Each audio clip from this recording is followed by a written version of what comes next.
So good morning and welcome to the third and last day of this workshop. And we are really very pleased to share that we have, as you have already seen, a very strong program again, now focused on reliance, international standards, and conformity assessment. So it is also going to be another day loaded with a lot of new knowledge and refreshing knowledge for some of us as well. So without further ado, I'd like to introduce Lydia Motlolengwa. Again, Lydia, my apologies. Lydia, thank you. My apologies. I never managed to pronounce last names properly, and sometimes not even names. So my apologies for that. And we're going to get started with international standards and having the view of another mature regulator, Australia. So, Lydia, thank you very much.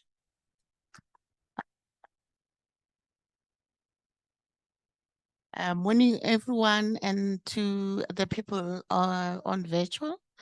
Our next speaker is going to be Tracy Duffy from TGA.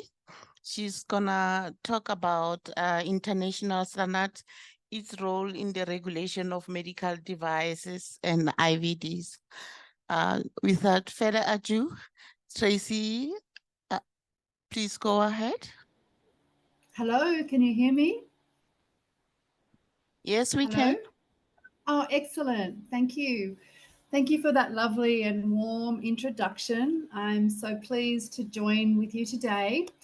I'm presenting on international standards and the role in regulation of medical devices and IVDs. And thank you for bringing up my PowerPoint. I'm from the TGA, and I have the privilege of knowing a number of you there, but for those who don't know me, I look after medical devices and product quality here at the TGA in Australia, and I'm also a member of the IMDRF. So next slide, please. So today, the outline of my presentation will look at standards, their relevance, the usage, and the benefits. And I will focus on the benefits from a whole range of different perspectives, not only the regulator's perspective. I'd also like to give you some examples and some perspectives from the Australian situation and go through some case studies so you understand how we approach standards and how we identify issues with standards. I'll then move into an overview of what the IMDRF Standards Working Group has identified and the ongoing role that IMDRF members have in standards work. And then I'm going to go back to some more case studies because I think it's through those case studies that we really learn and share and collaborate. And standards is another area where that really rich collaboration and feedback and sharing of experiences is so important. And then there's a call to action as to whether or not you are able to get involved in some of the standards work in the areas that matter to you. So next slide, please. So it's really important to understand what a standard is. And I just have a couple of slides that steps through what we mean when we talk about standards, because ordinarily they are voluntary documents that really set out the rules, the specifications, the procedures and guidelines that aim to ensure products, any type of product, it could be a motor vehicle, it could be a therapeutic good or a medical device. The services, so for example, food services, so food and hygiene services, it could be health services, and that the systems are safe, consistent, and reliable. And whether it's a product or a service or a system, companies can choose according to standards, and they can receive accreditation or certification from an independent assessor that they comply with those standards. And many industries require those standards to be in place through either legal or regulatory requirements and laws. And here in Australia, we do have some legal requirements for certain standards to be in place, but that's how regulators adopt standards. And next slide, please. So these are some dot points about why and how standards are used. Obviously, while we're all here in the room, it's about the key to public health and safety. We're all here to safeguard patients and consumers when it comes to medical devices and their safety. And they can be developed by people from all areas and expertise around the world. And I'm talking about international standards here. And everyone works collaboratively to develop the best approach on a particular subject at hand. And that really promotes regulatory, national and international harmonization as well. So that's a really good product that comes out of that standards work. It also encourages innovation and competition because everyone has a level playing field if all companies are manufacturing to the same standard. And it also reduces burden for companies because there's some harmonized approach between different countries and regulatory jurisdictions. And participation by all stakeholders in this process, including and especially regulators, means that there's an opportunity to influence the standards during their development.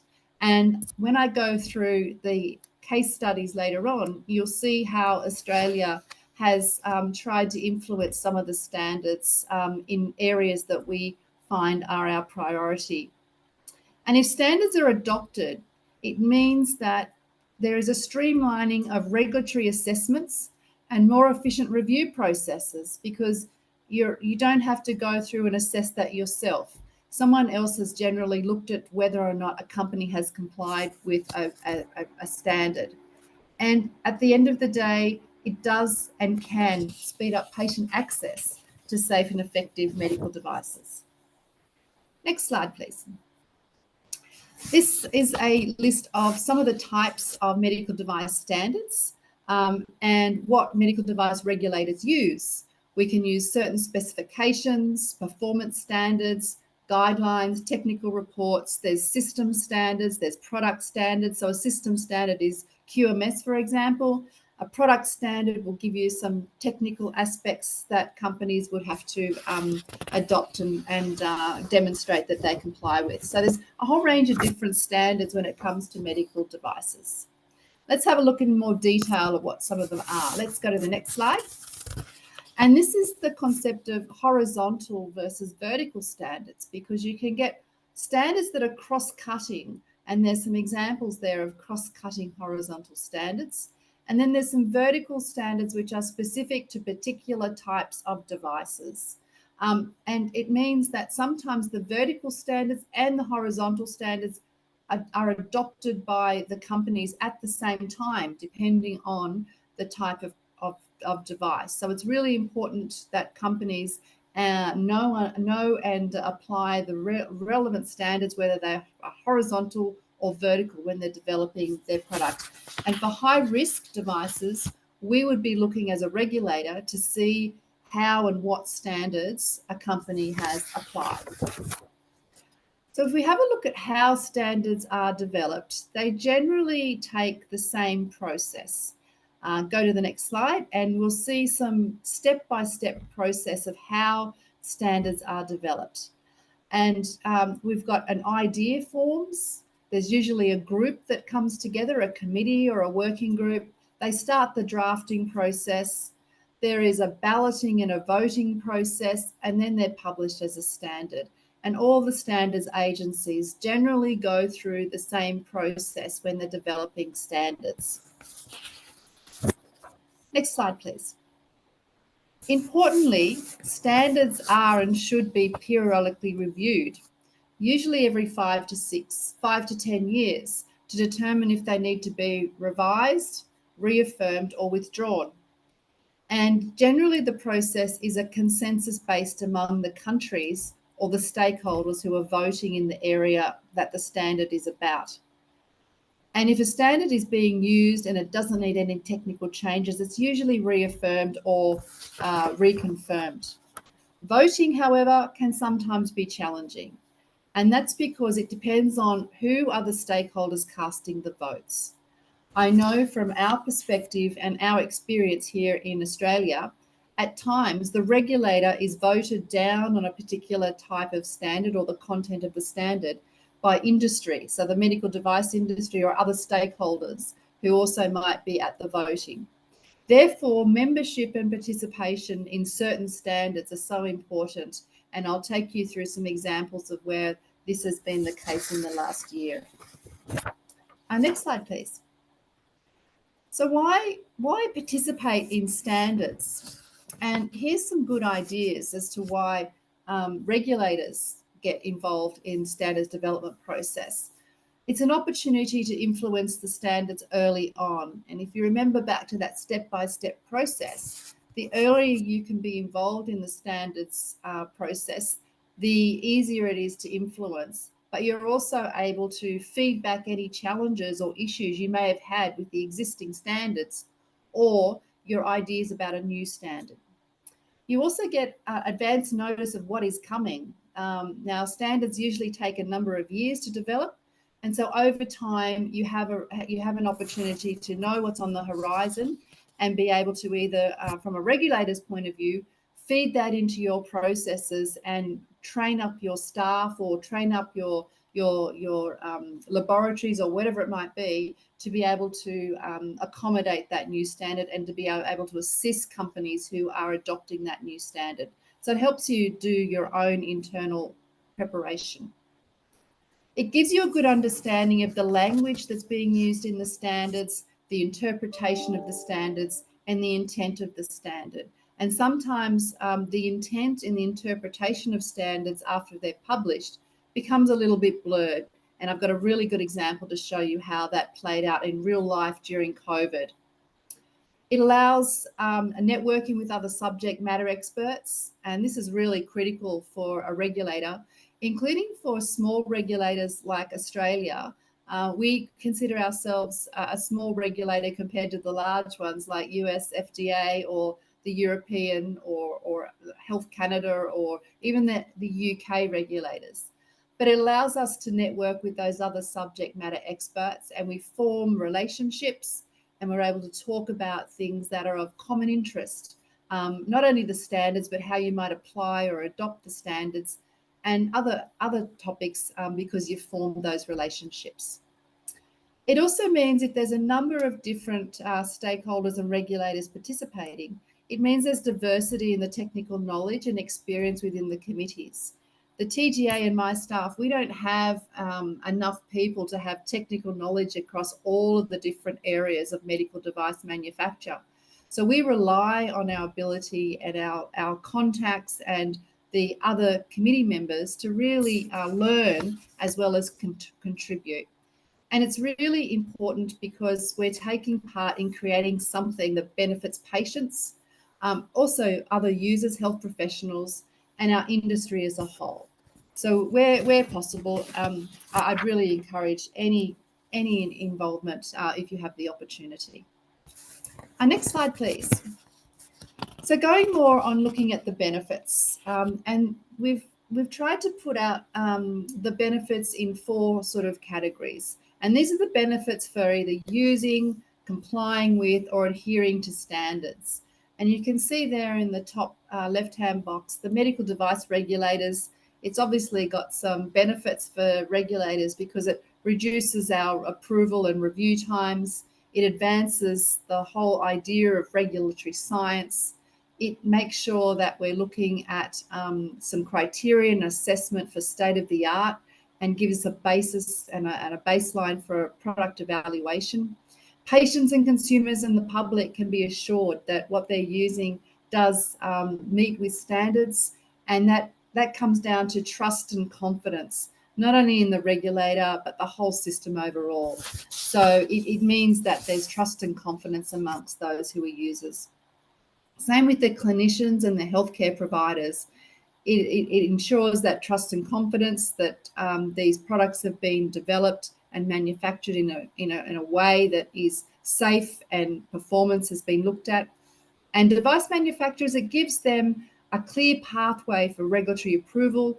It gives them some promotion of international trade if they can say that their product meets standards.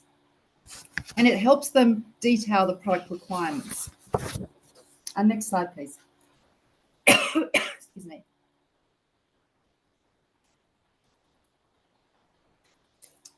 So this slide gives you an idea of where standards come from. And you can see on the left-hand side, there are international standards, and these are probably very familiar to you. ISO and IEC are the two main ones in particular that people talk about a lot, where there's national voting when it comes to creation and adopting and publishing standards. There's also international voting and particular stakeholder voting on other international standards, and you can see ASTM International there. And so ASTM look at a whole range of different standards, including face mask standards, and I'll go into that a little bit more. And GS1, for example, has standards for UDI, unique device identifiers. So particular stakeholders only get to participate and vote in those. Then you've got some regional standards processes where country specific. And here in Australia, we have regional Australian New Zealand standards that are in place. And then there's country specific at the national level. And this is where, in our example, we have Standards Australia, developing standards just for Australia. So depending on what standards and where the company manufactures, the company can adopt one or many different standards as they see fit when it comes to manufacturing the medical device. Next slide, please. We're going to go a little bit deeper into what happens in Australia and how we use standards. Obviously, companies can choose to demonstrate both compliance with our essential principles and assist in their conformity assessment processes through their certification or accreditation against standards. And you can see here, companies can choose to demonstrate that they comply with standards across a whole range of different elements, whether it's their quality management systems for their manufacturers or their product assessment. And you can see the list of things that standards could be used for when it comes to product assessment. And then obviously for essential principles, there's a number of standards, both international and national, that they could use to demonstrate that they comply with these essential principles. And therefore, the approval process through the TGA is a lot easier and quicker because they've already got those certifications in place. The TGA doesn't have to go out and do those certifications ourselves. Next slide, please. Some more delving into a bit more detail about the relevance and usage in Australia. We are like a number of other countries, our framework is principles-based, and that comes back to the earlier slide where I talked about the essential principles, rather than being prescriptive. So we don't prescribe what standards a company needs to comply with, or what industry codes they need to comply with. We say that they can choose which ones they wish to comply with, and we will take that into consideration to see how they've demonstrated how they comply with that principle. But the important thing is that with that flexibility means that the company has to always keep on top of technological advances and whether or not they need to adjust what standard or what guidance they rely upon to demonstrate their compliance with.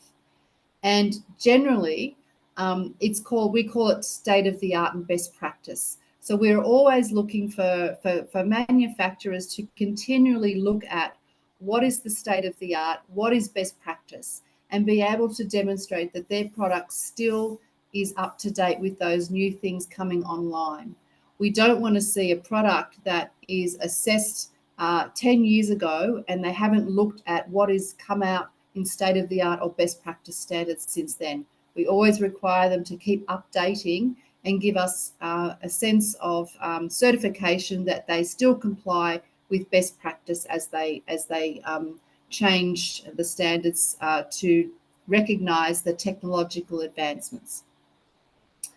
And also the final point there is we use international standards like many other regulators to verify quality and performance when we're doing post-market review, investigations or testing. So in that post-market area, we also use standards. And that's sometimes where we come across manufacturers who haven't kept up with new state-of-the-art standards or haven't kept up to date with technological advances. And I can give you some examples in a little while. Next slide, please. So now I'm going to dive into some examples of standards and also some of the challenges and issues with standards. So here we have on the screen some international standards, the ISO standards, and there's one for QMS. So many of you would be very familiar with ISO 13485. Then we have the ASTM standard, and I did mention the ASTM standards. The American standards are used for all sorts of things, and here's an example of a test method for determination of total knee replacement constraints. The TGA has also developed some standards of our own, and here's two examples. We have a medical device standards order for endotoxin requirements for medical devices, and we also have a therapeutic goods assessment, conformity assessment standard for QMS systems, and that was developed in 2019. So where we find that there is a gap or something missing, we can have the ability to develop our own standards, and there's some examples there of the standards that we've developed. We usually do that through a consultation process. So we would do a public consultation, and we would carry out the same steps as you saw in my earlier slide. We would have an idea, we would develop up what the standard looked like, we would go and consult, we would get a number of stakeholders to provide their feedback, we would have a working group, then there would be a process of approval, and then we would publish. So similar process to all other standards development processes that are around the world that we would adopt here, and we do adopt here in Australia. Next slide, please. So here we get into some specifics. This is a QMS example. So a manufacturer can demonstrate compliance with some of the accepted international standards, but also claim compliance with Australian requirements and standards. So they can do both. And we see this quite regularly, that the companies can pick and choose which standards they wish to demonstrate their compliance against our regulatory framework with. And you can see that if a manufacturer's QMS system complies with the ISO 13485 standard, we will take that on board and just treat that as though it complies with our relevant conformity assessment procedures. And that's specified or enforced through our standards order. So we recognize that standard in our standard, and so that's a very clear pathway for the manufacturers. So there's no guesswork. It's clear and transparent what we recognize and under what processes we recognize that standard. So that's just one example of how we specify a specific standard and how we recognize it in our framework. Next slide, please. So here's a standard that, an example around in vitro diagnostic tests. And this one example is really about looking at not only international standards, but also guidelines from other regulators. So for IVD tests, and we saw this quite a lot through COVID when we looked at COVID rapid antigen tests, so self-tests for COVID. We used the international standard to start with, and we said what we would accept, and you can see that there are two ISO standards there on the screen that we accepted, ISO 14971 and ISO 23640. And then on top of that, we then looked at what other regulators had, and we then adopted some of their standards. So, for example, the WHO guidelines and the European Common Technical Specifications for rats. So we adopted those. And then there was a CLSI EP19 framework that we also adopted. And so we spelt out those requirements in our guidance so that manufacturers of COVID rapid antigen tests knew exactly what they needed to demonstrate to get approval for their rat test here in Australia. And we found that to be a very useful way to give guidance to manufacturers. So they took out the guesswork in what they had to address. It also meant that there weren't many things that we had to develop ourselves. We chose things that were either internationally recognized or other regulators had developed those types of standards that we adopted here, rather than developing our own. Our next slide, please. And that's really the basis of why IMDRF is in place. So the IMDRF is aiming to have harmonisation and come together as regulators to develop guidance that we can all adopt. So IMDRF is greatly interested in and involved in standards, both as individual members, but as a group, entirely as a whole group as well. And if we go to the next slide, I'll give you some information about how that's working. So the IMDRF had a standards working group, and that standards working group was asked to look at how standards were being developed, but how they're also being adopted by regulators and what the issues were. And these are the findings that the working group identified. They found that there was poor participation by regulators around the globe in the standards development work. And so therefore, when the standards are developed, they don't include information or language that we could use for regulatory purposes. So they weren't fit for purpose for regulator use. We also found, the standards working group found that there was unbalanced representation. And I touched on this before, where sometimes the voting, excuse me, sometimes the voting process has an unbalanced representation, which means there's a disproportionate voice in and the impact on the standards development process. So we wanted to see a rebalance there. And thirdly, the content of the standards can be too flexible, excuse me, which means that the standards are less useful as they may not adequately identify appropriate requirements for quality, safety, or effective performance. So what did we do with that information? There was a call to improve standards for regulatory use. So the IMDRF sent formal letters to the standards organisations identifying these issues. And we also increased and enhanced our participation in the standards development processes. And we've done that through developing a new program called the Standards Liaison Program.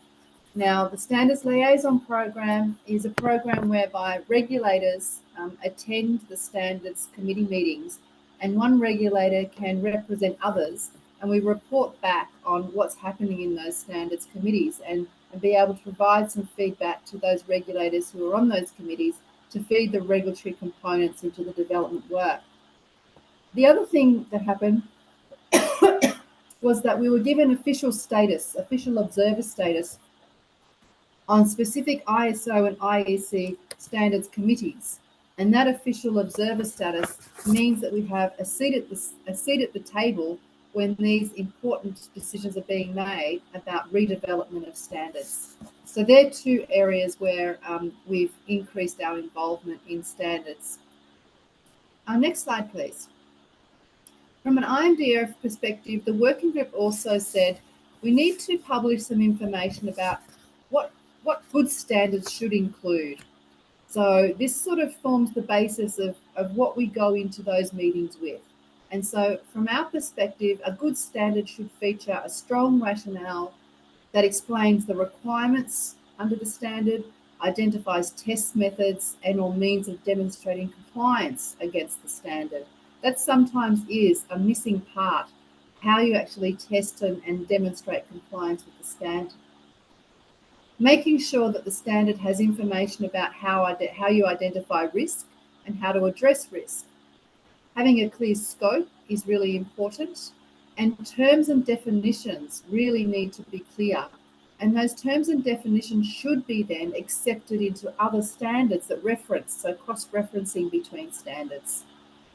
There should also be a way to assess performance about the standard and against the standard, having acceptance criteria, making sure there's an explanation outlined in the standard of what to do if no acceptance criteria is included. So how do you give advice to the company who's trying to meet compliance against that standard when there's no accepted criteria? Some justifications why some criteria might not be mandatory. And then if it's not mandatory, how do you demonstrate conformance to that standard? Having some well accepted and verified test methods, including new and unfamiliar methods, and I'll touch on this a little bit more.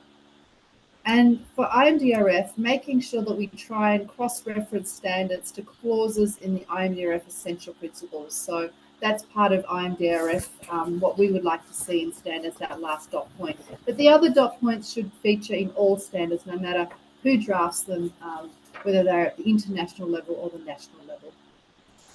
So let's get into the meaty bit. What are the issues with standards? Next slide, please. These are some of the issues that not only the TGA, but other regulators have found with standards. Sometimes there is very unclear scope, or there's contradictory purposes contained in the standard, which makes it very difficult to interpret the standard, apply the standard, and demonstrate compliance against the standard when there's unclear scope or contradictory purposes. And here's an example here on the slide. The standards are to assess performance of materials used in medical devices. So you've got materials very well stepped out, but there's nothing in the standard about the suitability of assessing performance of the finished product. So that's a problem. You might have the really good materials, the raw materials used in medical devices, but if no one tests how those things are put together and the performance of the finished product, it's really quite useless. Another example is where a standard has been used or has enough information about the initial classification of a product, but has very, very limited information or scope about how you might monitor the ongoing quality of that product. So what we're looking for is a standard that encapsulates all of those things, the raw materials, the performance of the finished product, and how you continually look at the ongoing monitoring of quality and performance of that product. And ideally, that would be contained in the one standard or a number of standards that work together. Also, some of the standards are not updated, particularly as novel designs are developed and brought to the market. And I touched on that a little bit more earlier, and I'll have some examples, some case studies to share with you. And there's differences in interpretation and the application of standards between the parties, whether it be a manufacturer or regulator. And it could be that we've interpreted the standards differently, which creates a problem if the manufacturer is trying to get regulatory approval and the regulator has a different view on what that standard means. It could mean that, that certificate may not be suitable for regulatory purposes. And generally when that happens, it's because the standard and the wording in the standard is ambiguous, or it could be subjective wording without very strong, clear terms or parameters to really provide that guidance. Moving on to the next slide, some further issues with standards is where there's some divergence between the original standard that was developed and other standards that are connected, but they have moved on. So here's an example where it's an ISO standard and an ASTM standard. They were equivalent back in 2004. That's such a long time ago now. But since that time, one of them has been updated 4 times and the other one remains unchanged. Now, in the current year, those 2 standards have several significant differences, but they still reference each other as being equivalent. So we've got a problem there. Another issue is a lack of uniform approach across standards for products of common classes.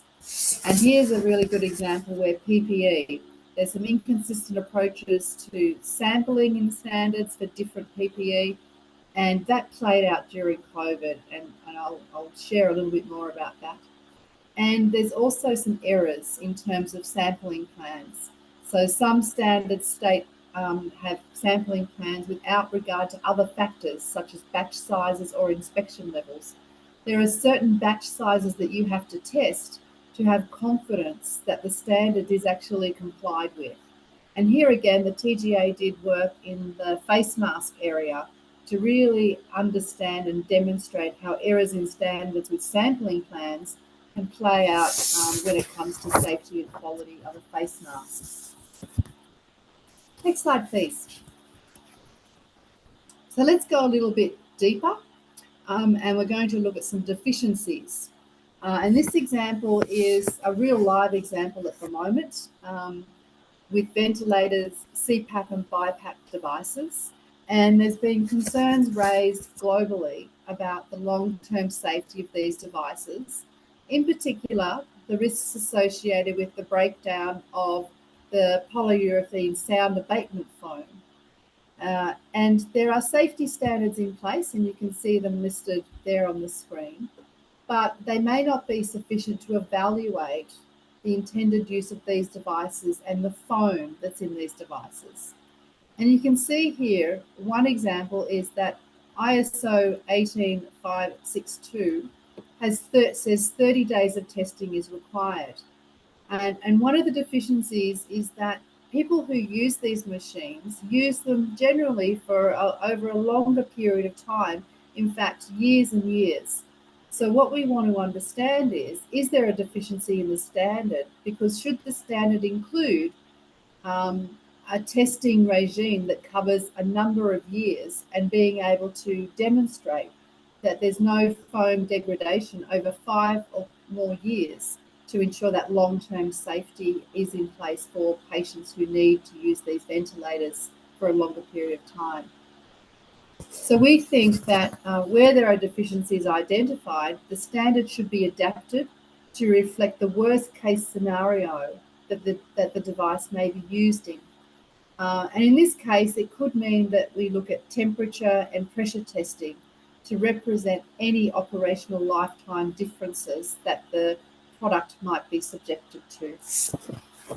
Let's go on to another example on the next slide. And this is an example of redrafting of a standard. Now, this case study is on breast implants, and everyone in the room would know that there's been several issues over a number of years with breast implants, and I've put those on the slide there in 2012, 2015, and 2019. And one of the issues we found was that the relevant standard to breast implants did not adequately cover the safety requirements for these products, including the fact that the products used in breast implants had moved on and there were novel ingredients and materials being used in the breast implants, but the standard hadn't kept up to date with that, including the surface texture classification. So in 2019, when we identified this standard deficiency, a number of regulators got together and the breast device registries got together and requested, we actually put in a formal request to ISO to redraft the standard, and work commenced in late 2019. Because of the importance and priority of this work, the TGA took a very strong role in this work, and we nominated ourselves as the convener, and we were accepted as the convener of the ISO working group on this topic because we wanted the standard to be drafted in a timely way. We felt that breast implants and the risk to patients with breast implants was too critical to let the normal process go through a five-year process. So we wanted to drive it a lot faster. And you can see there that the new draft international standard has just been approved November, like this month. And so it's going into the final review stage, and we anticipate publication early next year. But much of that work has been because the TGA did quite a lot of laboratory testing on biocompatibility, particulates, surface topography, chemistry and toxicology, and that investment we put into being able to have the evidence to support the redrafting of the standard. So here's an example of regulators driving the standards process and having the evidence to support why we were putting forward the changes that needed to occur. Next slide, please. Now we get to the PPE example. And our experience through COVID really put a spotlight on PPE, like all regulators in all countries. And we found a range of issues in the standards when it came to PPE. And I've been able to put a few dot points on the next few slides to give you a journey through our experience when it came to PPE and standards. So we identified that there was a lot of inconsistency within and between the standards and how they're interpreted. We therefore adopted a multi-pronged approach to address these issues. We got involved in the standards committees to make sure that we wanted to flag that we wanted the standards to be updated because there were deficiencies. We published guidance ourselves about how to clarify what we required for TGA approval against the standards and how the standards should be interpreted and applied by the manufacturers. So we interpreted the standards and put out guidance and said, this is what you need to demonstrate to us if you want your PPE approved here in Australia. We also held some forums with industry and government players and other universities to share information about the standards and the deficiencies, but also what our guidance was put out there for. And we provided technical expert advice we have a national medical stockpile to make sure that they procured fit for purpose PPE. So the types of things we covered in our own guidance was which standards to apply to which products, because there are very clear correlations. You couldn't apply one standard to all products. You had to have different standards for different products.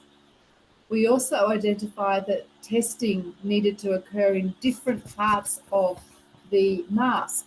So when manufacturers brought their product to Australia, we wanted to see their testing results. We wanted to see that they tested the mask not only in the front, the sides and the seams and the logos to make sure that they were fully tested against all of the requirements that we needed. So we put that out in our guidance and people understood what we required. If you go to the next page, and you can see here that some of the examples and the variety of designs that we were confronted with here in Australia, and I expect right around the world in many cases. And when standards were developed, the only products on the market were those on the left-hand side, the green one there. And over time, you can see that there's been improved designs, but the standards weren't updated to take account of those different designs. Next slide, please. So if we look into that a little bit more in more detail, you can see there that we've got 4 standards in relation to face masks. There's an Australian standard, there's a US standard, there's a European standard, and a China standard. And all 4 standards were primarily developed for simple rectangular flat pleated masks, that picture that I showed you in the previous slide. And then there were different interpretations of how to apply test methods to more complex designs, all of those other complex designs that I showed you on the other slide.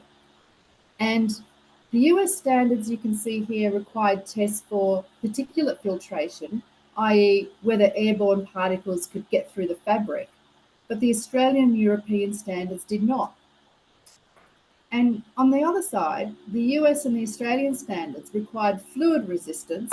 So for example, for blood spurts or saliva, for all classifications, but the European standard only had 2 classifications that didn't require fluid resistance. So there were some differences in the standards and the applicability of the standards for certain things. So that got a bit complex for us. And then if you go to the next slide, what to do about the respirators. And here again, there's another example of the various standards. And here we found that the standards were developed primarily for products used in the industrial setting and not in the medical or surgical setting. And so there were some technical differences between them all, and there were slight variations between the standards. And so one of the issues we found was the number of times a product was tested and verified. Either the standard didn't have how many they had to test and verify that their product performed, or the number of specimens were very low. So you couldn't have confidence that enough batches were put through their testing process to verify that they complied and they performed as well as they should have. So here again, we implemented a rapid screen test method for both particulate filtration efficiency, and we used that test method as a minimum benchmark to test all products coming into Australia. Our laboratories tested all the products regardless of what standard they claimed to meet. And we published that method and we assessed all the masks against that method. Next slide, please. So how do we get involved in some of the standards review processes, particularly at the local level?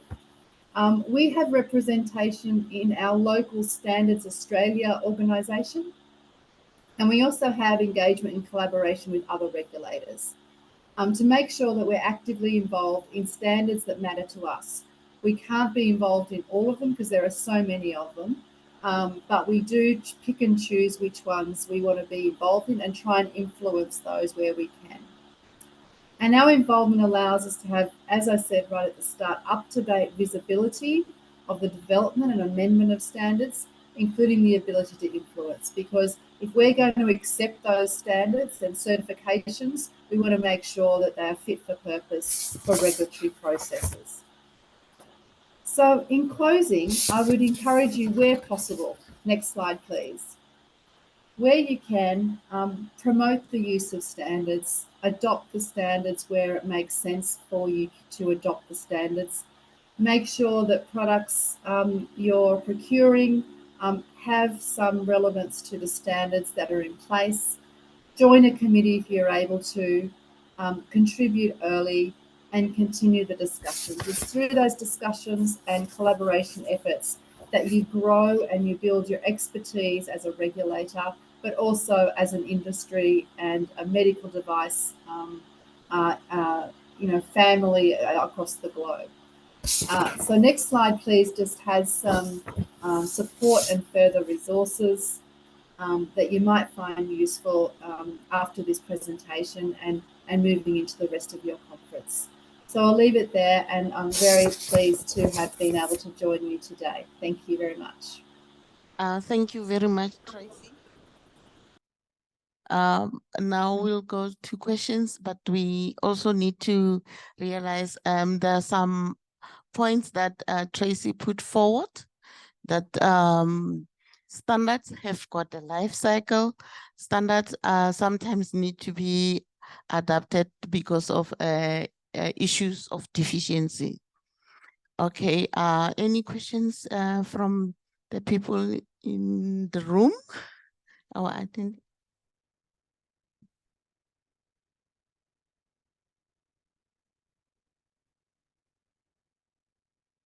Good morning, Tracy.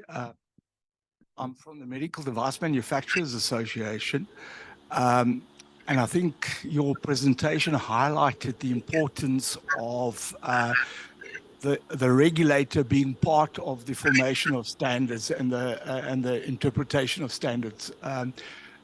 Certainly, I think it's a problem in many countries where the regulator has actually distanced itself from the development of these standards. Quite interesting, back in 2016, we drafted the standard for surgical masks, and we opted to separate surgical respirators from masks. And our reason at the time was because of the amount of TB that we see in Africa. So we wanted to make sure that staff using a mask for TB protection knew exactly what they were doing.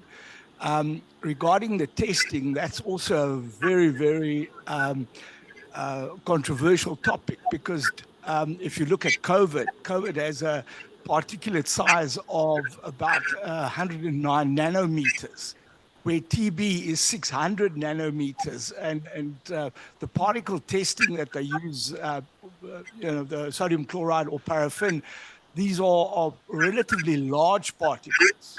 And so Correct. the test methods definitely need to be refined. Yes.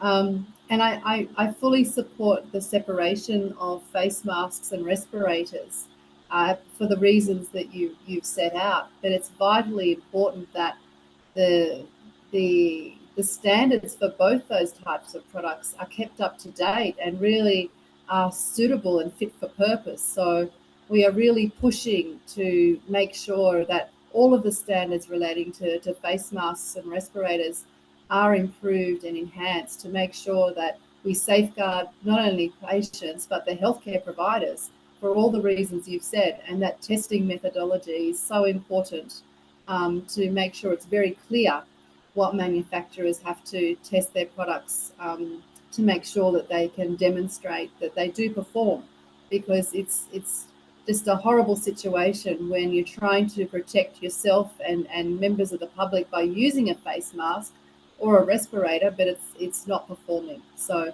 we undertook laboratory testing of every face mask and respirator that came onto the Australian market, and half of them failed. So it was quite enlightening for us to do that, because we would never have done that process if we hadn't had COVID come along. So these things are bubbling behind on the fringes, and it takes a catastrophe to happen to, I guess, shake people up and call to action, which is why I've said to call to action. If there are particular standards that matter to you, it's important that you're at the table where possible.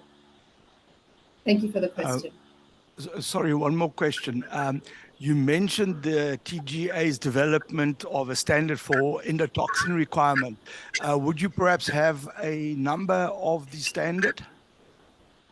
It's on our website. I don't have the number with me, but if you let Sandra know, I can send you through the details on our website to that.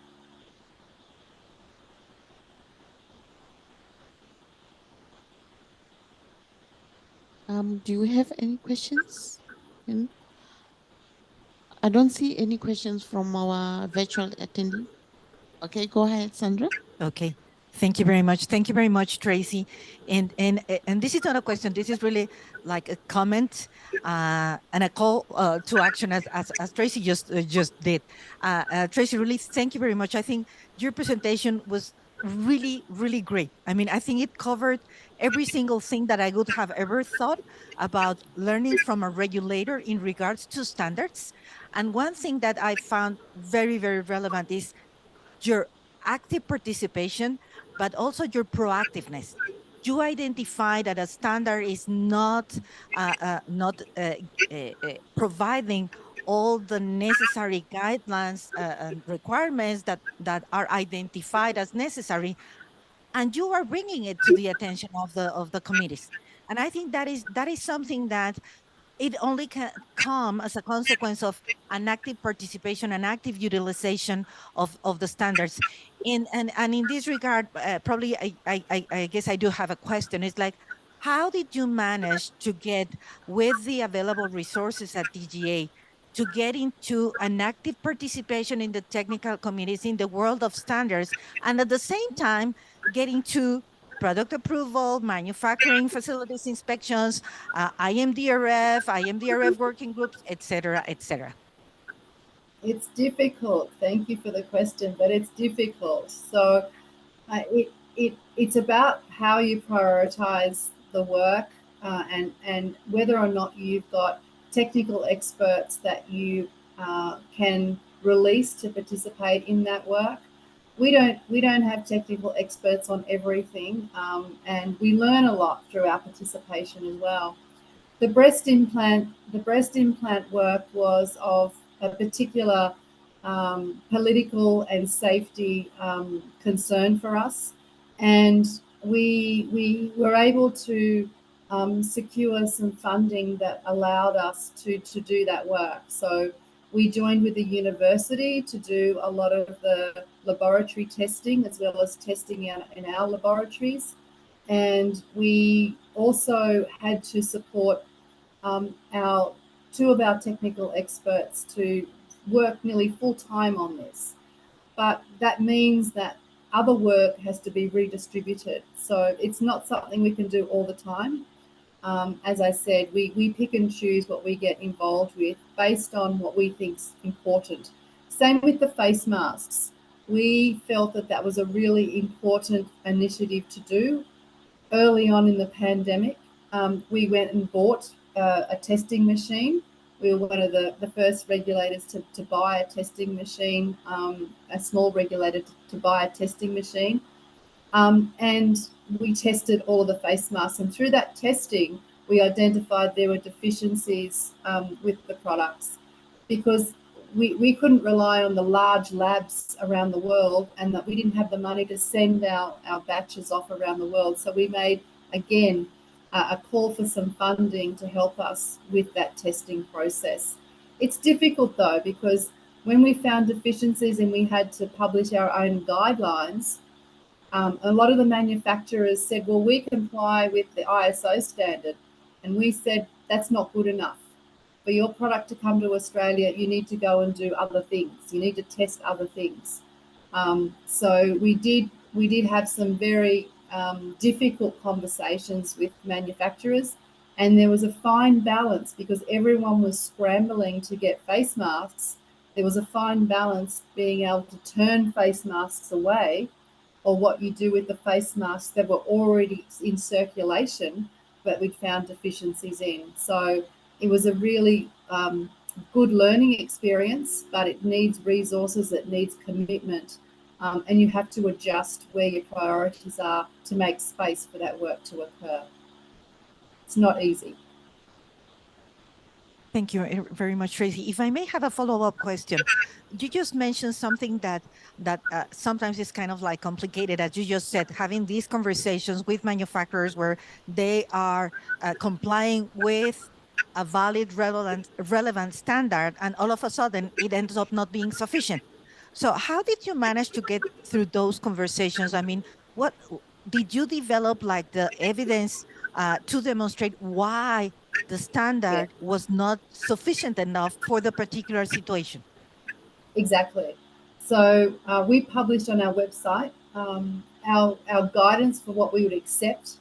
And we did the same thing for IVD rat tests, self-tests. So for IVD rat tests, we didn't have to develop anything differently. We just took on board the international standards that were already in place and said, these are the 4 things that you have to demonstrate. And they were already recognised, the WHO guidelines, the European guidelines, and 2 of the ISO standards. So between those 4 things, we just said, this is what you need to comply with and demonstrate for approval in Australia. But for face masks, we set out very clearly on our website what the testing had to have, how many samples, what had to be tested, how many batches and how many numbers had to be in each test. And we gave the rationale as well. So what we found was that some face masks were performing well when, for example, the fluid penetration, they performed well when the fluid was delivered straight on the front of the masks, but you can't stop where a blood spurt is going to happen. So if there's a blood spurt at the side of the face or underneath, when we tested the mask or on a logo or a seam, it failed at the seams or on the side or where there was a logo, because when the logo was put on the face mask, it impacted the performance of the material where the logo had been embossed.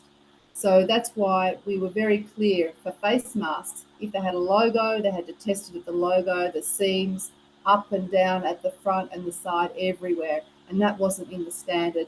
And they had to test 250 samples. And that wasn't in the standard either. So yes, we published information on our website, and that's what we would only accept.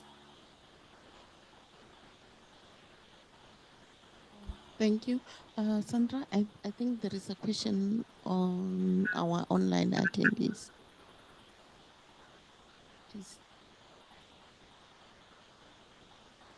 Thank you. There is a question. Oh, well, there's actually a comment. This link will take you to Medical Device TGA website. So we will post it also in the chat box.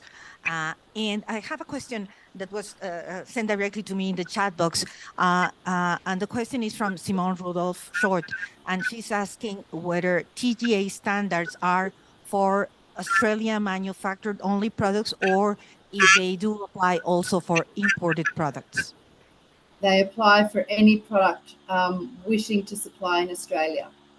So wherever it comes from, doesn't matter whether it's Australian or international, wherever it's, if a manufacturer wants to supply in Australia, they have to meet those guidelines and those standards.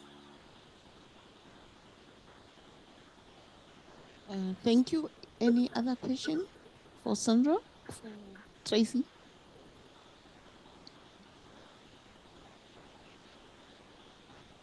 We have one more question here, Tracy. That's okay, that's fine. Just on that last question, a good example of that is face masks that were manufactured in China. Most of the face masks manufactured in China were manufactured to the Chinese standard. And so in order for that product to be imported into Australia, they also had to demonstrate that they could meet those additional requirements that we required in Australia. And that meant that quite a number of Chinese manufactured masks weren't able to enter the Australian market. Just responding to your statement regarding the logo, that's very interesting. Now that you mention it, excuse me, I understand why it's possible for the mask to fail around where the logo was done. The other question to you is, how did you solve the issue of synthetic blood? Because we battled to get synthetic blood for months. I ended up making my own concoction, but it took a long time to get the actual product. Yes, we were exactly the same. We started off early on. We purchased the synthetic blood, but then we had to make our own. So then we had to find a standard way of developing our own way of manufacturing the blood samples, the fluid samples. And our first go at that wasn't real great. So that took quite a number of months while we perfected our manufacture of fluids in blood. So it's a real, but now we've done it and we published that as well. Because what we also found was that we found ourselves in litigation cases because some face mask companies didn't agree with our testing. And so we had to hand over all of our methods and testing regimes and how we developed the blood for third-party independent review, including through court systems. So it was really important that we got the recipe correct, and it was really important that we had validated reasons for why we were doing what we were doing, because it was being tested in the court.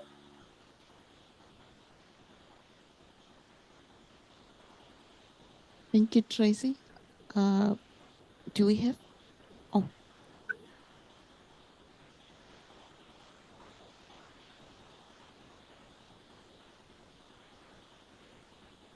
Hi, Tracy. It's Tracy.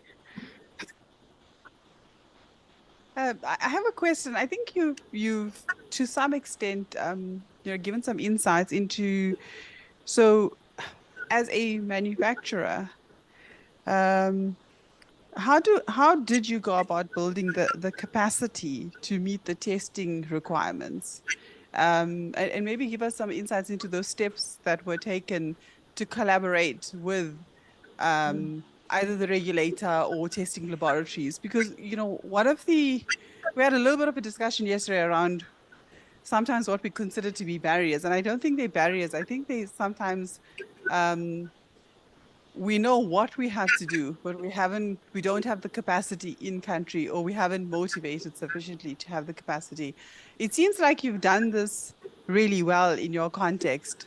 So maybe some of the steps that you followed or how you got collaboration in that space? Thank you. Sure.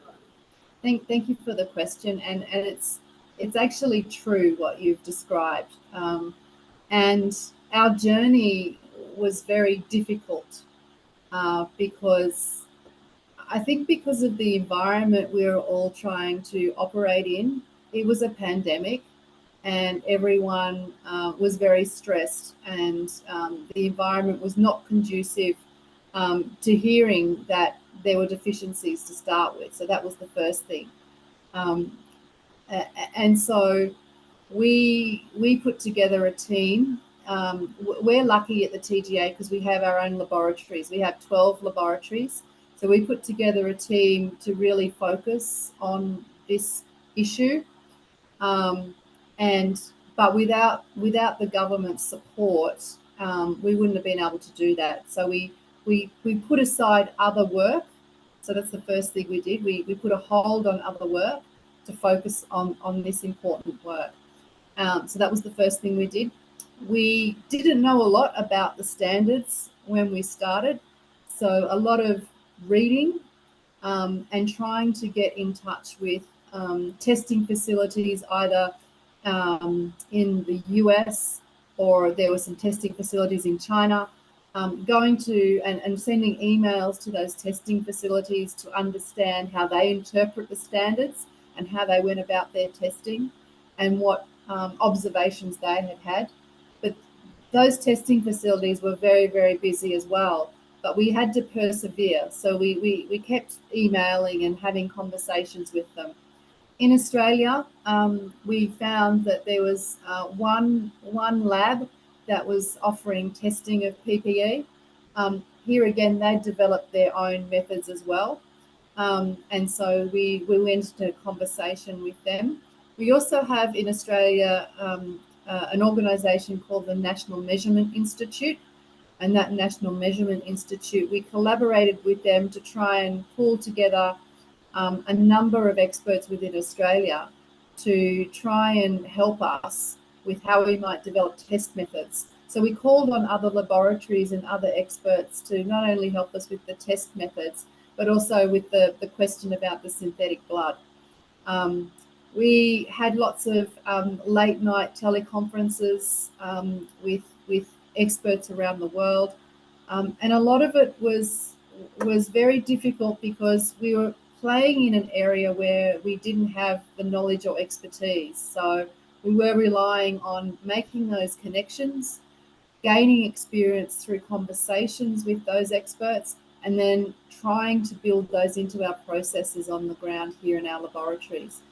And we didn't get it right. The first few months, we didn't get it right. We made a mess in the laboratories. There was blood spurting everywhere because we had to make up our own testing machine while we were waiting for our testing machine. But the important thing that came through this process is we developed a really good relationship with the healthcare providers and the hospitals, because the hospitals knew that if we were testing the masks, they had higher level of confidence in the masks that they were buying. And they were actually sending us masks to test. So we tested, I think, over 2,000 different masks in the space of a year. There's a lot of masks that we tested, and 250 of each mask. We had warehouses full of masks. And you know, we cancelled and recalled a lot of masks that didn't perform. So, and to answer your question, it wasn't easy.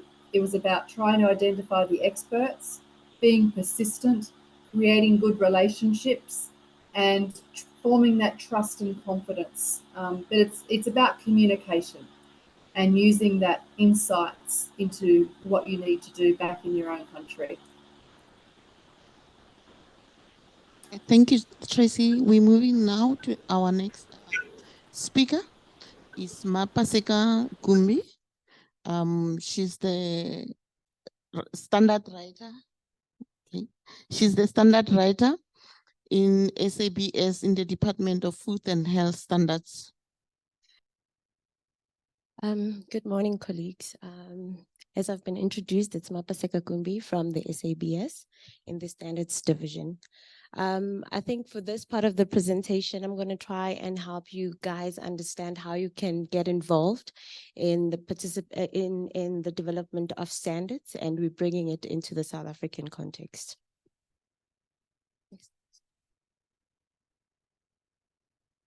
So the SABS is mandated by the Standards Act 8 of 2008 to provide for the development, the promotion and maintenance of South African national standards, to promote quality in connection with commodities and products and services, also rendering of related conformity assessment services. The SABS is the only national standardization body in South Africa, and Section 4(2)(c) of the mandate of the Standards Act mandates the SABS to obtain membership in international and foreign bodies having similar objectives in the scope of work.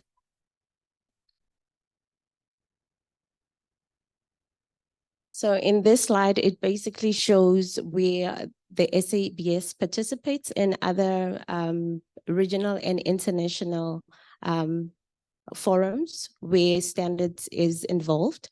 And later on, I will focus on ISO and ARSO in the context of medical devices.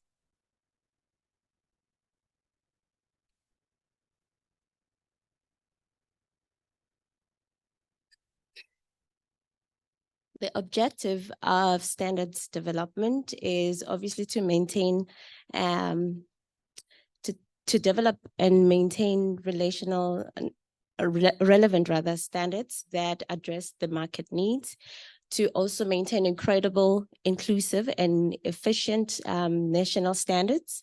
And this is obviously achieved by open participation of various stakeholders into our committees and best practice in standards, in standardization, where locally we have a document we call the national norm, which is published and maintained by the SABS, which is equivalent to the ISO directives. So this assist us in making sure that we are following best practice in terms of standards development. And also acquire, develop, and retain skills to drive strategic and thought leadership, achieve stakeholder diversity amongst the pool of professional standardizers. We also aim to promote the widespread use of standards through enhancing the public understanding of the value of standards. And this is also done by the outreach programs we have with various sectors of the economy, just to promote the use of standards and the benefits that it has for the economy. And the last point there is just to enhance access, distribution, and uptake of the national standards by stakeholders. And one of the ways in which we promoting access or enhancing access is just through the adoption of international standards, where there isn't an international standard that exists, then we would develop our own. And those we would call the homegrown standards. And later on, you will get to see the differences between the two standards.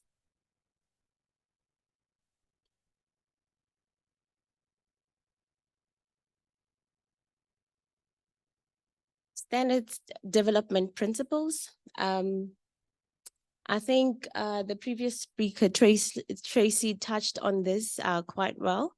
We're looking at impartiality, where decisions taken are based on objective criteria rather than on the basis of biasness or prejudice.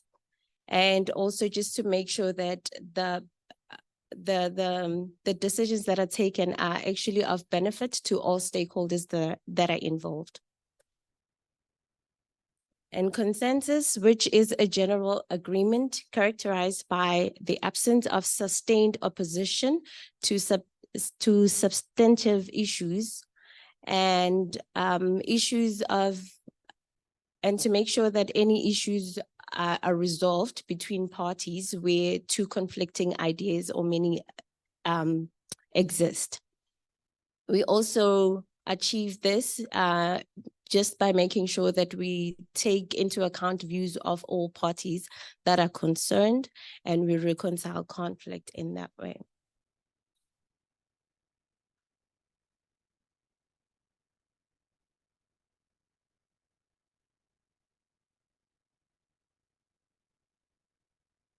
Also, the standards development process, there is openness in it, and that we also strive for collaboration that enriches process development for better content.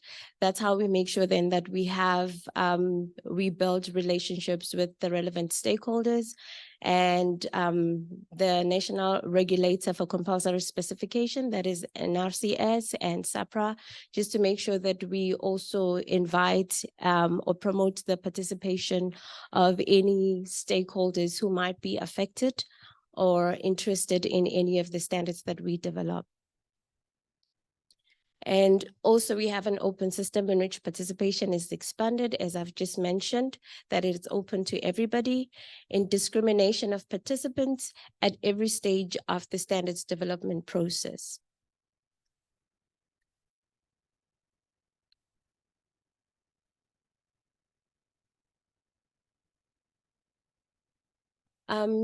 Stakeholder engagement is a very important part and process of standards development. It also ensures that there is necessity to involve all the players that may be materially affected by the standards that are implemented. That could be anybody from the government, consumers and NGOs. And also we make sure that the role of members are complemented by direct engagement of the relevant stakeholders.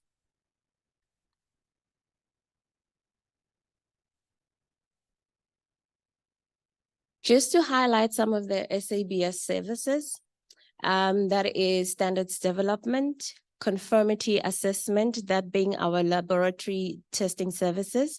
We also have certification and system certification and product certification, and we also provide training. But one thing that is to note in the context of medical devices is that we do not at this stage offer any training or certification services, but just standards development and conformity assessment.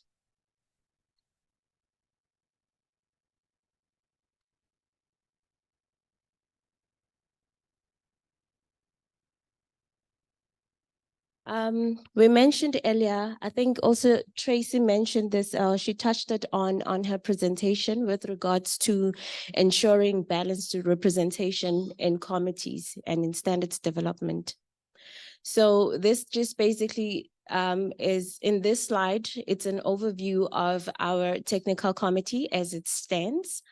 And there is also, I think, one major thing to take note of in this structure is the standards approval committee, which is SEC. This is an internal SABS internal structure, and they oversee they are responsible rather for the overall management of the strategic work and approval of the establishment and maintenance of committees, approval of standards and other deliverables, including the development of projects and their publication.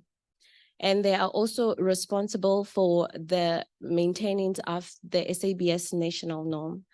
Remember, that is the document that I said it's almost equivalent to the ISO directives. It gives us basically guidelines on how to formulate our committees, how to go about in the whole standards development process. So for medical devices, there is SABS Technical Committee 1039, which is made up of a chairperson, secretariat, P member, and O members.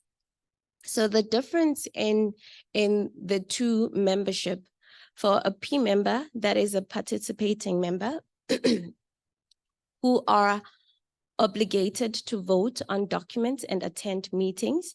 So their active participation in the committees is quite important. And then also there is all member that would be an observing member who would observe the work of the TC. And they have access to committee documents, the right to submit comments and to attend meetings, but they do not have the right to vote. So this structure of a chairperson, secretariat, a P, and an O member is found in all the structures of the committees and the subcommittees. So we also have subcommittee 1, subcommittee 2, and subcommittee 3, where subcommittee 1 is anesthetics and respiratory equipment. And for subcommittee 2, it's sterilization of healthcare products.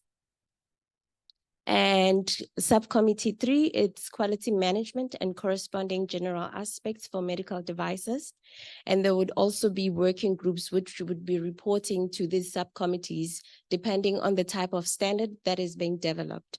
So for international standards, most of our standards are identical adoption, meaning we take an ISO standard as it is, and then the development process is shorter, it's only 6 months, whereas in a locally written standard, a formulated standard, that being the SAN standard, the process might be longer because then we would have to source out expertise from different industries, in this case in the medical device space.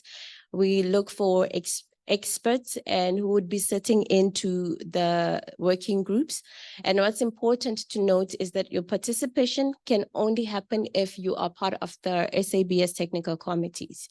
And also with regards to who we call to participate in our meetings in these technical committees, we are mainly guided by the current stakeholders who are sitting in the committees, because they would know who would be the relevant people to come and join in the committees.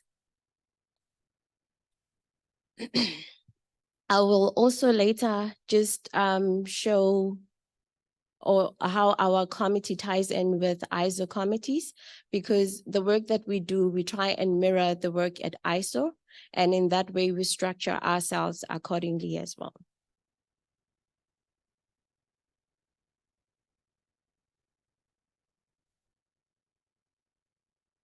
Now, this slide outlines the standards development process, which is also based on best practice principles. So how a standard is developed, we would firstly receive a request. It could be from anybody in the industry, any affected or interested person in any standard. They would send through a preliminary work item, which will be registered at the SABS. And now this is balloted to the committee. It goes on to the next stage, where this is now the proposal stage, where the technical committee or subcommittee has to endorse the submitted proposal. And if approved, it goes on to the next stage. And what's important to note at this stage is that the approval of the proposed standard does not only sit with the committee, but it also goes to SAC, the Standards Approval Committee, which sits within the SABS. On the next stage, which is the preparatory stage, this is where then you would have a working draft. That working draft will be submitted to the technical committee. So in an instance where a proposal has been approved, because we firstly receive the proposal, and then you will send us the draft document that will go through to the technical committee. And now they'll have to review the actual document that is put together and submit any comments that they might have. And in this stage, then it progresses to stage 30, where it's a committee stage, where this now is the stage of development where consensus is given on the document via a voting process as well by the committee. And if they approve the draft, then it goes on to the next stage of public inquiry, It's stage 40. As a draft South African standard. The public inquiry process is normally open for a period of 60 days. And in most cases, all the time, we actually would send out a gazette. And this is where then now we would wait for any comments. If we receive comments then from the public, it goes back to the committees just to make sure that all the comments have been responded to. In an event where there aren't any comments, then it is submitted again now for publication. It goes to SAC. This is where now SAC comes in to approve the standard.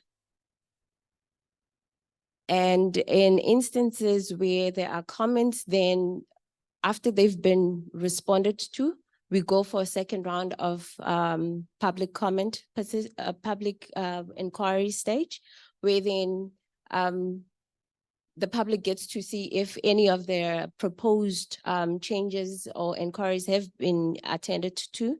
And once that is done, it goes back again to the committee until consensus is reached, and then it progresses to the next stage of publication.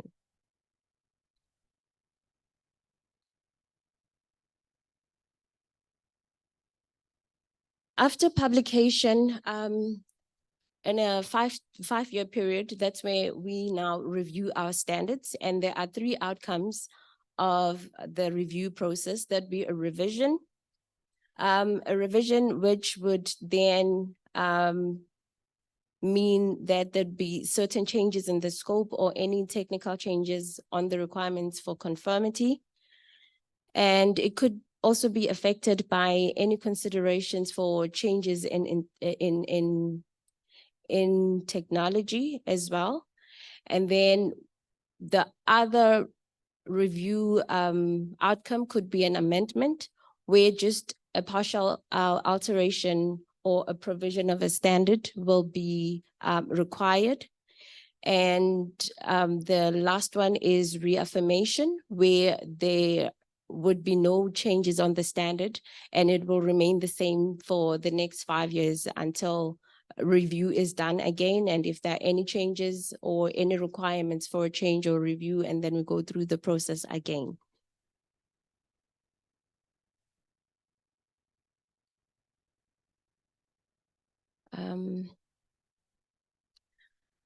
The number of published standards we have across the 4 technical committees that I've shown you of the medical devices is about 68 in total. And I've projected some of these, which is SANS 13485, which is Quality Management System Requirements for Regulatory Purposes, and SANS 14971, the medical device application of risk management, and also the SANS 13408 series, which is aseptic processing of healthcare products. And the last one that I've shown there is an example. There SANS 11137. These are radiation standards.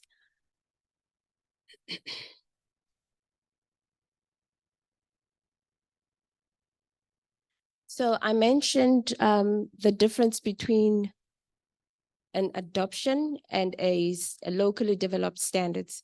So the one thing that you can see on the document themselves, so if it has a SANS/ISO number, you would know then that it is an identical adoption of the ISO standard.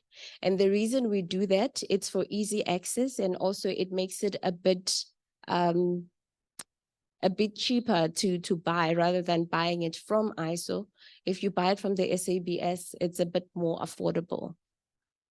And then the SANS developed standards wouldn't have any ISO number next to it. It just would be a SANS 373 as an example. That's one of the locally developed standards. And the SANS 1866 part 1 and 2, which is for surgical masks and respirators.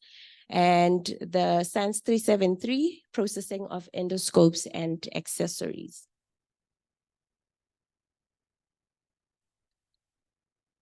Now, in my next slide, I'm just going to share how SABS gets involved in the harmonization of standards. In the region, we participate at ARSO, which is the African Regional Standards Body. And we are a P member of ARSO TC 78 medical devices, and also a P member of ARSO TC 80 pharmaceutical and medicinal products.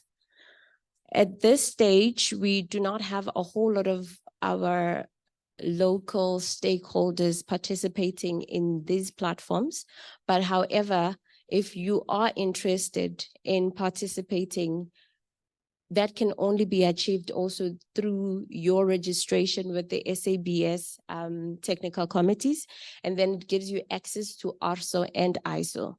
And we are at this stage trying also to promote, or rather encourage a lot of our members to participate at ISO, even in the working groups, because it's with those engagements in that platform, there's a whole lot of information sharing that happens with experts from around the globe. And we feel that it's also very good for the country and for our local, for our local technical committees as well, because it helps us understand where the world is going in terms of technology and testing and standards development, and it helps us as well to identify what is best for our country.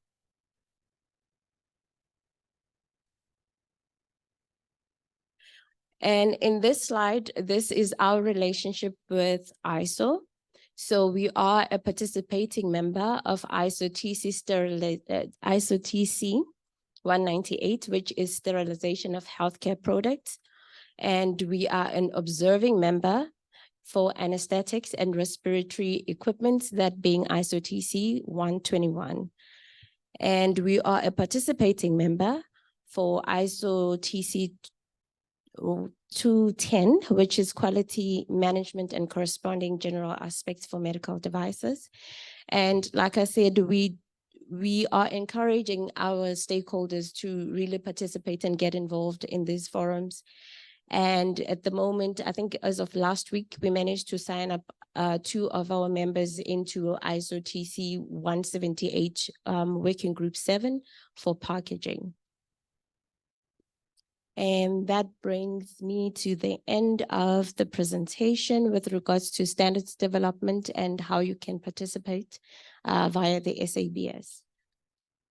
In my next slide is just information that you might need when you need to get in touch with us, where you have found interest in some of the committees where you feel you could take part in.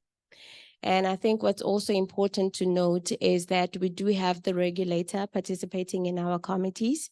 SAHPRA is a participating member for Subcommittee 2 and Subcommittee 3 as well. And our membership currently is it's not as diverse as we would like it to be. So we do encourage and invite you to please come and take part in our committees. Brings me to the end of the presentation. Thank you, Mapaseka. I think we're gonna move straight to the next speaker, and then just note down your questions that you have for Mapaseka, and then after the last 2 speakers, then we can go ahead with questions. So our next speaker is online, is Simone Rudolph Schott. She's from MDMSA. Go ahead, Simone. Thank you.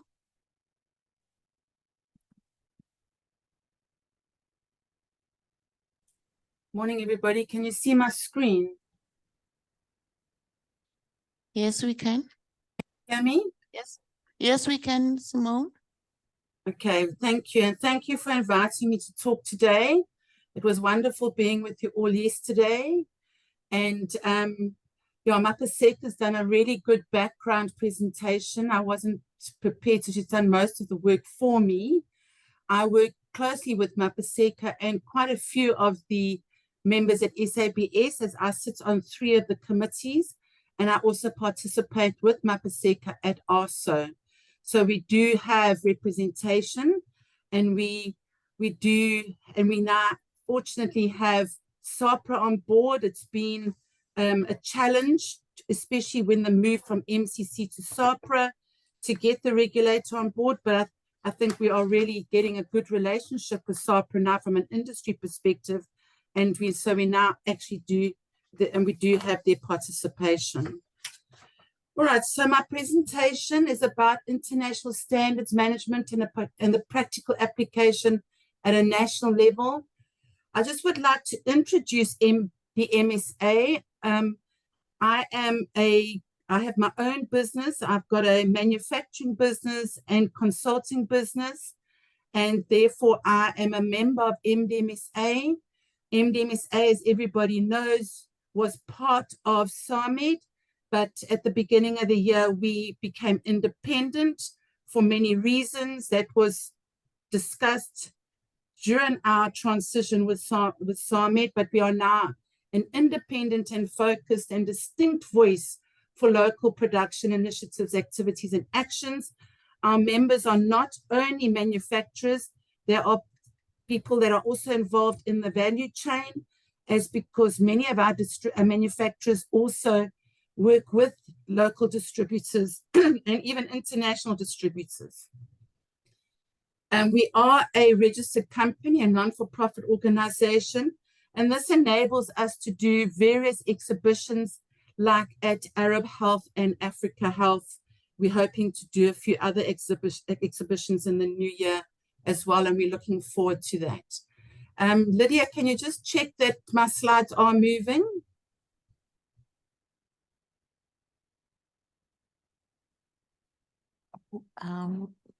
Yes, Are you they are. seeing us? Okay, cool. Thank you. All right, so I've mentioned already that who we are and what we do. And please follow us on LinkedIn. We are very active on social media, and we also try to work very closely with all the stakeholders, especially with the Health Products Master Plan and various other stakeholders as well. And as you've heard, many of the local manufacturers work closely with SABS in the technical committees for obvious reasons.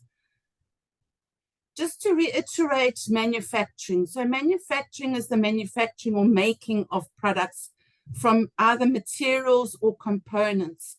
And the components part of this is quite interesting because many of the components on their own may have an SABS standard that they need to comply to.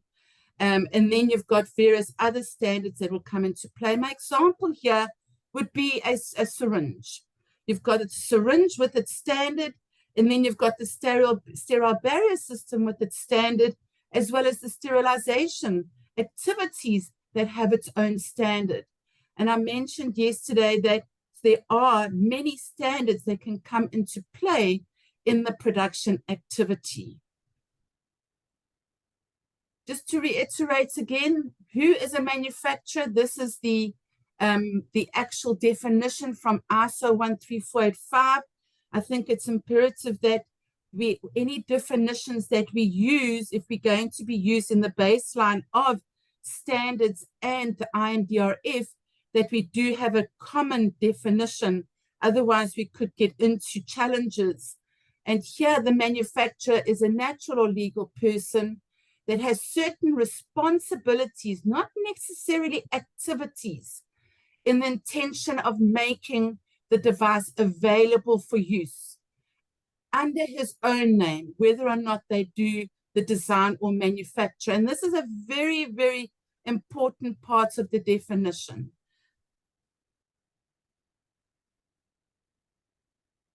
We spoke about intended purpose a lot yesterday, and I also want to reiterate again that it's the manufacturer that defines the intended use, and it's the data supplied by the manufacturer on the label and instructions for use or in promotional sales materials that comes from the label instructions for use, and it's specified by the manufacturer in the clinical evaluation. So what it's saying there is that part of your clinical evaluation is where you establish your claims and your intended use, and as to which you need to do validation or verification, then validations.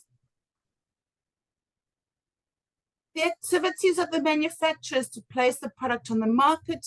You need to have compliance with essential principles that we spoke about yesterday, compliance to the pre and post-marketing requirements, which also may be different to what's sitting in the essential principles. So it's important that we navigate through that space. Hopefully we have common labeling and safety and performance principles. Otherwise it becomes a bit of a challenge that we spoke about yesterday for the manufacturer. And then there's operational production.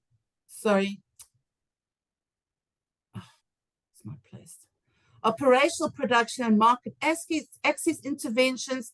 And this is where, again, the validation, verification, and even your reimbursement activities activities come into play.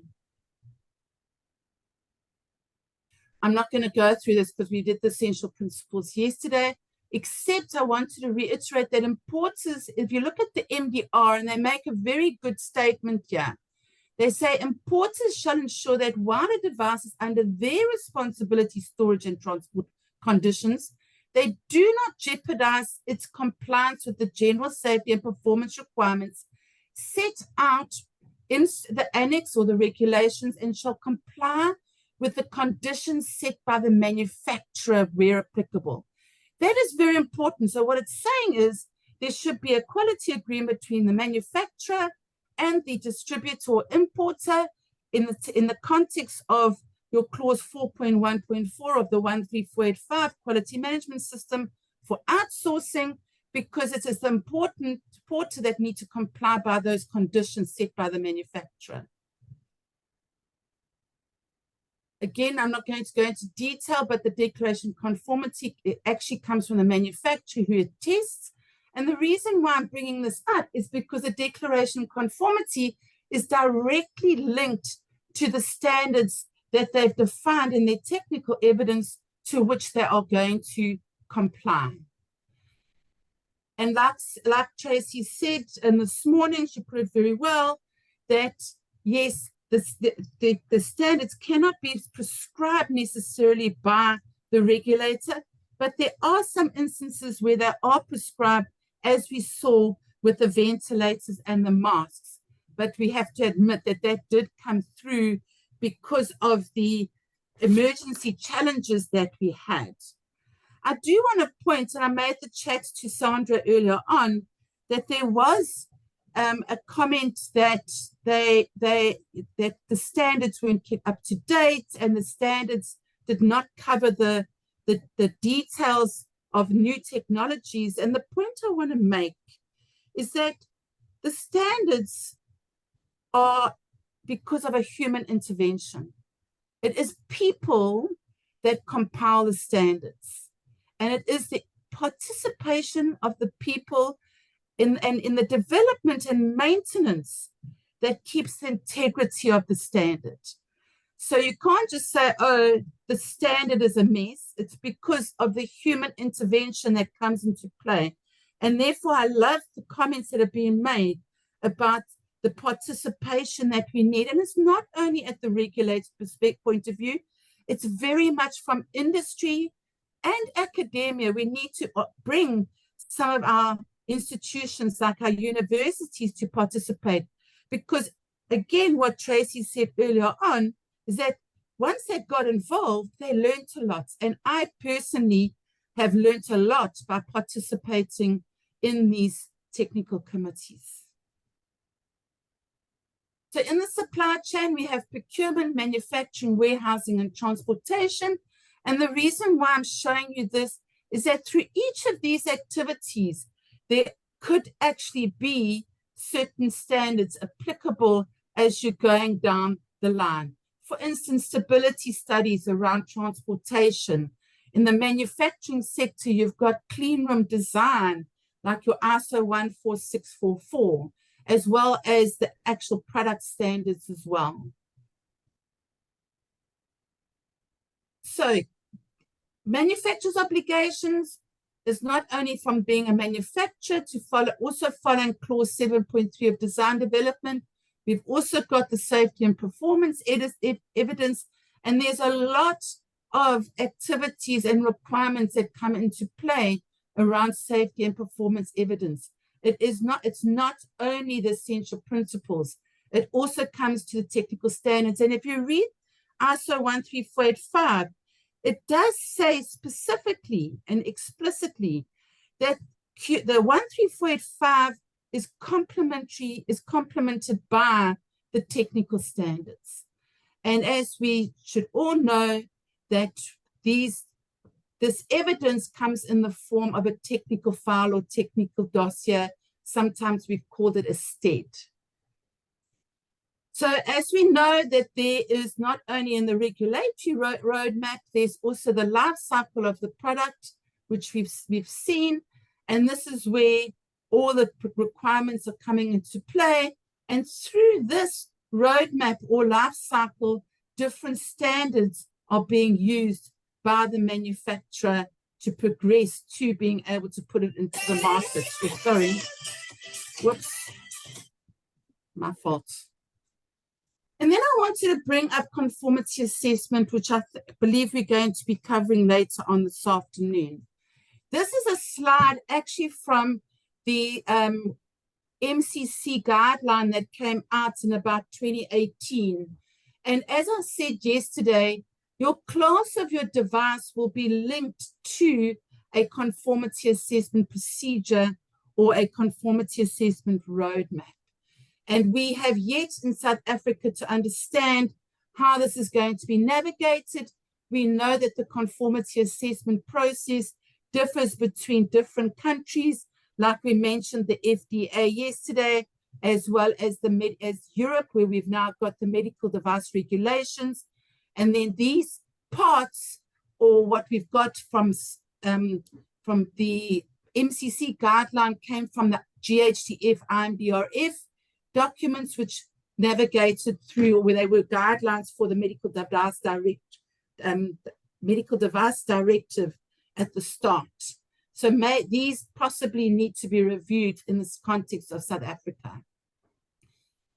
Understand, conformity assessment is based on risk classification done before and after a device is placed on the market. So conformity assessment, we spoke about it yesterday, is not only about the pre-approval, this is also about post-market surveillance, and that the objective is to provide objective evidence of safety performance. But not only that, we didn't talk much about benefits and risks yesterday. And this is where, as Tracy said earlier on, these risks have to be also covered within our technical standards as well. Then we've got common specifications. We're talking about standards, but there are this common specification terminology came into play with the new medical device regulations. And it's when they talk about a common spec, it's the one that's common across any type of device, such as your 13485, your 14644, if you need a certain clean room, your 14971 when it comes to risk management. And here I've given you some of the examples around your common specification. I don't think Mapaseka covered this, but we have different types of standards. It's from a prescriptive standard to a design specification to performance specifications. And then we've got the management system specifications as well. And for your information, behind each of these, how to draw up a standard actually has its own ISO standard as well. So it's not something that a technical committee just puts together. There are definite standards around. And as we know, for our conformity assessment bodies, to make sure that they are competent in what they're doing, they have the ISO standard of 17021. 17021. We've got other standards like for laboratories of 17025 and various other standards around certain activities as well. So I'm not going to go into detail here because Mapaseka has covered that. We're part of ISO. We have an accreditation body for our local accreditation systems, and we're also part of ISO as well, and IC. She went through the process of how we develop our standards. Sorry, repetition of a slide. And then we've got the different committees, like a technical committee with subcommittees and working groups.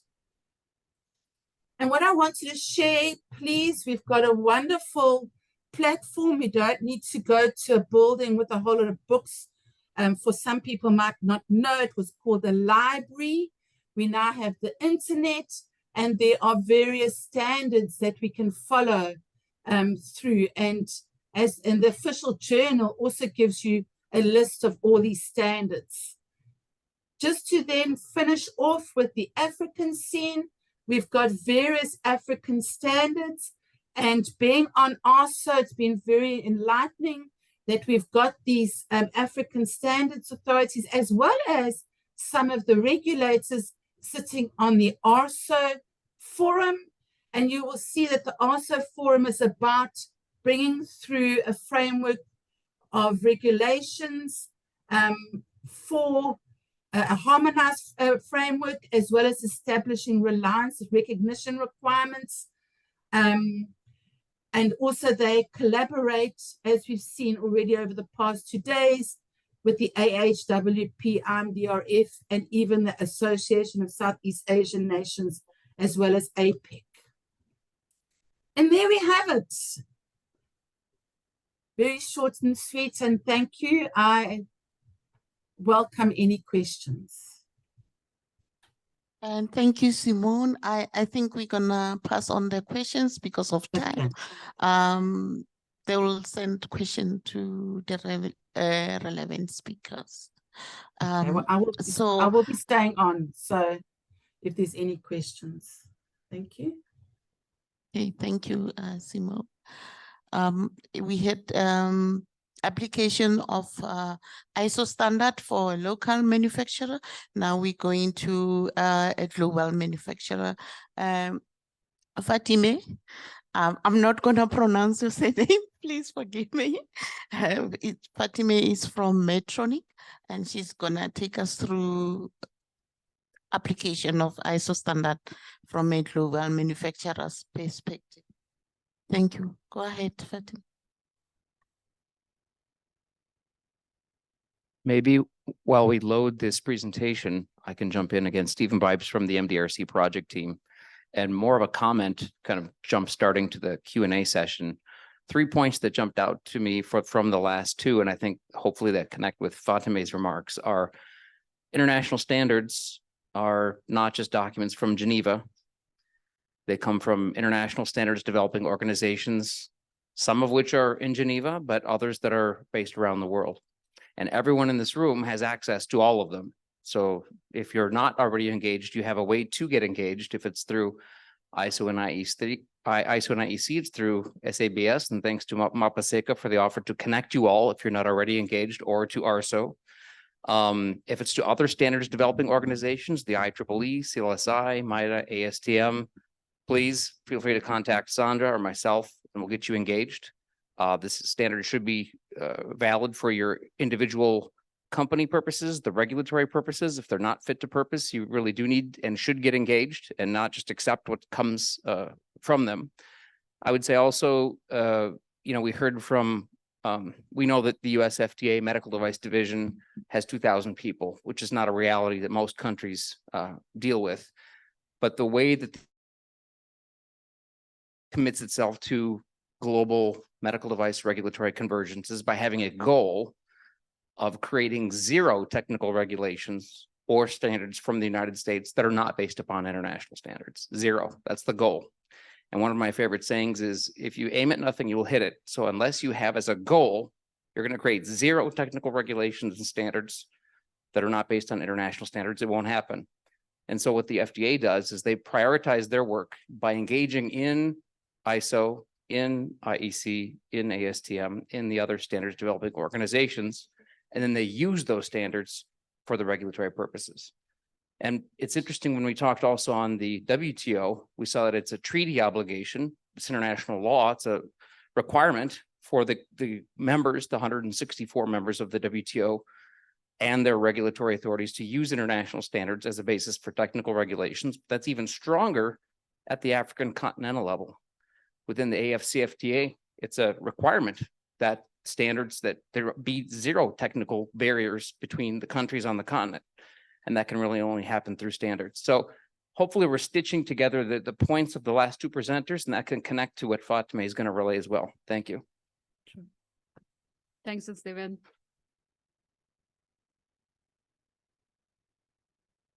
I think in the interest of time, while you're pulling the slides, I'm just gonna go ahead and get started.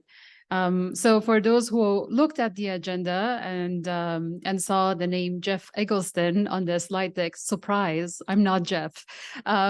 He wasn't able to join us today, and as a result of that, there we go. And as a result of that, I'm here with you, and I'm very humbled for the opportunity to spend another day with this group, with this esteemed group. And to cover the importance of and also the practical application of international consensus standards from an sort of a global manufacturer perspective. Next slide, please. All right, so today we are going to dive into why standards are a cornerstone of our industry's success in the global marketplace. Standards have really revolutionized our regulatory submissions. Because of the consensus standards, they're now more uniform, they're much quicker, and they're also cost effective. We have, as a matter of fact, witnessed significant reduction in approval time, in the time that it takes our regulators to review our submissions, our pre-market submissions, our registrations. And really, we owe it to these utilization of these consensus standards. They also empower us to create products with a global reach.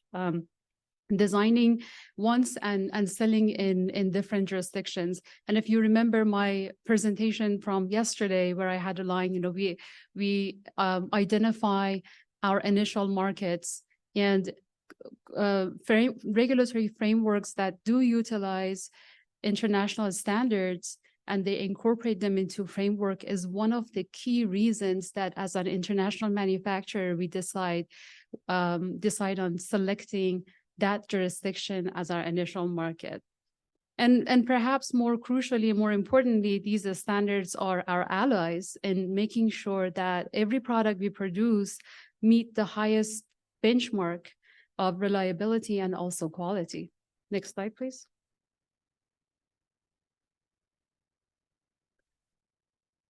So now let's look at how our perspective on the standards is echoed and supported by key stakeholders. So you see there are three quotes with the references on the slide deck to different key stakeholders that we really rely on. And really, when you look at it, the consensus is quite clear that internationally recognized standards bring predictability and efficiency to pre-market reviews, making the regulatory pathways clearer and also easier for us to navigate as a global manufacturer. Standards are not just rules; they're not just bunch of symbols or bunch of texts or bunch of directions. What they really are, we look at them as enablers for market entry, and to make sure that devices that enter the market are safe, effective, and quality. And it's because of these standards that that favorable regulatory environments are shaped and formed in different jurisdictions. Next slide, please. All right, so now let's turn our focus on how regulatory bodies are increasingly leaning on consensus standards as part of their regulatory approval process. And it's not just on the pre-market side, we also see it on the post-market side. We talked about how there is always a total product life cycle approach to everything we do, not only just for manufacturers, but also for our regulators. And MDSAP, the Medical Device Single Audit Program, is actually a prime example of that.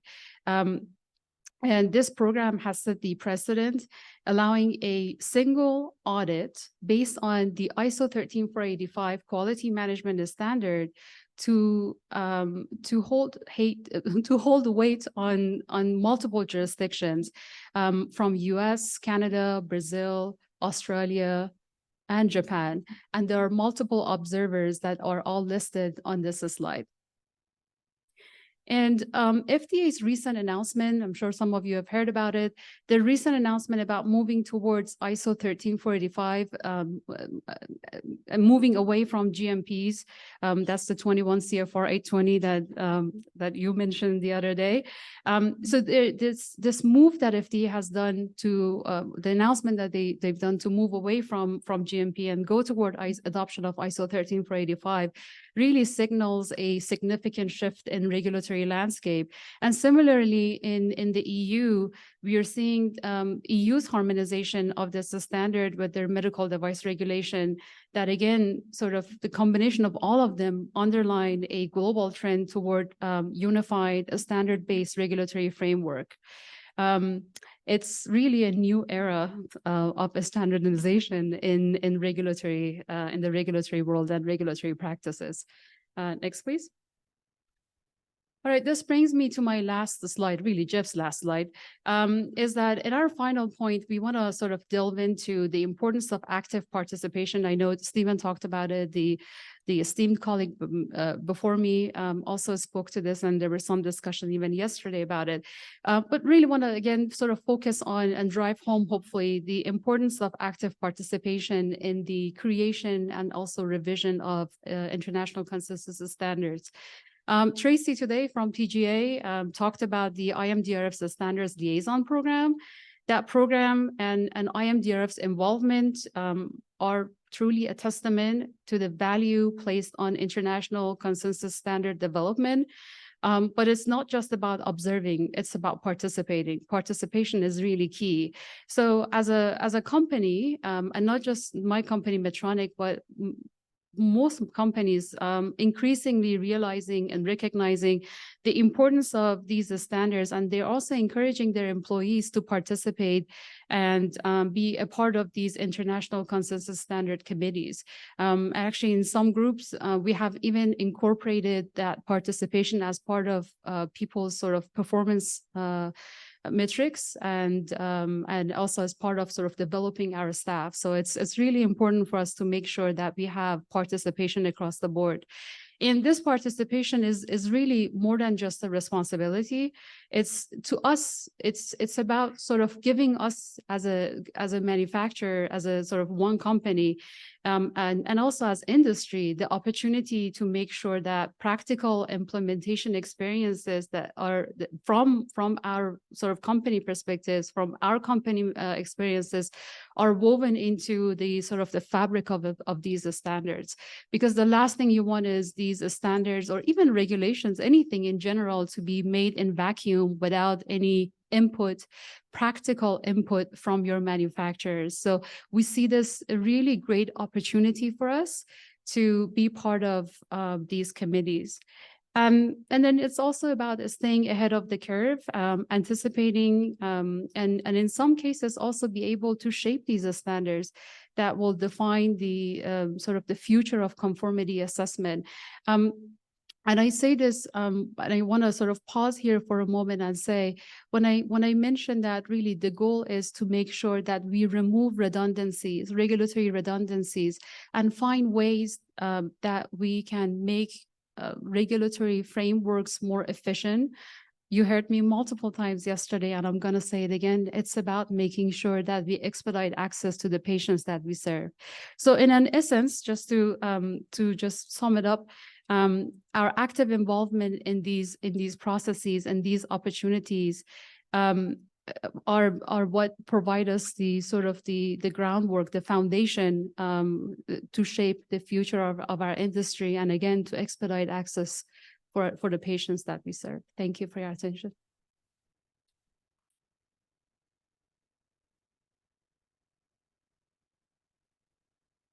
Thank you, Fatime. We're not gonna take questions now. As we have indicated, please send your question through. Sandra will send to the relevant presenter. So now we're going for break. We're gonna just take, I think it's gonna have a 12 minutes and be back at 20 past. Thank you. And thank you for your understanding, because we already have Agnes Kijo from the WHO online, so we would really like to get started with her presentation on time. Thank you very much, and take advantage that Fatima is around here, and also Famaseka, so you can approach them with additional questions. Thank you. Our discussions on reliance in a deeper way. So our next topic is reliance applied to medical devices and IVDs, international references and experience of national regulatory authorities, but also the recommendations from the World Health Organization. And for this, I welcome Agnes Kijo, that is kindly joining us today again, so she can drive us through the recommendations of the World Health Organization in regards of good reliance practices. So Agnes, thank you very much. Apologies for the slight delay, and the floor is yours.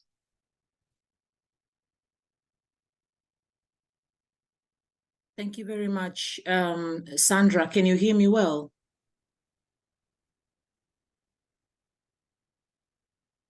Can you hear us?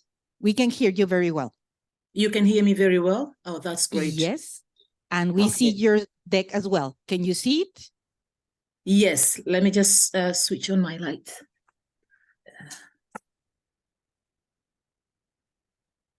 So good morning once again, colleagues. I know I attended briefly on the first day of the workshop, and today I am joining again to speak to you about the WHO good reliance practices.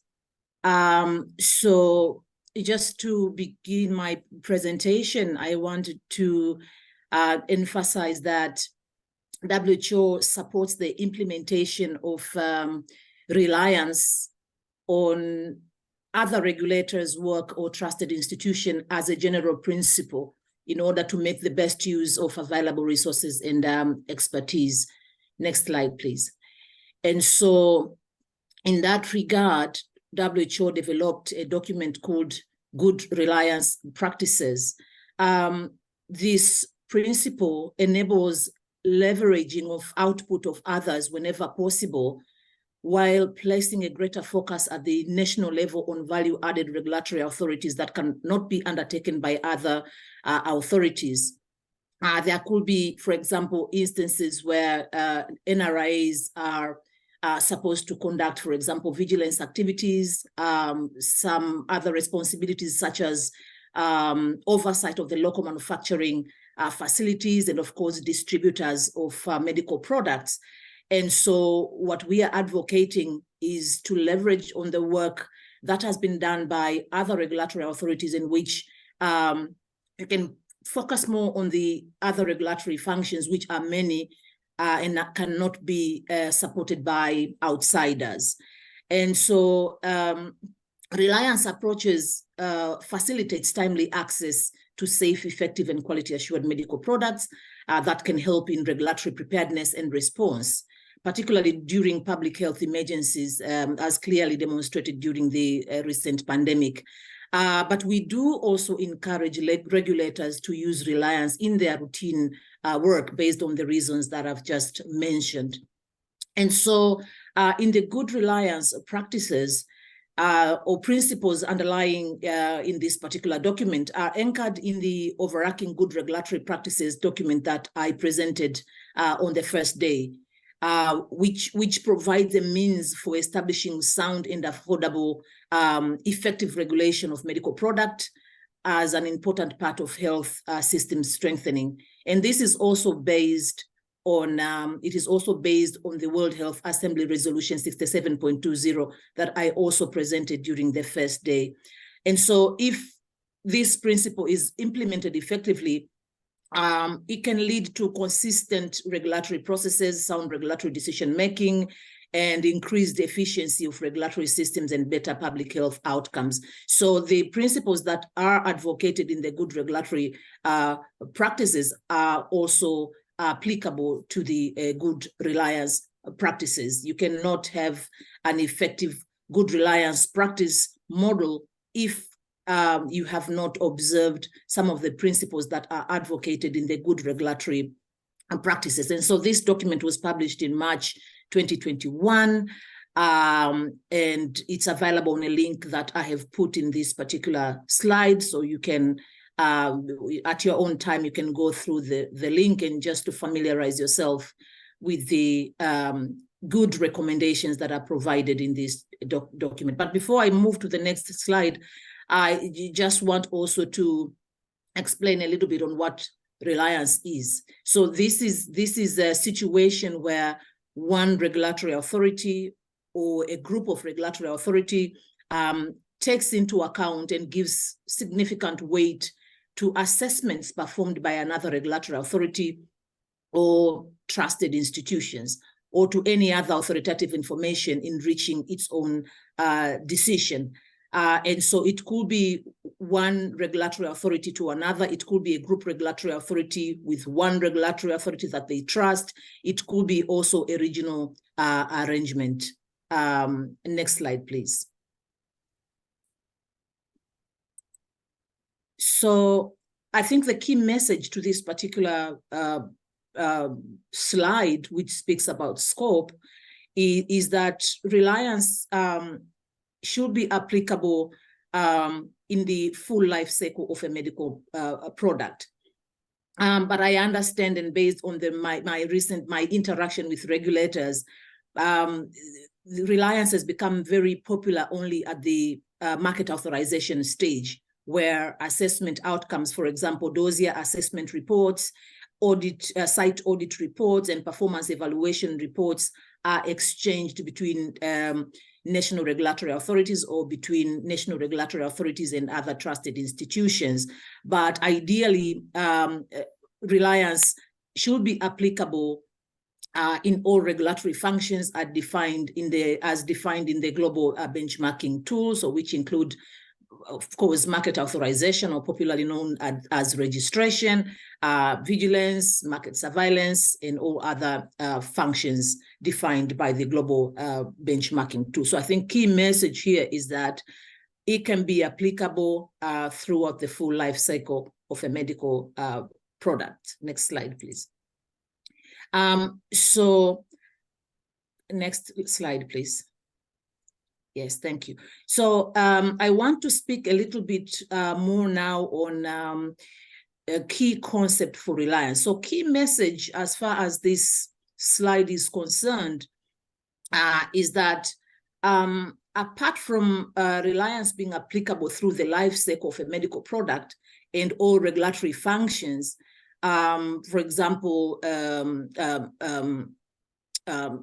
in vigilance or post-authorization or any other regulatory functions, it also follows risk-based approach. So very important that risk-based approach is applied when deciding which reliance model you want to undertake. And therefore, NRA should be able to define their own strategy based on either type and source of the product they are evaluating, the level of resource that is available within the respective national regulatory authorities, the issue of human resource capacity, but also the expertise available within the national regulatory authorities. There could be issues around, for example, public health needs, priorities of the countries, and of course, opportunities for reliance. So all these should be put into consideration when putting in place risk or deciding on which product you can use for reliance. And then it is the regulatory best practices for NRA to implement also a quality risk management. So in this respect, also NRA should allocate resources and the level of effort that is proportionate to the level of risk. And I always give an example of, for example, the different classes of medical devices. So we expect that more effort is provided in terms of the regulatory work to class D, which is the highest risk of the medical devices as compared to class A.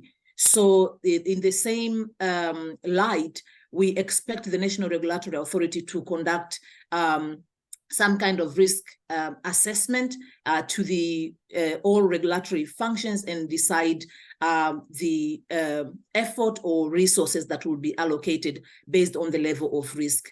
And maybe one practical example is on the sharing of information through WHO during the corroborative registration procedure. So if a product has been pre-qualified by the WHO or by any other trusted institution or NRA, you have to ask yourself whether you need to repeat such evaluation, or you can use the assessment outcome that has been done or conducted by trusted institution or the NRA that you trust to make the final decision in terms of any regulatory activities that you may wish to adopt reliance mechanism.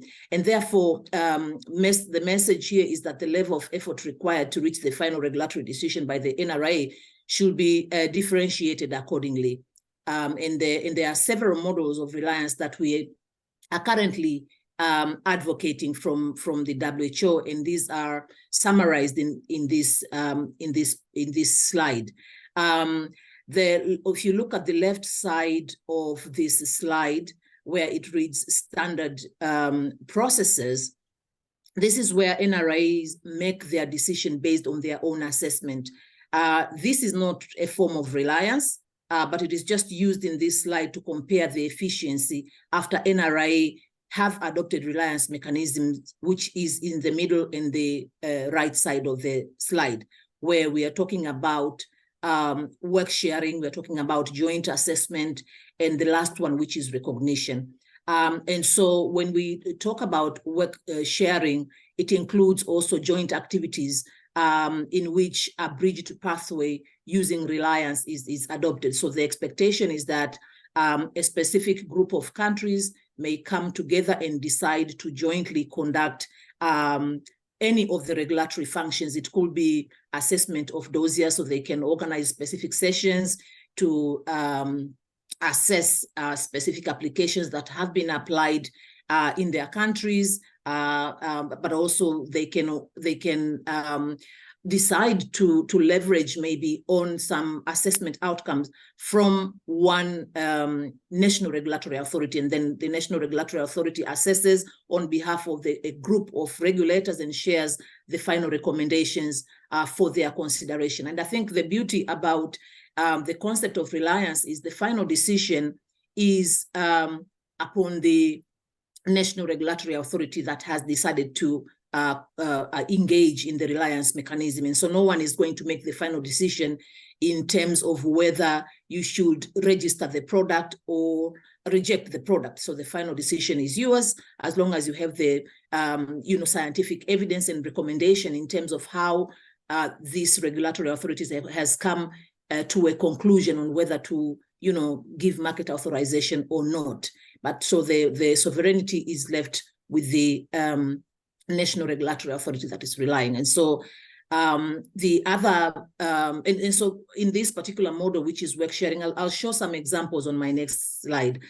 So in this, at this stage, we have already observed increased efficiency in terms of the timelines for registration of products. And I understand that one of the main pain point that we have been hearing from the industry, especially, is an unpredictability of the market authorization decision, but also unpredictability of even the results, because when the requirements are not very clear, it's difficult even to understand what will be the basis, for example, for issuing market authorization, and of course the issue of extended timelines for regulators to give a decision on specific applications. But through work sharing and through joint activities, we have witnessed a drastic reduction of market authorization timelines. And so when we go to recognition, I think recognition is even more efficient. And when I also compare with the situation during the COVID-19 pandemic, there was a huge adoption of recognition concept, in a sense that countries relied a lot on the final decision that were made by other trusted institutions, or for example, at that time during the COVID pandemic, EUL by WHO. And so in recognition, it could be unilateral, it could be mutual. So unilateral is one direction where one country considers the final decision of another trusted institution or mature national regulatory authority. And then there is also mutual recognition, where both countries decide to take into consideration the final decision that has been made by each one of them. And so in this also, we also saw less timelines in terms of regulatory decision, but also maybe to further emphasize that the main important point here is trust. So once regulators have clear understanding on the requirements that have been adopted in specific countries, and if trust is built between NRA, then there is increased reliance and, of course, increased efficiency in terms of the regulatory functions. And so just to give some of the examples of some of the very successful reliance model, I will move to the next slide. So one of them, and I'm going to speak on at least these three, but maybe before I speak to the examples, I want also to speak about some of the key principles of reliance. So one of them is sharing of information. I understand that when I spoke about recognition, it may not necessarily involve exchange of information, but when we talk about a typical reliance mechanism, it involves sharing of information. So it could be the assessment outcome, which would also form the basis for a final regulatory decision. But the idea behind is to avoid duplication. The second important principle, apart from sharing of information in a confidential manner, remember this is information that has been sourced from the respective manufacturers who have either registered their products through the WHO, through the NRAs, or have their product pre-qualified by WHO. And so maintaining confidentiality of the information that is shared with the National Regulatory Authority is key here. And it involves, of course, signing of confidential agreements and, of course, consent from the manufacturer of the product.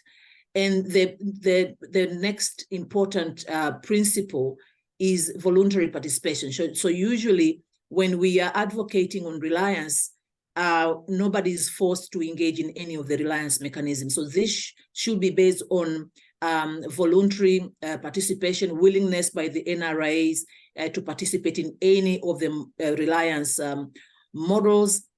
And that is why we also require that NRAs signs agreements. They sign agreements to indicate their willingness to participate in the any of the reliance models. And also one of the important aspect, which is not indicated here in this slide as a principle, is the issue of sameness. But I'm going to talk about sameness on my other slides. But the third important principle is sameness, because when you're sharing information and you want to make a decision about a product, you have to be 100% sure that this is the same product that has already been assessed by a person that you're sourcing this information from. And so the issue of comparing or confirming sameness is also very important. So confidentiality during sharing of information, voluntary participation, but also confirming sameness of the product. These are the main principles behind reliance. So one of the a very popular reliance mechanism, which has proved to be very effective, is the WHO collaborative registration procedure. And I'm not going to talk about the other medical products, but for diagnostics, it was piloted in 2019, and now it has been rolled out we have a total of at least 32 NRAs that are currently engaging in the collaborative registration procedure for in vitro diagnostics. And when I talk about collaborative registration procedures, this is a mechanism where a pre-qualified report or assessment outcomes of a pre-qualified in vitro diagnostic is shared with the National Regulatory Authority through a very restricted site with the consent of the manufacturer or manufacturer that has pre-qualified that product. So we need to seek their consent. Once we receive their consent, then we share this information in a very confidential way with the regulators to assist them to conduct minimal assessment on the reports that have been shared, and then the final decision is made. We've seen very interesting timelines to some of the countries that have adopted the collaborative registration procedure. We've seen timelines of 7 days, we've seen timelines of 10 days, and of course the maximum timeline for, as far as the collaborative registration procedure is concerned, is 90 days. So we expect that within 90 days, at least a regulatory decision should have been made for that specific application. And then the other one is SRA collaborative registration procedure. So this one doesn't involve pre-qualified products. So this collaborative procedure involves exchange of information between, we call them stringent regulatory authorities, but now we are moving away from the term SRA to WHO listed authorities. But so these are the regulatory authorities that have mature, regulatory systems, and in this case, market authorization aspects where they would share their reports, assessment reports with WHO, and then WHO will facilitate the exchange of information and signing of the agreement between the NRA and the SRA to also facilitate regulatory decision.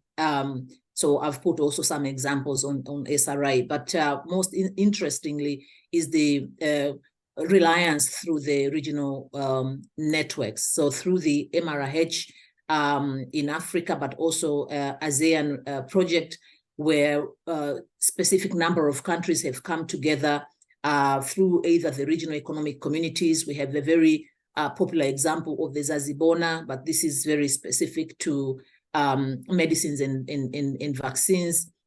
But we also expect the scope to expand to include also in vitro diagnostics in the near future. But we are still building up, the foundation to make sure that there is swift implementation also of joint activities also for IVDs.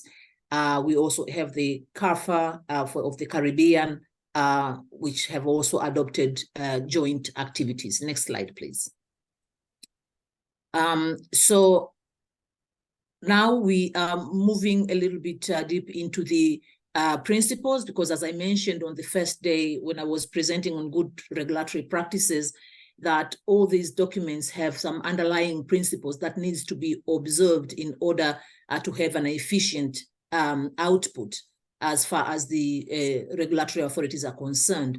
And so for the good reliance practices, there are 6 principles in the document, but when you go through this document, you'll see these principles very well explained in the document. So one of them is universality. So what I think the main message on universality here is that the reliance applies to all NRA irrespective of the resources, because sometimes regulators may feel low when you ask them to engage in reliance practices. They would feel like maybe it's undermining their work. It's like they're exposing themselves, that they don't have the capacity.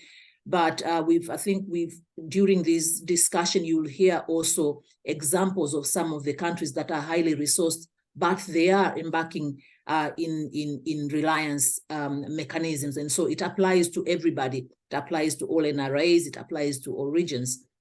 And then the sovereignty of decision making, I think I mentioned this briefly, that there is independence in terms of the final decision on the reports that have been shared by trusted organizations. And so the final decision is of the National Regulatory Authority that has received the information. You can either say yes to the recommendation, or you can say no.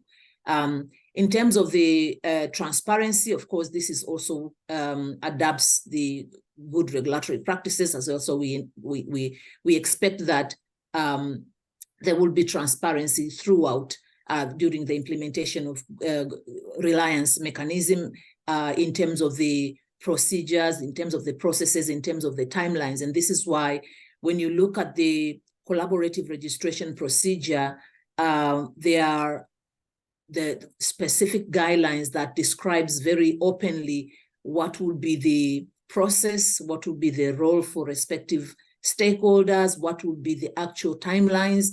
And I think when I joined, Tracy was presenting, and she was also talking about the issue of transparency, that we need to make sure that there is clarity in terms of the requirement. But I think also she emphasized on communication. So in Reliance, we are also advocating on the issue of communication. You have to be very transparent in terms of where you are, what stage of the application you are, and clarity in terms of the approaches, in terms of the delays. This needs to be communicated. So this is also emphasized in the Reliance principles. And respect of national and regional legal bases, yeah, definitely. So this is also very important. I'll give an example on the label.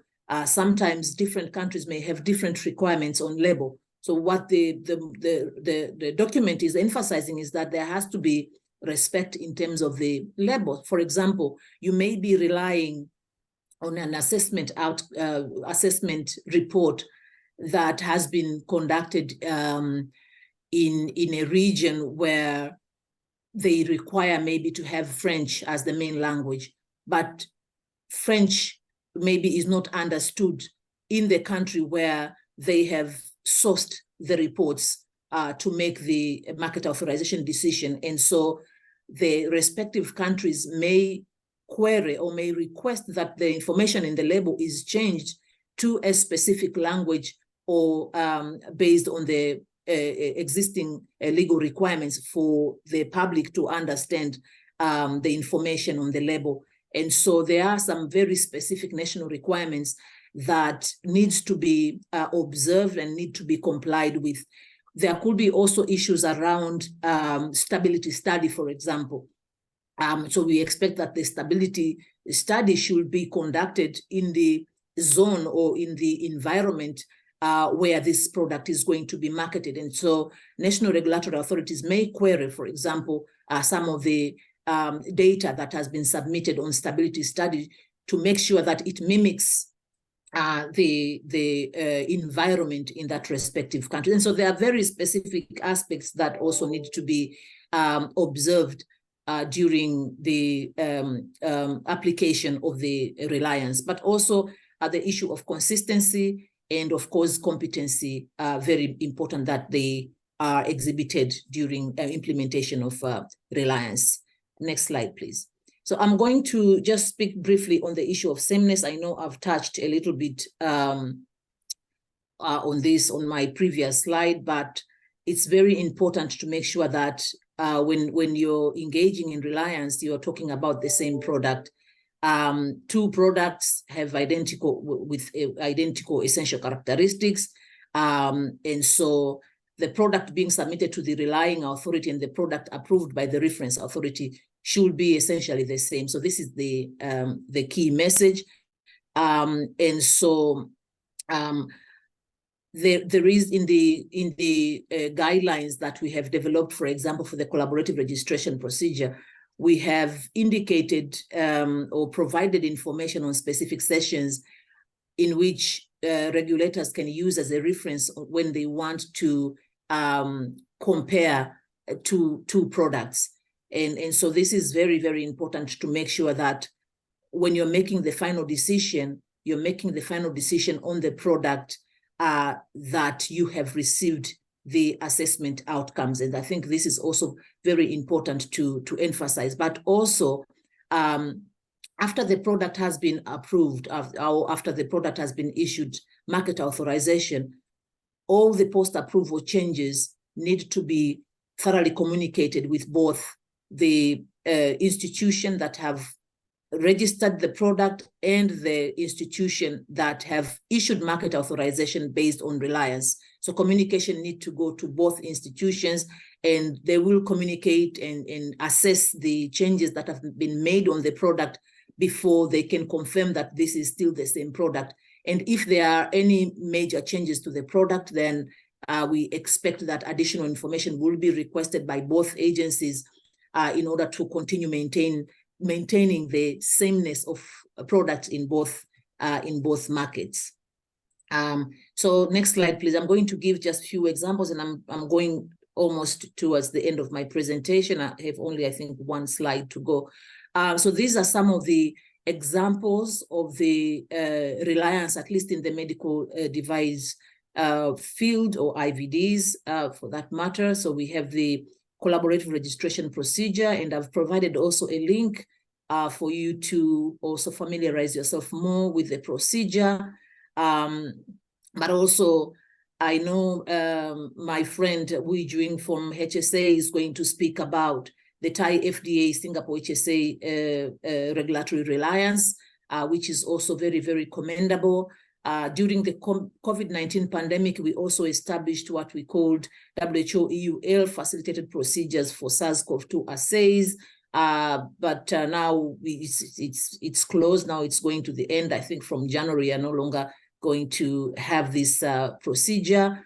But also there was, I think, a mention about MDSAP. This is also one of the model that is adopted by the IMDRF, which also forms or follows the concept of reliance. So these are some of the examples of reliance, at least in the medical devices field, that you can familiarize yourself, and also either organize similar arrangements either in your region or in your respective countries. Next slide, please. So in this slide, just to indicate briefly some of the WHO implementation plan in terms of the good regulatory practice and good reliance practices. So I have provided also link to some of the resource places where you can find more information on these important documents. We have translated these documents into at least the 6 UN languages, but we have also developed, and I've realized it's not in this slide, but I will modify this slide to also provide further information in terms of the implementation. We have launched last year an online course just to explain in a very simplified language on the principles of good reliance. It's a very nice little course that can really give you some insights in terms of how what is the concept and the principles of reliance. But I feel like I'm missing some few links here on this particular slide, but I will modify and send it through Sandra so that you can get all the relevant resources as far as implementation of good reliance practices is concerned. And of course, we have been attending different forums like this one. We have been participating different meetings and workshops to promote further the concept. And I think at this point, I would really like to thank colleagues from MDRC for their support and the work that they have been doing to really promote widely these important concepts. And I think I have just very few final maybe key messages that as much as we have spoken about, for example, good regulatory practices, we've spoken about good reliance practices, but I think it is crucial for NRIs to develop very sound legislative and regulatory requirements in consultation with the stakeholders. There has to be a legal framework to define the basis and conditions for collaboration. If you don't have a legal basis for collaboration, then it will be difficult to apply this important concept of reliance. And so very important that everything is really embedded into the a sound a legal framework, and also application of practical arrangements and operational procedures for implementation. Very important that there is clarity, or before you engage in any of the reliance mechanisms, you have to create or to develop tools and support system for swift implementation of this important concept. And then, of course, interpretation of the requirements, both for internal stakeholders, but also for external stakeholders, making sure that NRA staff have been oriented in terms of these pathways, plans for capacity development, and of course, stakeholders engagement as well. And then for me, I think that all these need to be also to be supported by good regulatory practices, but also good governance. So there has to be some level of accountability. If people don't meet specific timelines, there has to be also transparency. I've spoken about this on the principles. There has to be impartiality, and then equal treatment of all regulated parties. So all these things have to be taken into consideration. And that's where you see that there is a good link between good regulatory practices and good reliance practices. And I think finally, not using the output or outcome from other trusted authorities is a lost opportunity for regulators, unnecessary duplication of efforts, and increased regulatory burdens and waste of scarce resources that are available out there. And so I think these are my final messages, and I'm happy to clarify or to take up any question. Over to you, Sandra. Thank you very much for your attention.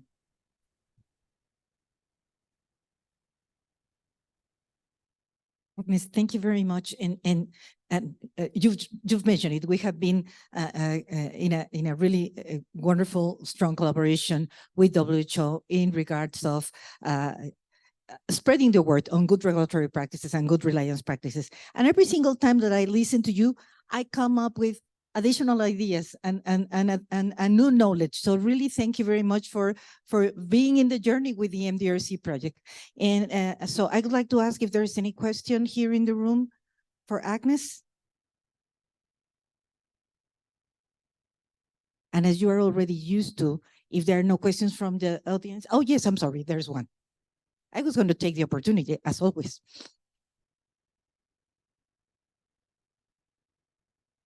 Good morning. Thanks for the presentation.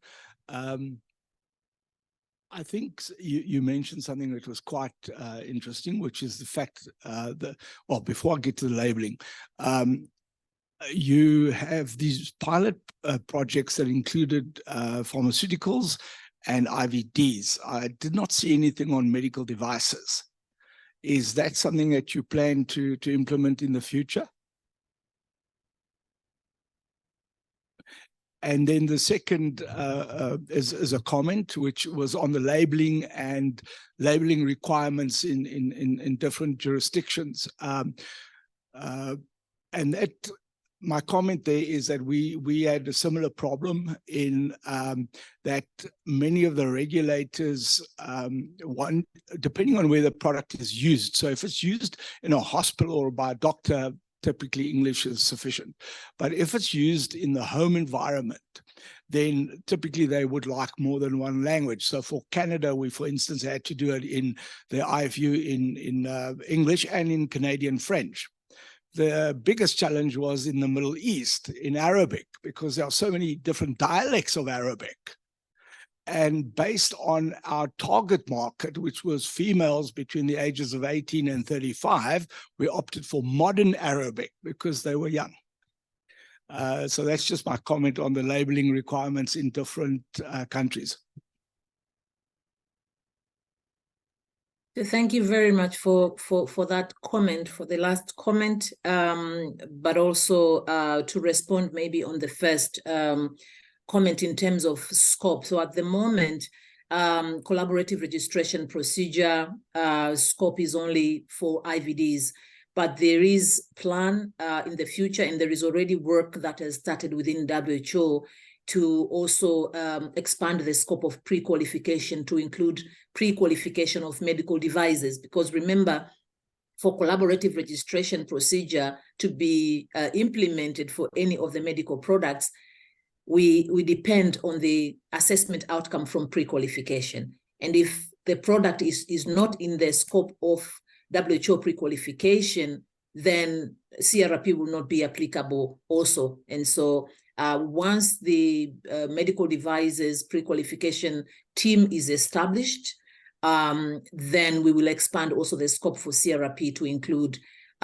medical devices. But at the moment, the scope is very limited to specific assays that have been pre-qualified by WHO.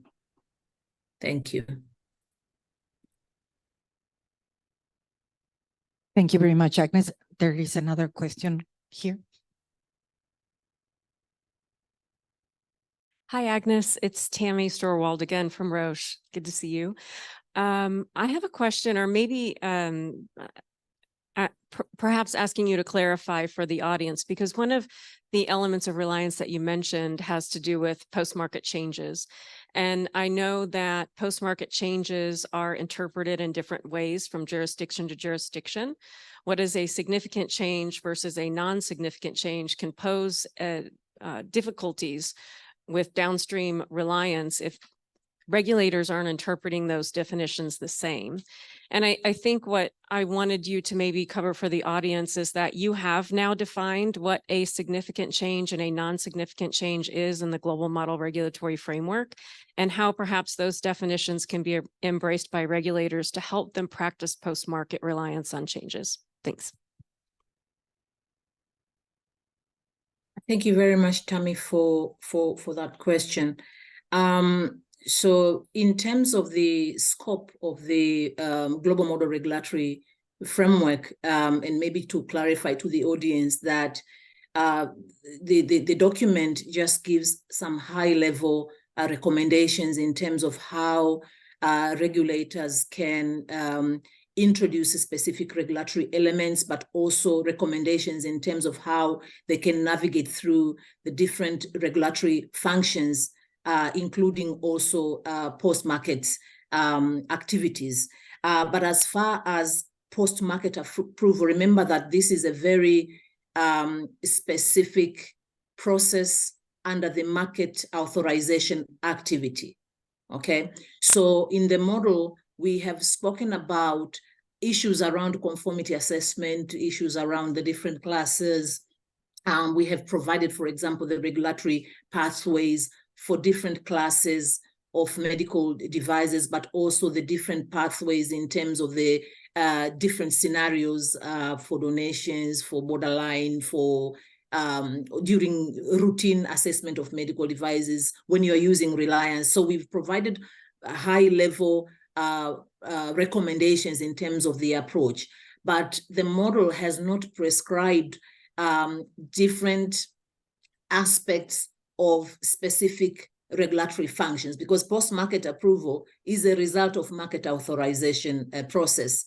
When the product has already been registered, then you'd, of course, have some specific phases when the product is already in the market. One of them is post-market approval. So internally within WHO and through WHO pre-qualification, we have a very well developed guideline, and I think it's now under review, but even the existing document, I think suffices, where it has provided some explanation in terms of the types of changes that might be expected after a product has been placed on the market. And so my suggestion, and I'm going also to put this reference on chat, just to go through this document. But I understand also there are specific countries that may have very specific definition in terms of major change and minor change. And so at the level of WHO, we have provided some kind of guidance and approach in which WHO categorizes these changes, but it is up to the different jurisdictions to look into this document and decide how they want to define or categorize the different changes for the product. But recommendation is to align with the internationally harmonized guidance document, which is at this point is the IMDRF guidance documents, so that there is at least consistency in terms of how these changes are categorized. But I think one of the things that I also want to emphasize is that when you're relying on information from another trusted organization, it is crucial.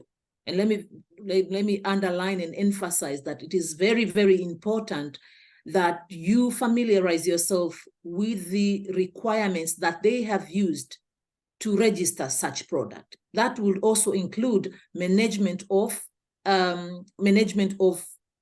processes such as post-approval changes. So once you are familiar with that requirement, and if it aligns with your requirements, that is where I would encourage countries to rely. But if the requirements are completely different, it will be very difficult when you are approaching also elements such as post-approval changes, because they would categorize critical or major and you would categorize minor. So very important that there is that alignment without going into specific details of the different categories of post-approval changes. Over. Thank you very much, Agnes. And we will have to move now to our next presentation. Thank you very much again for being here. And we will be sharing the information that you're going to be including in the chat box so the audience can benefit out of that. So thank you very much. Have a good rest of your day. And now I'm really very honored to welcome Wei Yuan from the Health Science Authority of Singapore.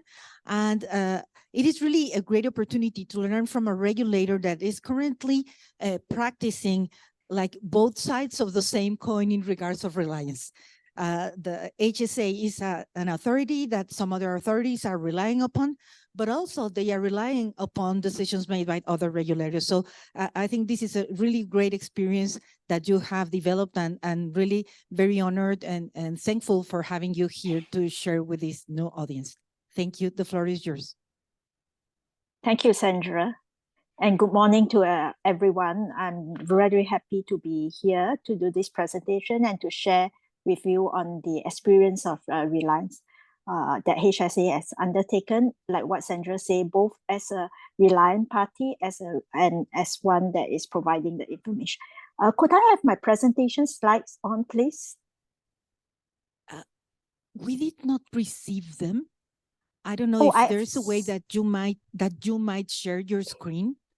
And apologies for this. Not sorry. I'm not able to, because I think I have sent it to Sandra.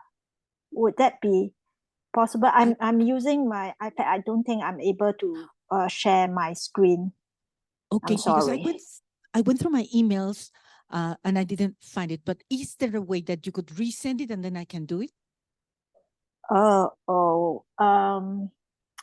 No, I think I sent it to you last. Wait, Sandra, you actually acknowledged that you received it. Let me just double check, and my apologies for this. Is there a way? Sorry, that, because I really cannot send. I will have to get through. I can start talking while you look for the.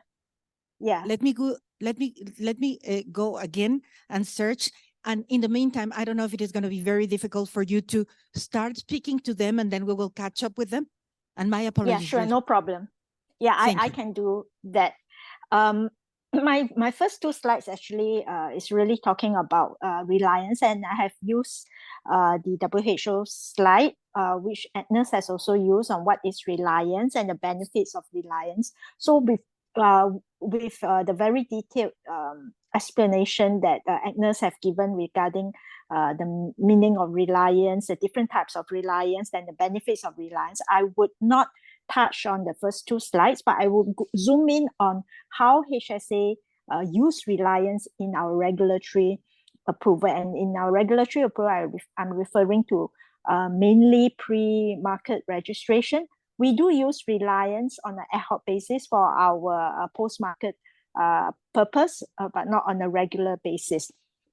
So for HSA, when we actually started our registration, pre-market registration framework, that was more than 10 years ago.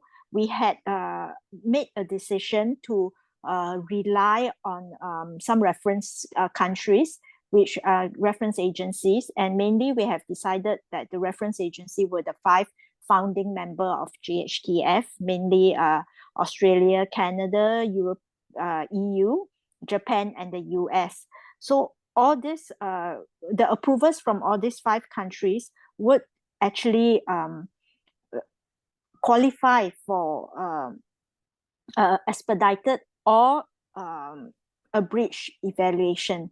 And I would not really dwell on when is it expedited or abridged. Maybe I'll just concentrate on abridged. Abridged evaluation would mean that we would do they only need to provide us with summary reports. We don't need to review the full full report, because that has already been done by our reference agencies, and that would then translate. Thank you very much, Sandra. I can see the presentation slide. Can you maybe go to the 4th slide?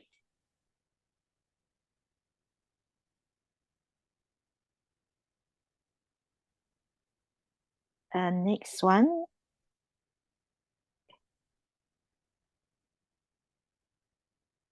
Some more? The next slide. Yes, this is the slide. Yeah, so having a bridge evaluation would translate to shorter turnaround time for applicants, for the industry applicants, and lower costs because we spend less time in the evaluation. And of course, I said less dossier requirements because we actually require summary reports. Though I've said that actually we recognize the approvers from these 5 reference agency, there were some things that we need to take note of. Firstly, that is that the product, like what Agnes has said, the sameness of the product. So the whatever that is registered in Singapore who wants to come in using this reliance model from all these 5 reference agencies have to be exactly what is being registered in the reference country. So the exact models, so we will check that the exact models are indeed being registered in this reference agency. And if they are not, then they do not qualify for the reliance abridged pathway. The other one is also that we only rely on the regulatory approvals that have undergone evaluation by these 5 reference agencies. For example, EU IVD, which are self-declared, do not qualify for a bridge evaluation because self-declaration have not been really evaluated by a notified body or the reference agency. So there are certain restrictions in terms of the type of approvers that are qualified to come in via a bridge registration. And the other thing that we take note of is because some of the times these products may have been registered in this reference agency for quite a few years.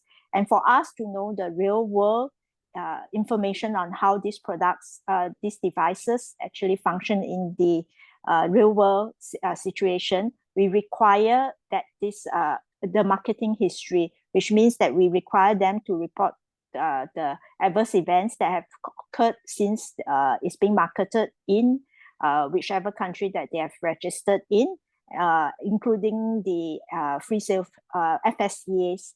So we need to ensure that there is safe marketing history. So if there is an open FSCA that's not been resolved, then they also do not qualify for this breach evaluation pathway, or we will have to then separately evaluate the FSCA and be comfortable with the actions and the CAPA that they have taken for the FSCA. So some of the safeguards that we take note of when we use the reliance model for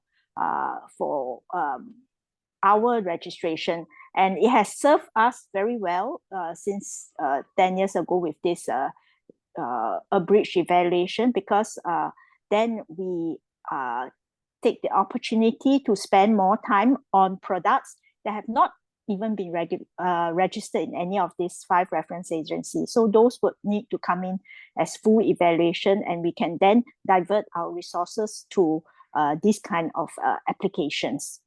So that is how we manage our resources, because compared to drugs, actually medical device, there are many more registration of medical device in Singapore compared to drugs. I just did, this morning, I just did check on how many have been approved. For example, in Singapore, just class B to class D, or class 2 and 3 devices, a total of almost 19,000 devices have been registered.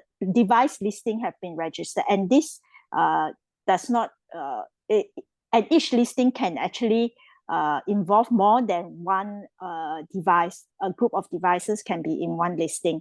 Comparatively, for drugs in Singapore, about 5,500 drugs have been listed in and registered in Singapore. So the sheer number of medical devices really requires us to be prudent in our resource management, and which is why this regulatory reliance and a breach approval serve us very well. Next slide, please. Yeah. Then I think it was 2 years ago, we have, like I mentioned earlier, Australia was one of our reference agency. And 2 years ago, Australia contacted us, and we had several rounds of discussion. They actually look at the evaluation reports that we did for our evaluation, and we have several discussion on how we evaluate the medical devices. And after quite a number of discussion sessions, Australia decided to name us as one of their, they call it comparable overseas regulator for medical devices. And this means that products that are being registered in Singapore will be able to enjoy faster track regulatory approval in TGA. So in this sense, actually Australia and Singapore actually have a mutual reliance kind of mechanism in place. That was about 2 years ago. And we're happy that this has occurred, and it's also give us the confidence to actually embark on the next one, which I will talk about, which is the Thai FDA and HSA, Singapore HSA reliance. Next slide, please. Okay, before I touch on the Thai FDA, this is a ASEAN Common Submission Dossier template. In ASEAN, in the 11 countries, we have a medical device directive that requires us requires us to use harmonized format for the submission dossier template.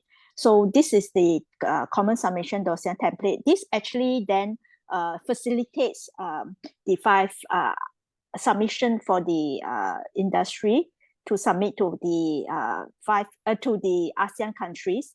And because of this, it makes us the reliance program between Singapore and Thai FDA much easier because we are talking about the same dossier submission template. There's no difference for industry. They submit the same kind of documents to Thailand as well as to Singapore. So that's one step easier for reliance. Next slide, please. So we actually started talking with Thailand about the reliance in September 2020. They wanted to start this reliance program with Singapore, and that's also because Thailand was beginning to start their mandatory medical device registration, I think in 2021. So they are cognizant that in terms of the resources, manpower resources, they may not be able to evaluate in full all the medical devices. So we started this with Thai FDA by having a team of Thai FDA evaluators coming to Singapore, and we actually have a deep discussion with them in terms of how we evaluate medical devices, and also the assessment, that how we do our assessment. We showed them the assessment reports and explained the assessment reports in detail. What is our criteria? What are our criteria? What's the process that we use to do our registration, and how we make decision. And based on that, then the next step we did was we had a confidentiality agreement with Thai FDA to ensure, like what Agnes have mentioned earlier, because all these are actually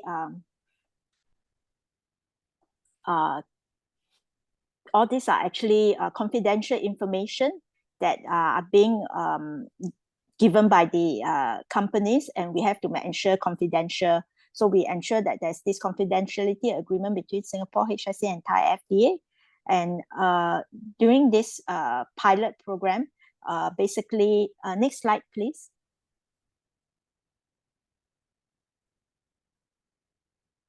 So during this pilot program, we actually shared with, I think, Thai FDA. The companies will apply to Thai FDA for a certain number of products, and they identify the products. Then they require the Singapore registration applicant to allow us, HSA Singapore, to provide the evaluation report. Because of the confidentiality, we require this consent from the local applicant to consent for us to review this evaluation report to Thai FDA. And we did this, and we actually shared the evaluation report with Thai FDA. And we did a pilot for, I think, 12 products. And after that, Thai FDA was quite confident in how we do our evaluation, and referring to the evaluation reports. So, and it actually helped to reduce the evaluation time for Thai FDA from almost 10 months to 2 months, which is quite welcomed by the industry. And it's also helpful for Thai FDA because, and they also reduce the cost for applicants in to Thai FDA, because previously, before this Reliance program, Thai FDA had to send out some of the evaluation, send out some of the dossier for external experts to do the evaluation, and that costs money, which translates to additional cost for industry as well. So with this, in October 2021, Thai FDA officially announced Singapore HSA is one of their reference agency for their medical device registration. Obviously, one of the criteria is that the medical device must be registered in Singapore, because then that gives us the ability to share our registration evaluation report. Next slide, please.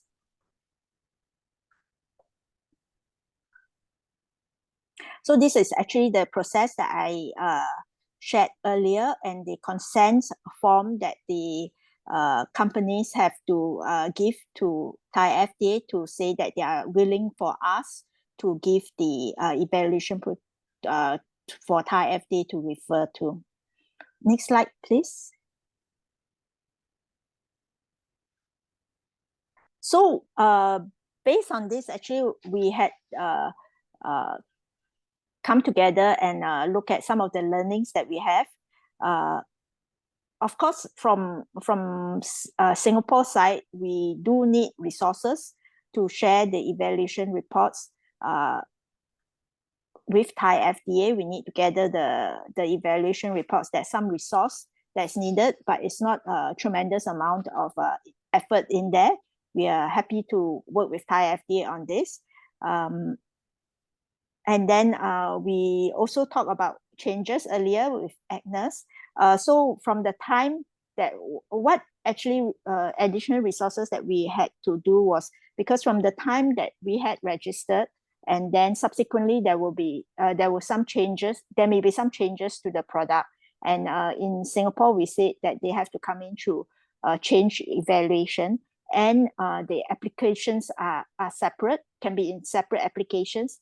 But when Thai FDA requests for the report for that product, we actually have to gather all the information for pre-market registration, new registration, including all the changes that they have made, so that we can give a full package to Thai FDA.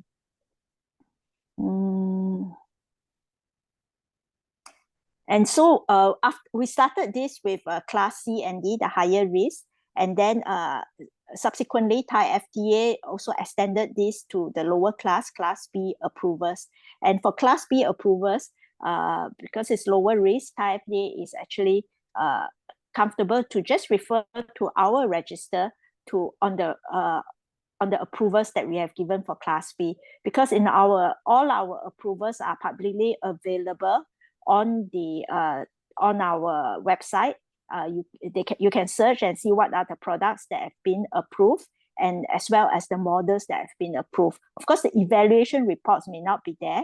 Thai FDA still has the option to ask us for the evaluation report if they require, but because class B is a lower risk, they are comfortable to just rely on the decision that we have made, which is the approval, and move on with their registration. I think this may be the last slide. Next slide, please. Yeah, that's all. Thank you very much for your attention. And I welcome any questions if you have any. Thank you, Gongwei.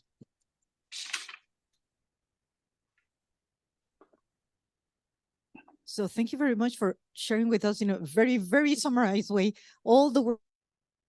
Sorry, Sandra, I cannot hear you. I'm not sure. I think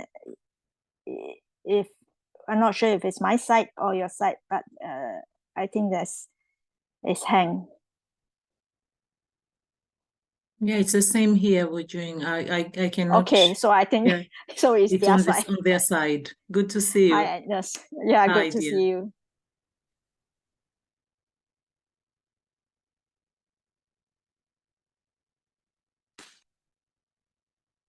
So we just have to wait. Hi, probably they are Hi. having some connection issues. Yes. I send a message for her, Sandra. Sorry.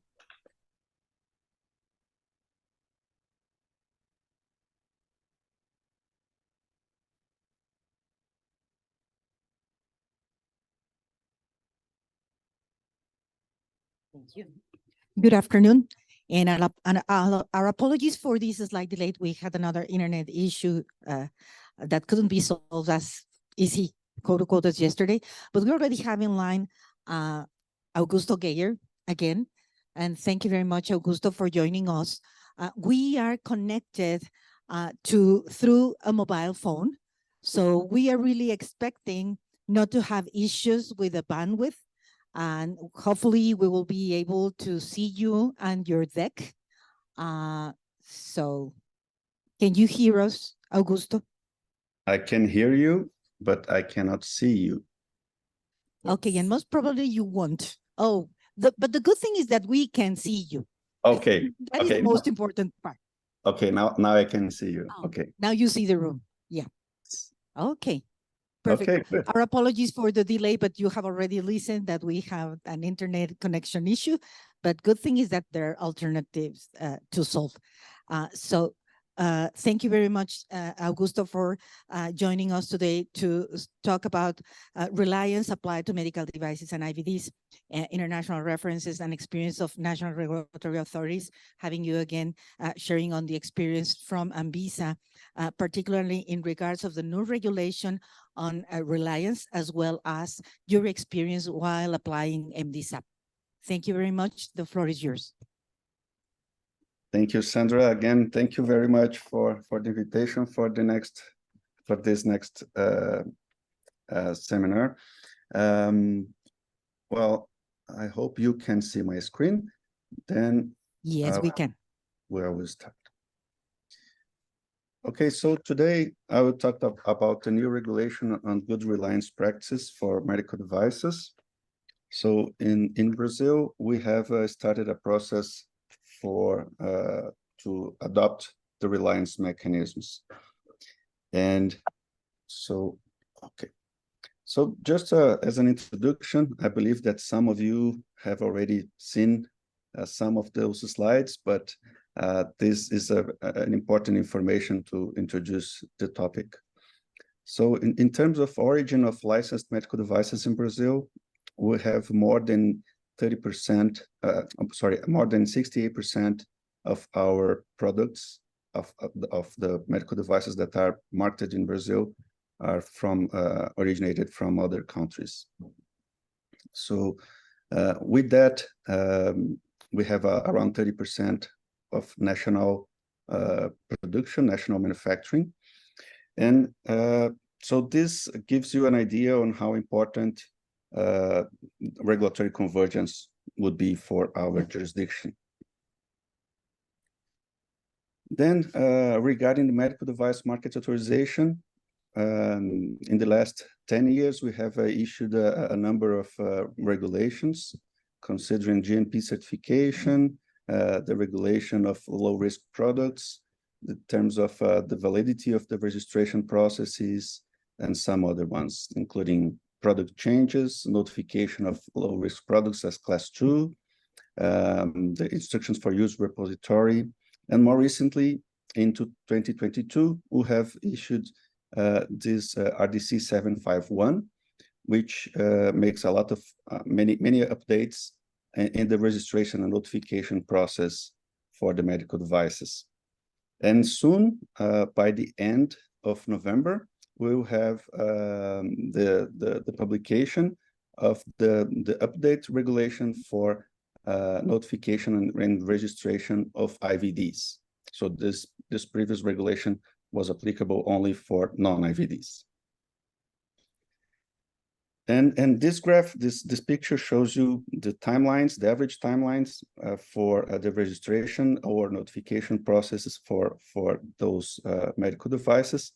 And as you can see, during this time, we have the chance to reduce significantly the timeline since the application for a medical device with ANVISA and up to the final publication of these authorizations, right? So in terms of regulatory convergence, what would be the key factors and motivations for ANVISA? So we have seen the complexity of the medical device sector increasing every year. We can see new technologies, new companies are rising to the market, and this increase the complexity of the sector. Then we have the predictability of the regulation that should be available, capacity and confidence building. Also, regulatory convergence will help us to avoid duplication of efforts for not only for regulators, but also for the industry that would be able to provide the same documentation for different jurisdictions. We have the globalization of supply chains and the possibility to accelerate patient access to new technologies. So at the end, the last and most important topic would be the patient safety and public health that we can provide. So ANVISA is working in a number of different forums. IMDRF I believe, would be the main forum that we are taking part. MDSAP is a very important initiative that Anvisa uses for the certification of good manufacturing practices. And later I will talk a little bit in detail about MDSAP. Also, we are using WHO documents. We are taking part in ISO working groups and IEC, and we also are part of Mercosur. So the internalization of those documents from IMGRF is one of the main works that we do with our partners in Mercosur. And finally, there is a very important topic about bilateral agreements. So this is the basis that we are taking, that we are using for the reliance mechanism that we are adopting. So this is just to give you an idea on the number of documents that Anvisa have already issued based on IMDRF documents. So we have unique device identification, the update of essential requirements of safety and performance that we're working on, as I mentioned yesterday, the update of medical devices risk classification, adoption of the IMDRF table of contents as an option of submission format, software as medical device, personalized medical devices, clinical investigations, cybersecurity, and we also taking part of this discussion about the medical device single review program. Okay. So then regarding reliance mechanisms for pre-market authorization. So if we take a look on the definition of reliance in this document of WHO, Global Model Regulatory Framework, is the act whereby a regulatory authority in one jurisdiction takes into account and gives significant weight to assessments performed by another regulatory authority or trusted institution, or to any other authoritative information, enriching its own decision. So the relying authority remains independent, responsible, and accountable for the decisions taken.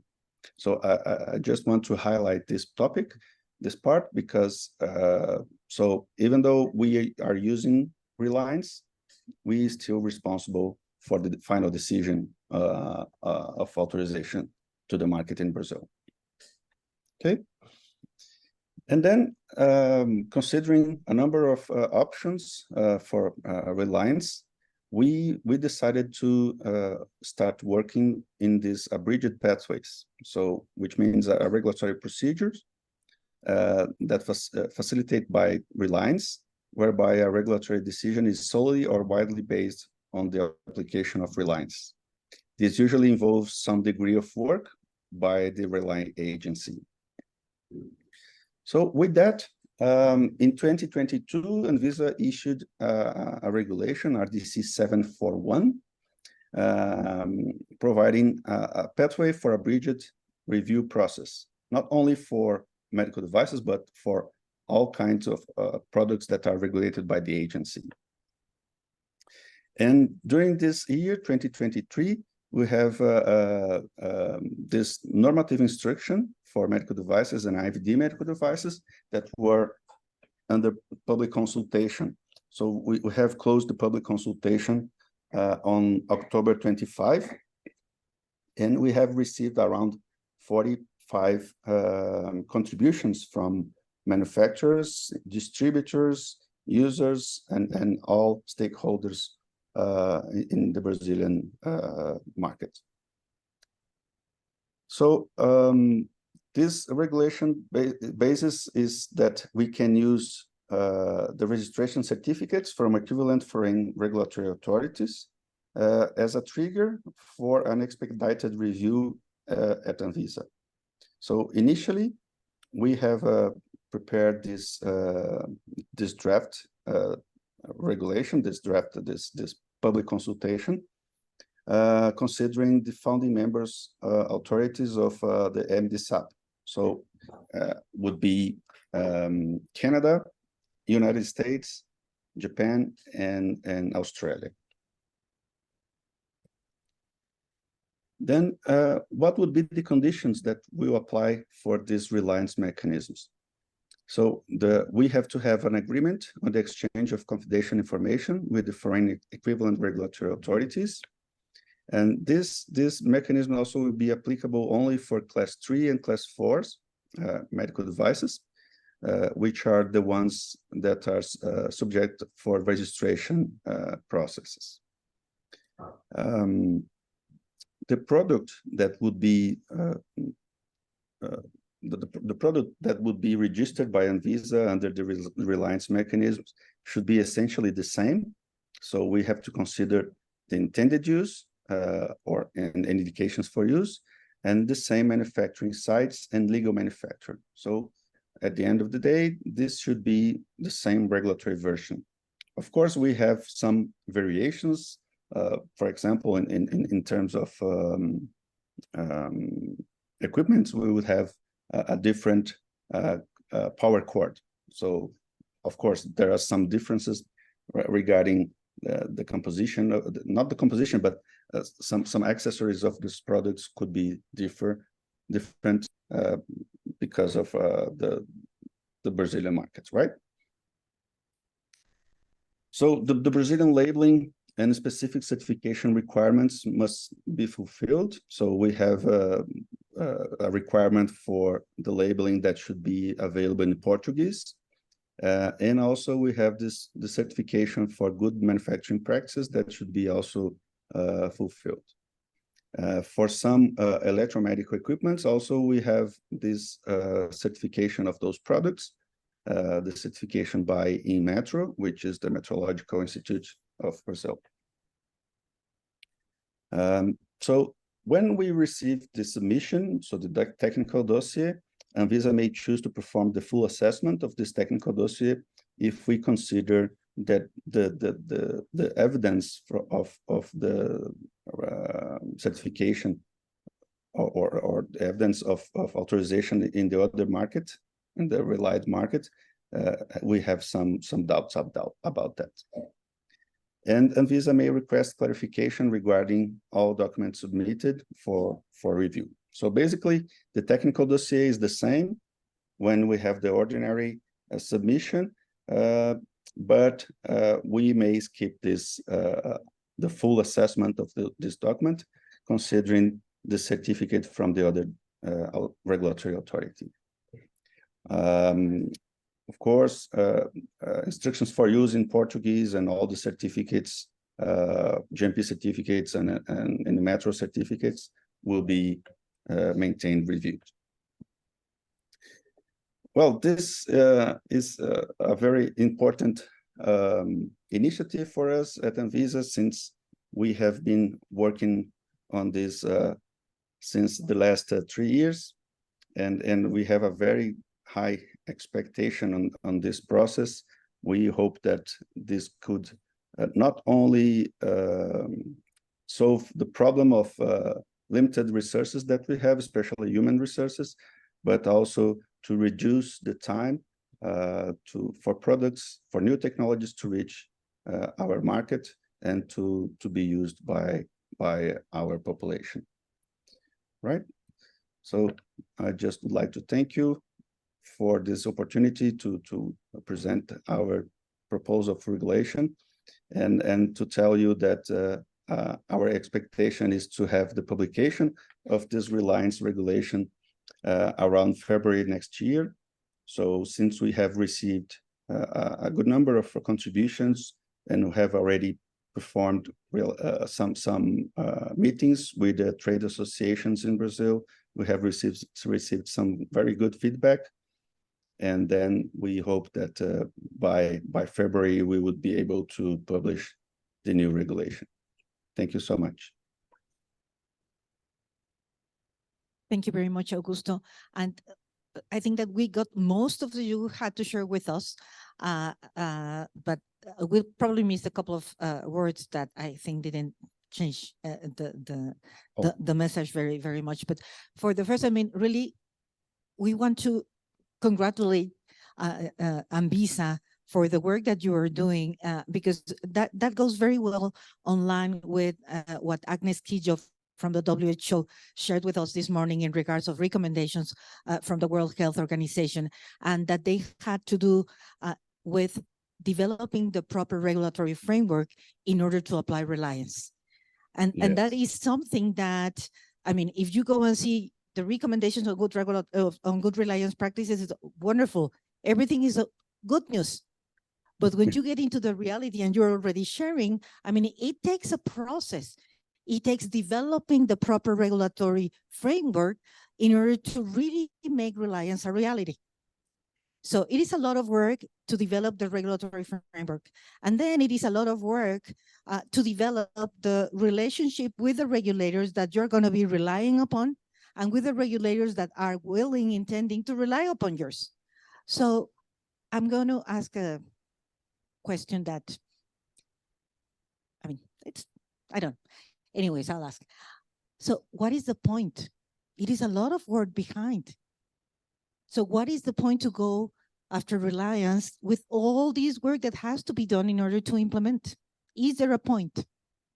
Yes, so you're right. It took a lot of work.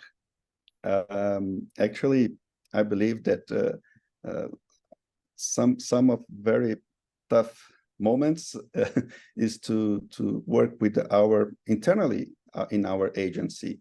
So we have to work with all the experts that are reviewing medical device submission to actually, I would not say convince them, but to give them the arguments that we have enough confidence in this process that we could use the assessment of another authorities to consider for our authorizations.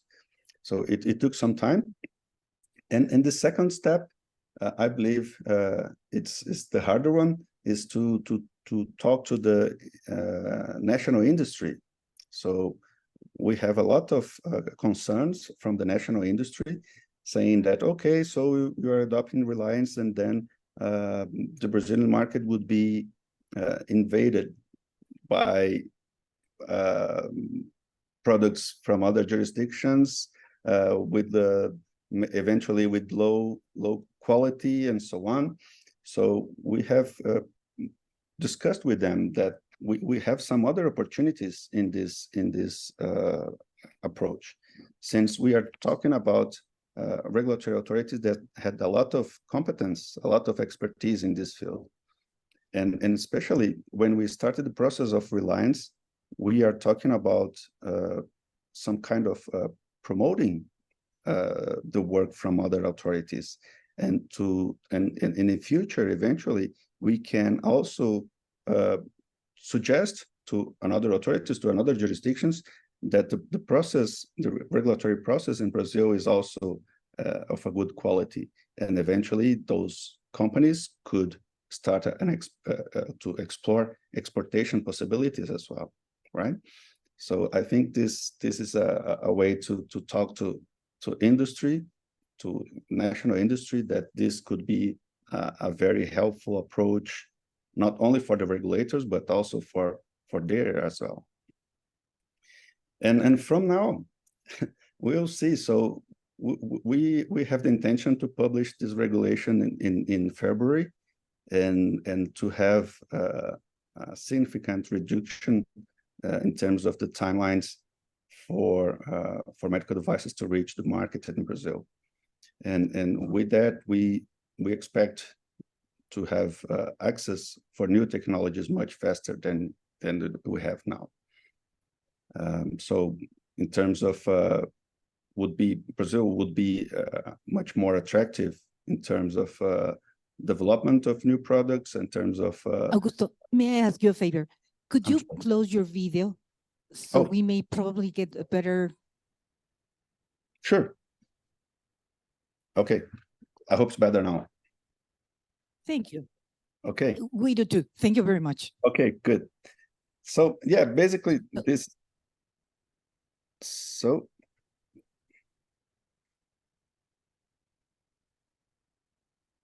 Can you hear us? It's working, Sandra? Yes, it is. Okay, great. So yeah, I believe these are the main points about the reliance mechanism regulation that we are trying to put in place. Then we hope that by next year we will have the significant reduction in terms of timelines for our country, and at the end of the day, we would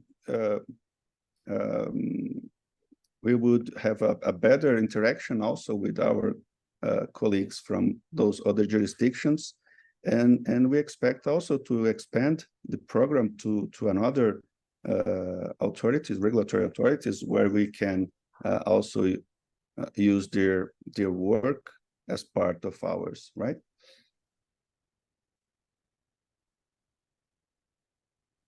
Perfect. Thank you very much. And just a quick question before I open it to the floor. So what is your objective in terms of reduction on approval times? It is like 20%, 50%, 80% once you apply reliance? Right. So considering the number of licensed medical devices, especially from the ones that are manufactured on those jurisdictions that we have, that we expect to put in this reliance mechanism, we expect around 30% reduction in terms of timelines. So once we consider that we have about 25% of products originated from those jurisdictions, we hope that the majority of those submissions, the future submissions, would be using the reliance process, right?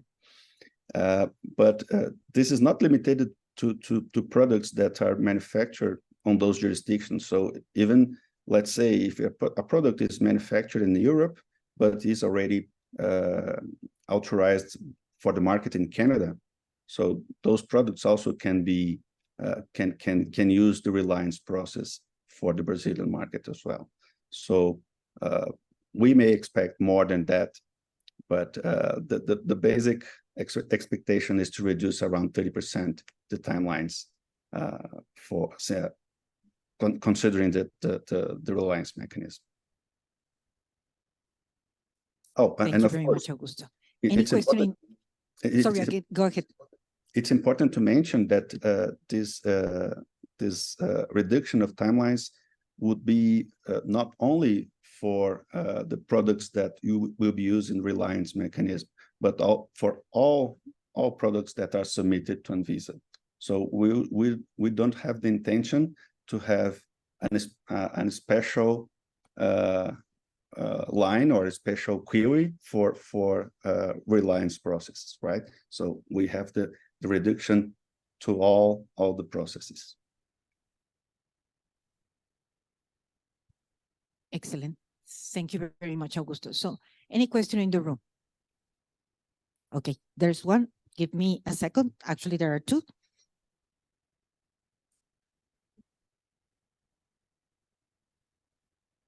Hello, Dr. Augusto. This is Fatime from Medtronic. Thank you again for a great presentation and information that you shared with us. The question I have is if you could sort of comment on when I mean, hopefully not, but if in the future we end up in another public health emergency, and how this reliance pathway is going to help you, or whether it's going to play a role in situations that you end up getting applications that you have to approve or authorize for emergency use purposes. Thank you. Great. Thank you, Fatime. Actually, Anvisa had already used the reliance process during the pandemic. So since we have all the situation during the COVID-19 pandemic, we have issued some specific regulations to authorize products that are not registered in Brazil to come to the market, since they are approved in some other jurisdictions. So it happened for example, for respirators, for ventilators. So we have the situation in our jurisdiction, and I believe this is some kind of push for us to start to make to speed up the process of regulation of reliance. And now we see that I believe that we have reached a very good approach at the end. In terms of emergency, so Anvisa started to prepare a regulatory process to make a specific regulation for emergency use of devices. So in the past, we didn't have that. And we started all the process during the pandemic. And so now we are concerned with that, and we have started the process to have a regulation for emergency, specific for emergencies, where the reliance approach would be a very important topic, right? So we may use the same strategy to have products already authorized in other jurisdictions to become to be used in Brazil in an emergency situation.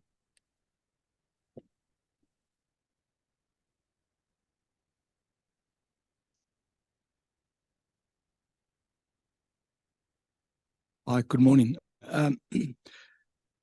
My question is around your mutual recognition process, which is really interesting.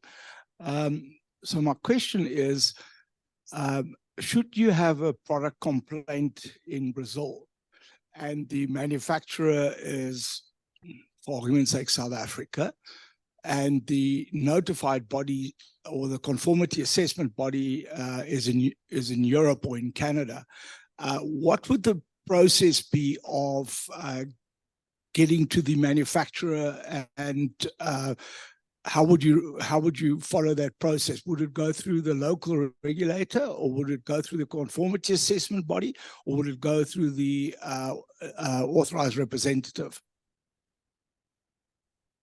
Right. So actually, the process is not about mutual recognition. So we are not working in mutual recognition by now.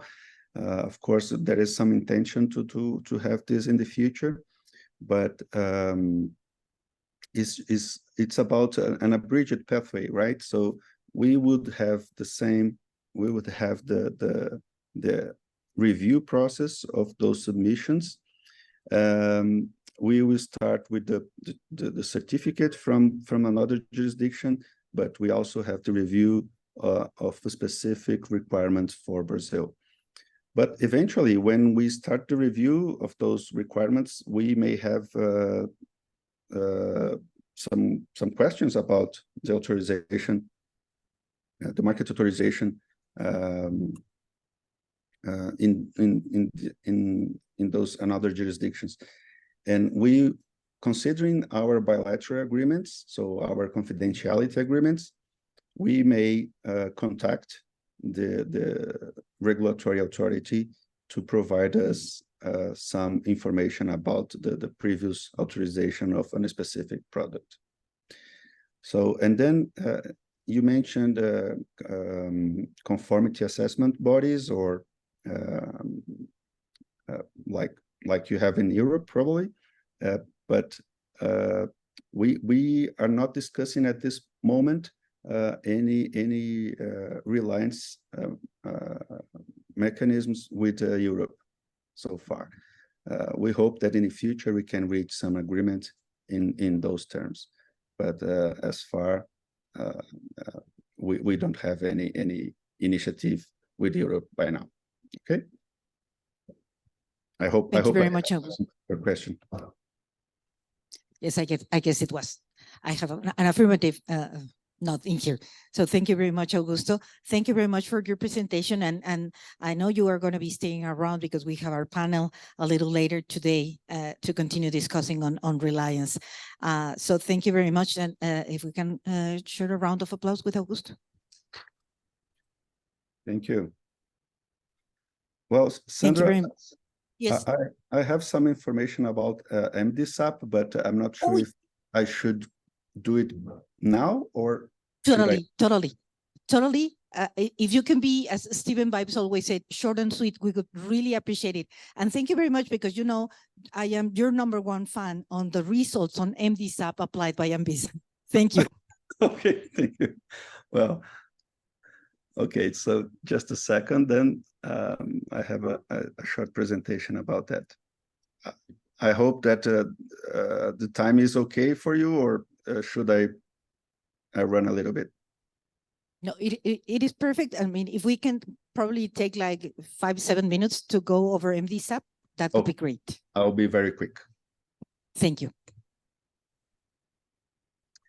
Well, so I believe that you are seeing my screen already. So just some information about MDSAP. So it's the Medical Device Single Audit Program. And I believe that most of you already know that the Single Audit Program is a regulatory audit program that was initially jointly developed by 4 jurisdictions, and Japan joined in 2015. It allows the medical device manufacturer to have a single quality management system audit to satisfy the requirements of all participating regulatory authorities. So as currently implemented, MDSAP allows any medical device manufacturer to contract with an MDSAP recognized auditing organization to have a single regulatory quality management system audit that meets the requirements of all participating regulatory authorities. And each country defines how MDSAP outcomes are used within its jurisdiction in accordance with its legislation and regulatory framework. So this is basically an overview of the process. So we have the authorities, regulatory authorities, the participant regulatory authorities, which will be assessing auditing organizations which are responsible to audit the manufacturers of medical devices.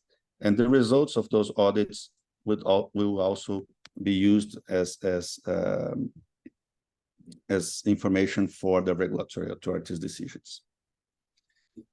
So the main objectives are to operate a single audit program that provides confidence in program outcomes and to enable the appropriate regulatory oversight of medical device manufacturers, quality management system, while minimizing regulatory burden on the industry.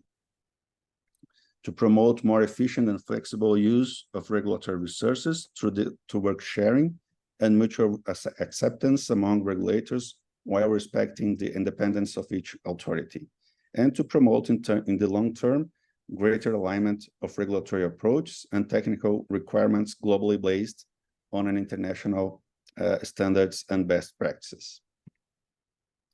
So in terms of numbers and participants, those would be MDSAP official members, and also we have official observers, including Europe, United Kingdom, and WHO.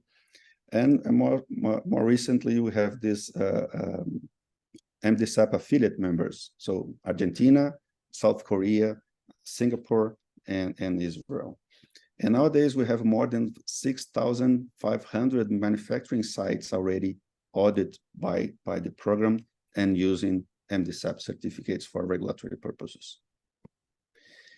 In terms of the usage of MDSAP reports, so ANVISA certificates issued based on MDSAP reports, we started this process in 2017 with 38 certificates issued, representing almost 5% of the number of certificates of ANVISA. But now we have the increase of this program. In 2022, almost 60% of the certificates issued by ANVISA were based on MDSAP reports. And by this year, until August, we have already issued 412 certificates, so more than 60% of the issuance of GMP certificates by ANVISA. So this is just some further information regarding the documents that would be applicable for auditing organizations' assessment program and the assessment criteria. The assessment program, an overview of the program, we have the additional assessments, surveillance assessments, and re-recognition assessment. So with all the stages of assessment, including on-site assessment, witness audits, and some other ones. And this is a list of the auditing organizations that have already been recognized and some that new ones that are already authorized. So in terms of the process, the audit criteria in manufacturing will be using ISO 13485 as the basic standard. And also we have specific requirements from each regulatory authority that have already started the process, the MDSAP program. So those are the documents that are available in MDSAP website. You can access easily from this portal. So in terms, this is just some information about the MDSAP audit sequence. We'll be auditing different processes: purchasing, management, measurement, analysis and improvement, design and development, production and service controls, medical device adverse events and advisory notice reporting, market authorization and facility registration. So in terms of expansion of MDSAP, MDSAP is currently not accepting additional regulatory authorities as full members or observers. So the program needs more time to settle and stabilize in the 5 jurisdictions and with manufacturers due to complexity of incorporating the regulatory requirements of 5 regulatory authorities into one audit program. Auditing organizations are either still at various stages of gaining recognition or gaining experience executing the MDSAP audit model and processes. So those would be the membership categories. So we have now this affiliate membership, and the MDSAP is also encouraging new authorities, new regulatory authorities to take part of MDSAP using this affiliate membership. So for this new membership category, affiliate membership, regulatory requirements of the affiliate member are not included in the audit model. So reports will need to be requested from the medical device manufacturer. This will not be available directly to the regulatory authority.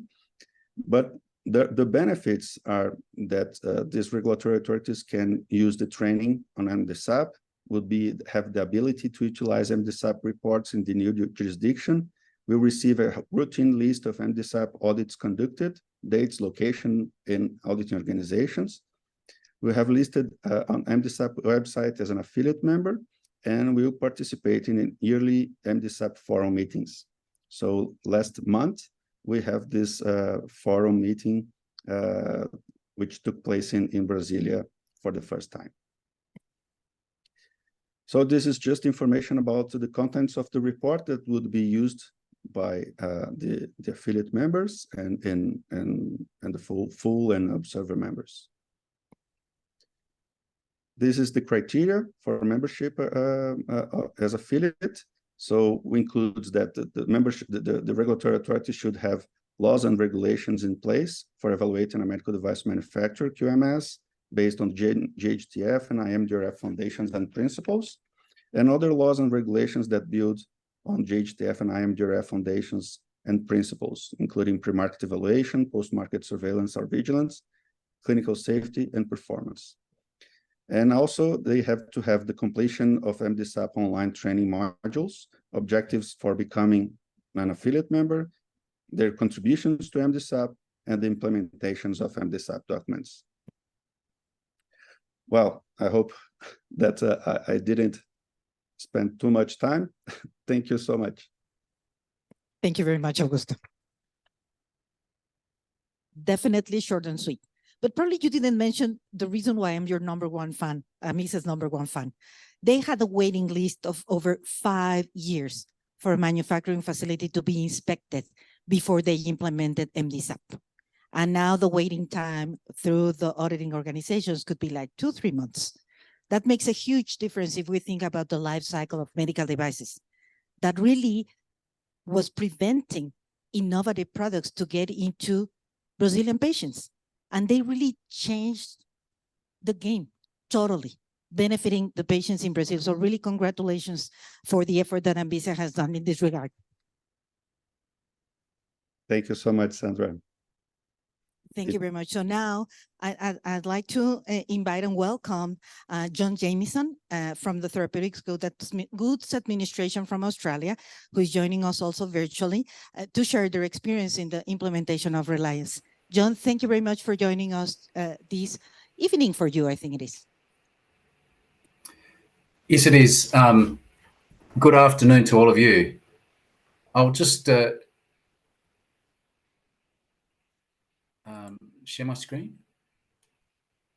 Yes, if you please. We cannot see it yet. We can see it now. And I think you heard about our technical problems. So probably it could help if you could switch your camera off.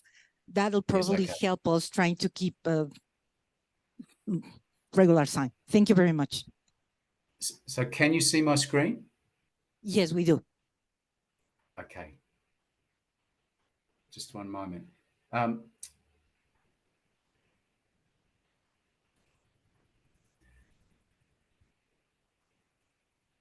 Well, thank you for the invitation to speak again to the Medical Device Regulatory Convergence Project. So I'm from the Therapeutic Goods Administration in Australia, and I'm the head of the Medical Devices Authorisation Branch. That is the part of the TGA that does the pre-market approvals and assessments of all the medical devices supplied in Australia. Today, I'm going to talk about Reliance. In Australia, we've been doing Reliance for many years. More recently, we have formalised that in our regulations under what we call a comparable overseas regulator framework. So I will talk about that. I will also talk about the distinction or the fact that that looks differently for medical devices compared to in vitro diagnostics. And then also some of the work that we're doing for the future. And I'll finish with a bit of a discussion about why we engage in Reliance and some of the lessons and challenges that we've learned. So this map, apart from demonstrating that we are far away, talks about or shows the countries or jurisdictions where Australia accepts other regulators as a comparable overseas regulator. Now, the ones in red are our formal comparable overseas regulators, and I'll talk about that in a minute. Anvisa or Brazil is there as an MDSAP participant. At this time, they are not a formal comparable overseas regulator, although we do work closely with them, particularly for MDSAP. And we also have an ongoing conversation with the UK. We have a mutual recognition agreement that is not yet working, but is in place. So we're working with the UK MHRA to bring that into place. But I think I'll emphasize that these are the countries that we recognize approvals from. The actual manufacturing could be anywhere in the world, though. So I'll talk about the fact that in Australia for medical devices, it's mostly European regulatory approvals that we recognise or use in practice. But that doesn't mean that they are products that are only manufactured in Europe.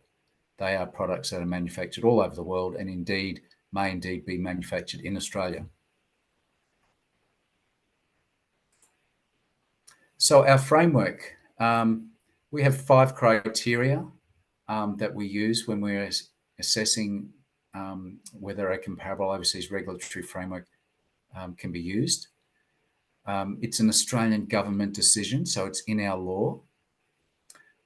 We advise the government, though, based on the criteria that have been set out and after conversations and liaison with that other regulator. And then the outcome is expressed in a determination, so it is basically part of our legal framework. The 5 criteria are that the other regulatory framework has to be comparable to our own. And what that means is that in practice, that means that they adopt the IMDRF model. They take a life cycle approach that is not just pre-market, but includes post-market vigilance. And indeed, we also expect that other regulator to be a member of the IMDRF.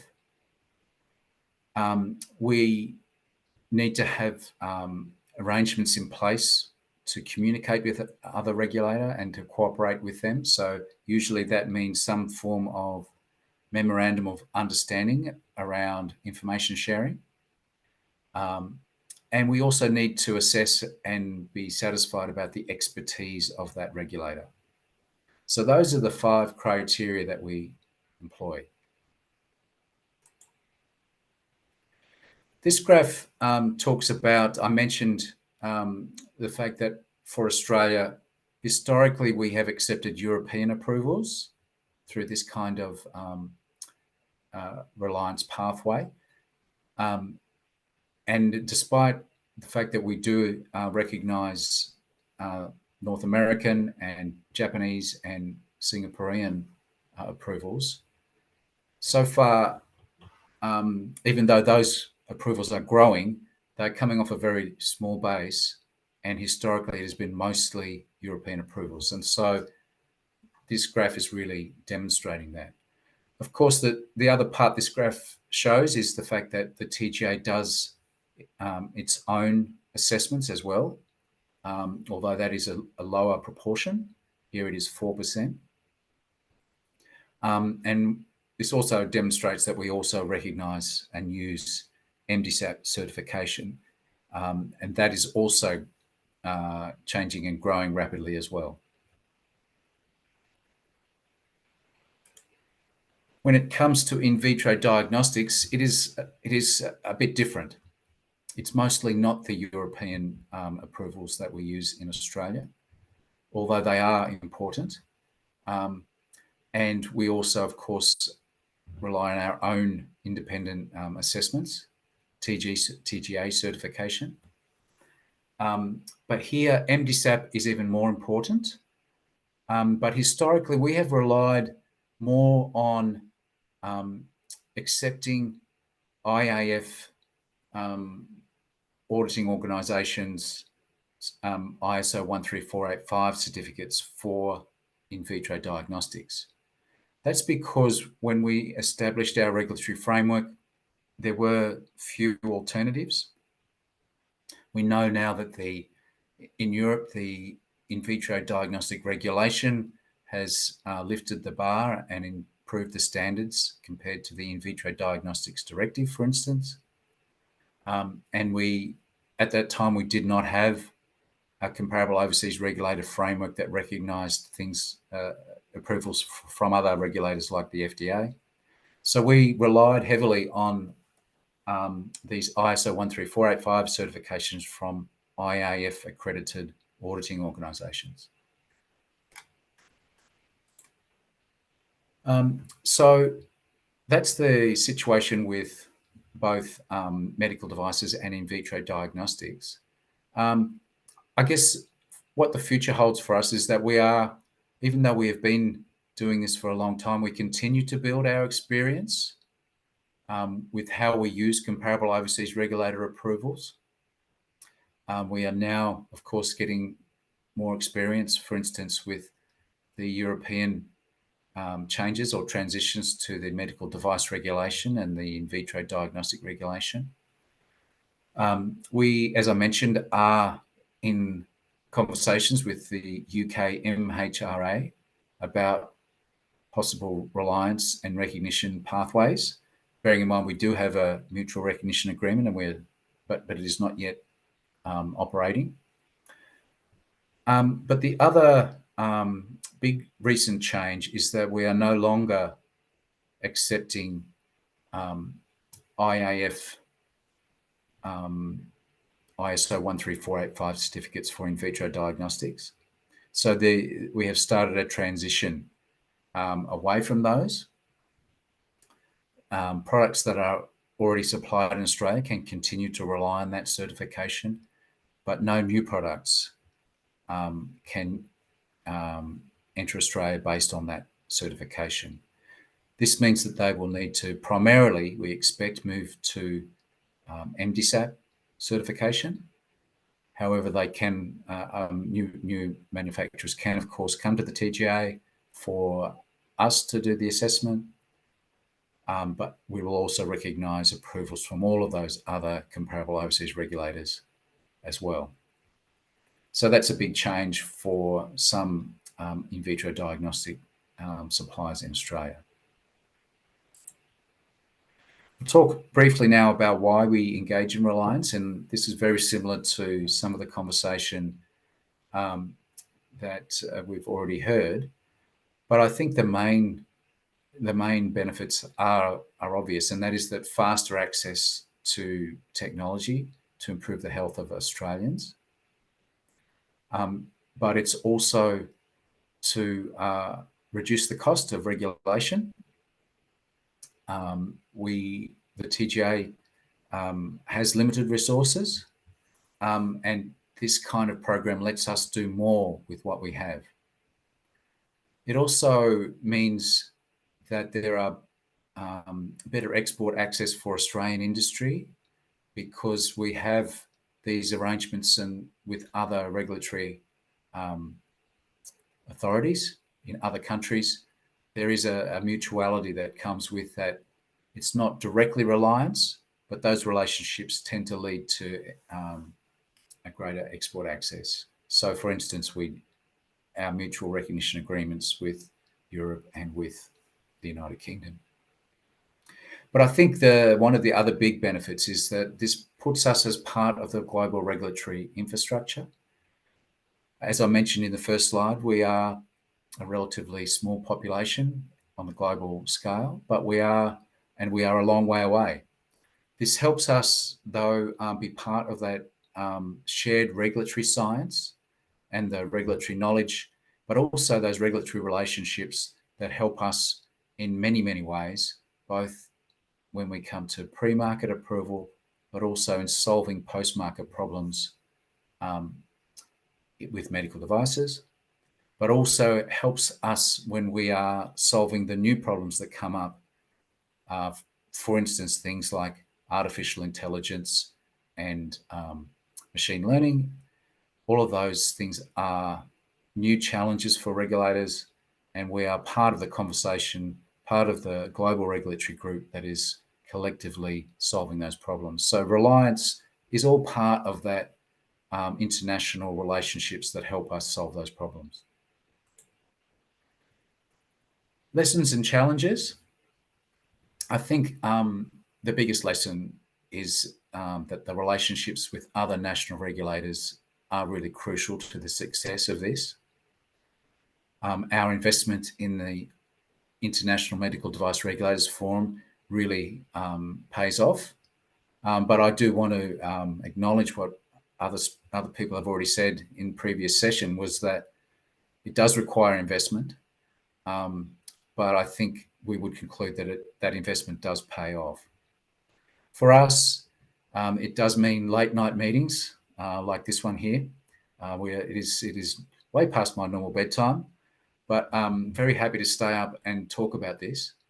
And it is hard work to maintain those relationships. We need to travel occasionally to meet and maintain those relationships, but it is also lots of Zoom meetings. The other lesson and challenge that I'll talk about, we talked or heard about how industry can sometimes be challenged by reliance arrangements. I think other domestic stakeholders can also see reliance as a threat to sovereignty as well. So we in Australia, we have had to work with our other domestic stakeholders in the form of our health services, the users of medical devices. They need to be convinced that an approval or an assessment by another regulatory authority is going to be as good as an approval from the TGA. And they need to be convinced that when there's a problem with the medical device, that there is a mechanism for the TGA to solve that problem, regardless of the reliance framework. But I think what these reliance frameworks do need is they do need broad support from the domestic industry and from the healthcare system domestically to sustain themselves. So Sandra, I'll finish there, but there are a couple of websites here that I'll just mention. The TGA website has a lot of information for those who are interested, including all of the description about the comparable overseas regulated framework I spoke about. I'll also give a plug to the International Medical Device Regulators Forum website, which the TGA hosts. And so I encourage people who are not familiar with that to have a look at that website. So I will stop sharing there. And thank you very much, John. And I think a round of applause for John. So thank you very much for sharing the experience of another mature regulatory authority that decided that reliance was also for them. And thank you very much for sharing the whys, but also for sharing the challenges that you have faced in order to get where you are right now and the future, because I think it is also very important. It's like you're already there, but that is not the end of the way. There are still a lot of things to come in the future. So I'd like to open the floor for questions in the room. Give me a second. We have a question here.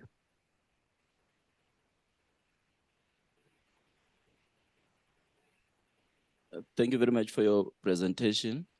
You say Australia is phasing out the recognition of an IFMLA for IVD, and you didn't mention the medical device. So my question is two-pronged. Why you are phasing out the recognition of IVD MLA, and why the medical device one is being left? Thank you. Thank you. Yeah, the reason for that is that we in fact never accepted the IAF accredited certificates for medical devices. That was only ever for in vitro diagnostics.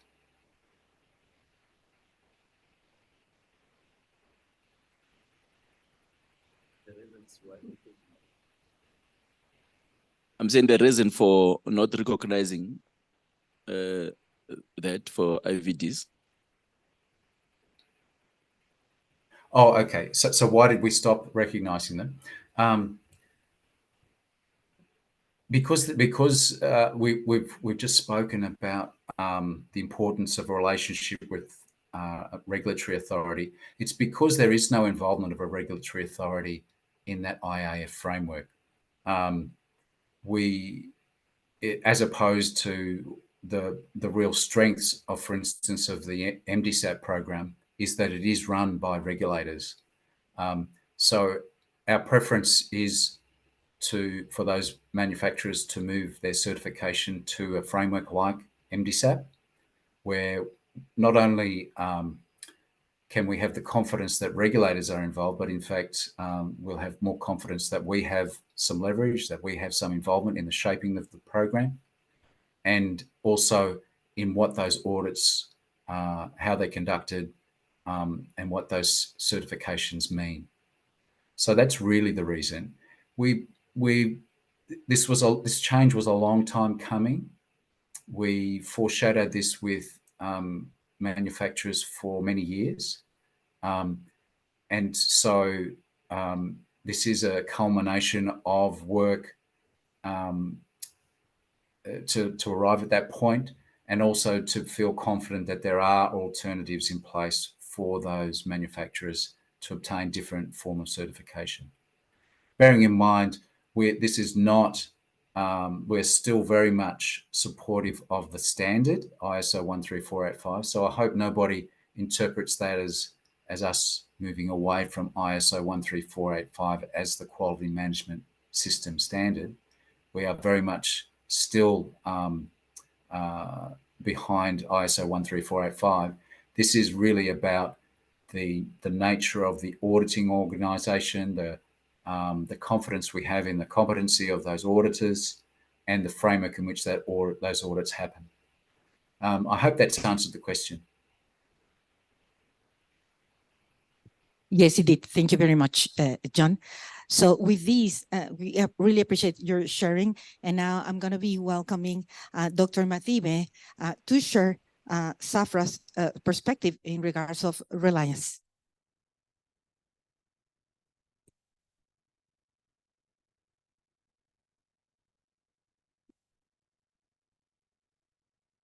Good afternoon, everyone. Yeah, thanks, Sandra.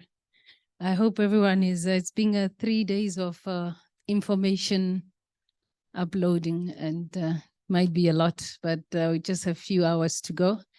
And I'm hoping that we have all learned. So this will be a joint presentation between myself and Kanyisile. I'll be speaking about the general part.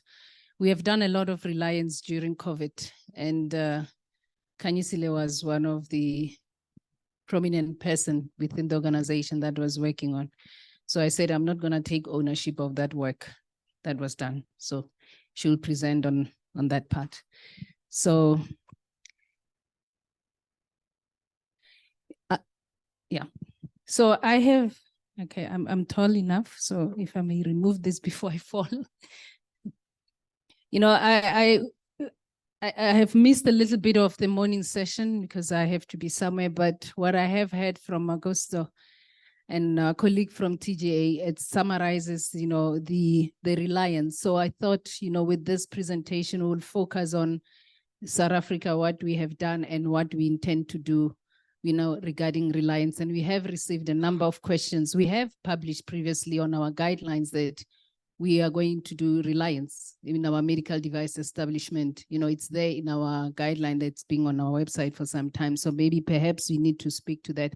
We are going to do the same thing as well when we're doing product registration. Reliance is one of the, you know, regulatory pathway we will consider, especially looking at the resources that we have internally.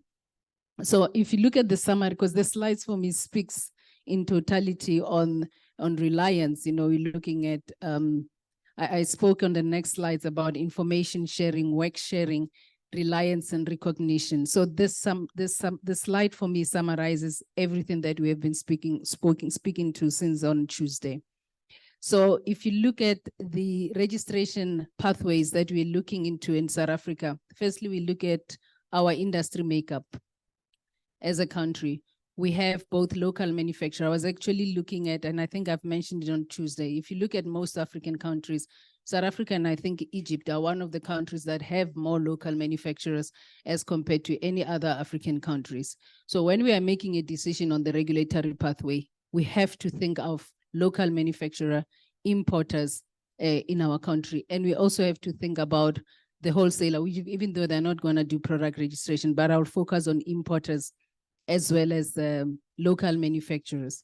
So based on that, you know, we're looking at full product registration as well. When we're looking at the number, if you look, there was a report that was shared by SAHPRA regarding the product that are imported into the country. I think they worked with DTI.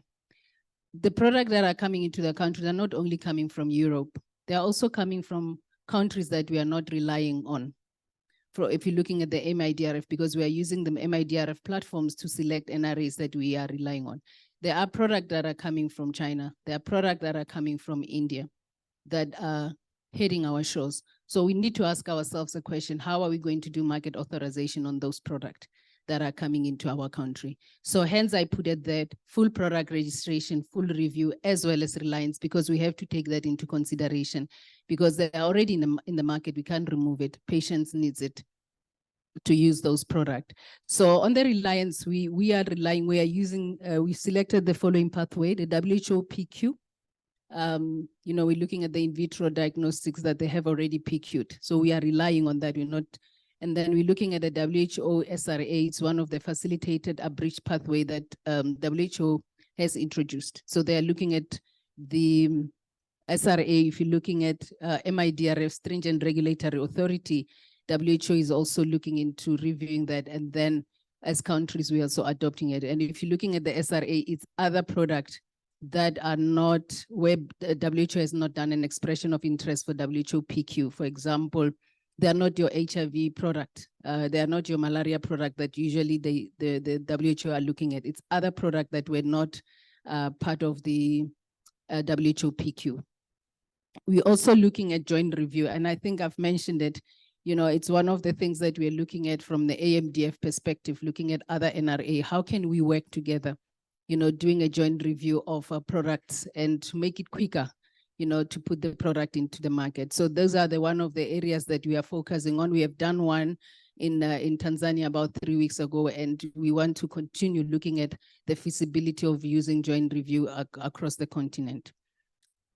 Also, this one is what we have been using all along, the MIDRF. We have 6 countries that we have identified as we are relying on, and we'll continue doing that. We have USFDA, we've got ANVISA, we have Japan, PMDA, we have Europe, CE Mark, we have Health Canada, and also WHO, PQ'd. I'm missing one company.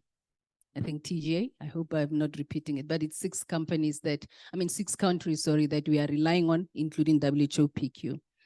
And we are also looking into recognition approach as well. If a country has done a review on the recognition, what are the areas that we will look into so that we can bring the product into the market as quick as we can.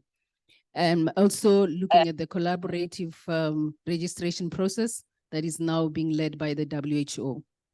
And we are listed as one of the countries that actually accept CRP. So I have mentioned it that, you know, companies or manufacturers that wants to do CRP in South Africa, we are listed and we are supported by WHO. We can do it anytime now. So I just broke down that diagram that I spoke on, that I put it on the first page, you know, information sharing and work sharing. I just want to share the Reliance effort that SAHPRA has done. You know, we had a lot of stakeholder engagement with various national regulatory authority at the continental and international level. As indicated, we are affiliate member of IMDRF, and I think you saw with when Augusto was presenting, that presented an opportunity for us as a national regulatory authority. For us, we need to apply to be, you know, MDSAP members as well, so that we can recognize any audit outcome. So we have been engaged in that. Technical information review, I gave an example that we are at the TMDA, it's Tanzania, in the past 3 weeks, where we were going through a product registration review with other regulators, not only South Africa, and we were looking at joint and how do we move this process forward, and we'll continue doing that. The WHO CRP process is something that we have been participating actively in for the past 2 years now, and attending also WHO facilitated reviews where we have been trained, you know, capacitated on how to do that.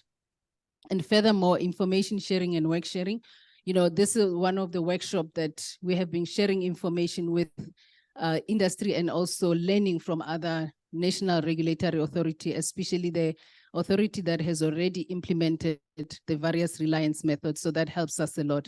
And as I indicated, our engagement and our active participation in associations such as MIDRF helps us a lot to participate in, for example, we're members of 3 working groups in the MIDRF now since we became an affiliate. So that makes us to be closer to the information and also participate and also contribute, because we also share comments on new documents that are now being developed or updated at the MIDRF. So this helps us a lot. And there was a training that was also included, the industry on the BCG, where classification training, for example, was included. So that helps us a lot. You know, there's a lot of information sharing, because most of this training includes as well our industry players, industry manufacturers supporting us, like in this workshop where we have various industry manufacturers supporting us, you know, sharing their information on, who are internationally based, how did Reliance or how is Reliance working, looking at the challenges that they have faced. And that helps us a lot to prepare for the coming, when we start doing product registration. You know, one of the most important things that I have been making noise about is operationalization of Reliance. So we have started doing a lot. You know, we have met, for example, with Health Singapore, as SAHPRA, where we have a memorandum of, we start discussing the memorandum of understanding. We met with Anvisa sometime last year. Initially, the communication was on medicine, but now we are including medical devices where we look at memorandum of understanding on sharing of information when we're doing product registration as well. The Reliance, the kind of reports that we'll receive as a regulator to assist us in making a decision, a market authorization decision. I think I've already mentioned that we are participating as an active member in 3 IMDRF working group, technical working groups, as I indicated, that assist us a lot. So, you know, when I've been listening to all the discussion, and even including last week when we were in Kenya under the AMDF umbrella, you know, SAHPRA also identified continuous and also new opportunities for us to participate in Reliance. You're looking at the MDSEP, being an affiliate also helps us. So that intention of being an affiliate since March of 2023 opens another opportunity for us to be a member in the affiliate for MDSEP. So when you're looking at Reliance opportunities, and if you look at WHO model that I spoke about for putting regulation in place, it's actually these 3 pillars. And you can see that the Reliance is, you know, we are working towards making sure that there's reliance on these 3 pillars. You're looking at market authorization. We just spoke about your GRP, various abridged pathways that can be used for reviewing our technical dossier as quick as possible, looking at the timeline to make sure there's access into the market. And then the other pillar is on auditing. We're looking at ISO 13485, you know, CE mark, where the companies already have ISO 13485 certification. We just rely on that. And now the MDSEP program, if we also become a member as an affiliate on that, it gives us an opportunity where we can then focus, put our resources where we need them to be. For example, for me, post-marketing surveillance requires more resources because it's one area that the focus post-marketing has less, we have less focus on. So if we're using Reliance and then we allocate the resources where they are required. If you're looking at clinical performance, we require labs to support actually the industry in this manner, because when the dossier or information is shared with us, the information must come from somewhere. So, you know, when you're looking at the work that is being done by Africa CDC to ensure that there are enough clinical performance lab in the continent will definitely support Africa. And, you know, what Dr. Noah explained last week, which was quite interesting, and I think it's an opportunity for the industry as well, is to have labs in Africa which can be used across, and if a test is done in Nigeria, that information can be used in South Africa as part of product registration. So that's another Reliance leg that can be considered as well from a regulatory perspective. So here I just mentioned the list of countries, and I'll hand over to Kanyisile to speak to that, but I've already mentioned that, you know, we're gonna give an example of what happened during COVID in South Africa. Thank you. Over to you, Kanya. Thank you, Dr. D. Unfortunately, I need to get a step because my height is against me.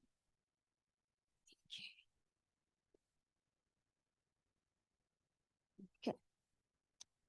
So I'll be giving our experience on Reliance. During COVID, I know most of the people from industry were not happy with SAHPRA on the documents, the process that we followed. I think for me, it felt like a workout. I literally lost so much weight during COVID, not because I had COVID, but because of the whole review process, interacting with applicants. But it was a great experience. As SAHPRA, we got to see where we need to improve our documentation, transparent communication, ensuring that the documents are not ambiguous. We know that there was an issue with a lot of the applicants. But in this screen, we just wanted to show regulatory authorities that we relied upon. So when you look at the regulatory authority and the guidance documents that we referred to mostly during COVID, for TGA and the UK MHRA, we had adopted their COVID-19 antigen test kit specifications for both the professional and self-test. We also used their emergency use approval verification for all the COVID-19 test kits.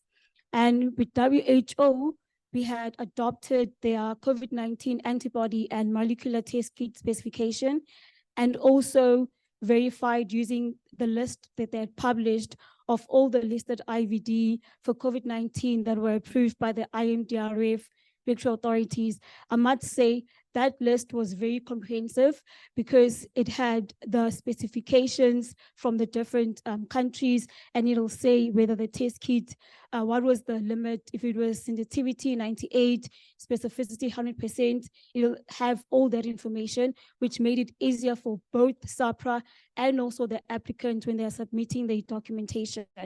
And for EU, we also utilized their verification list, where they had an EU Commission common list of all their rapid antigen tests. And for US FDA, Health Canada, and Brazil and Visa, they also had a list of all their approved COVID-19 test kits. And with US FDA, the one thing that they also additionally had is that whenever a COVID-19 test kit was recalled or had issues, they'll also publish. So that made it possible for SAHPRA to actually rely more on them. And also, because some applicants will submit not knowing that it has already been recalled by the US FDA, and that allowed us to be transparent with the applicant, so they can also go and check on their behalf to see, before submitting, is this product still on the list or has it been removed? So to date, this is the status of the different test kits that we've approved, rejected, and received.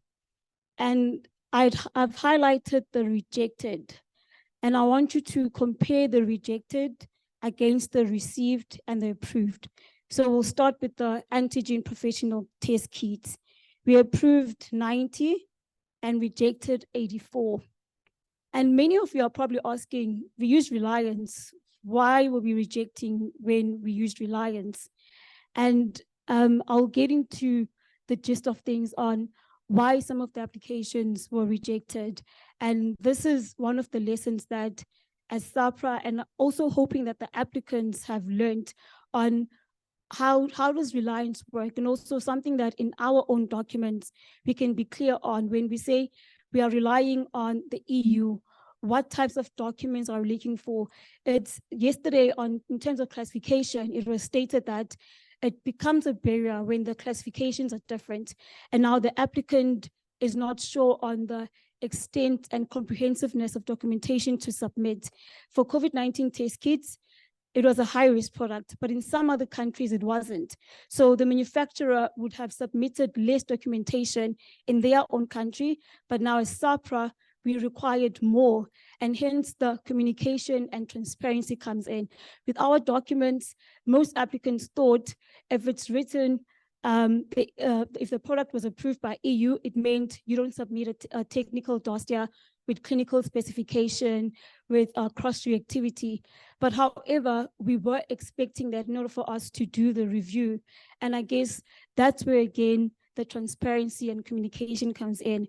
And the one that is highlighted in green is the molecular test kits for professional use, which is approved.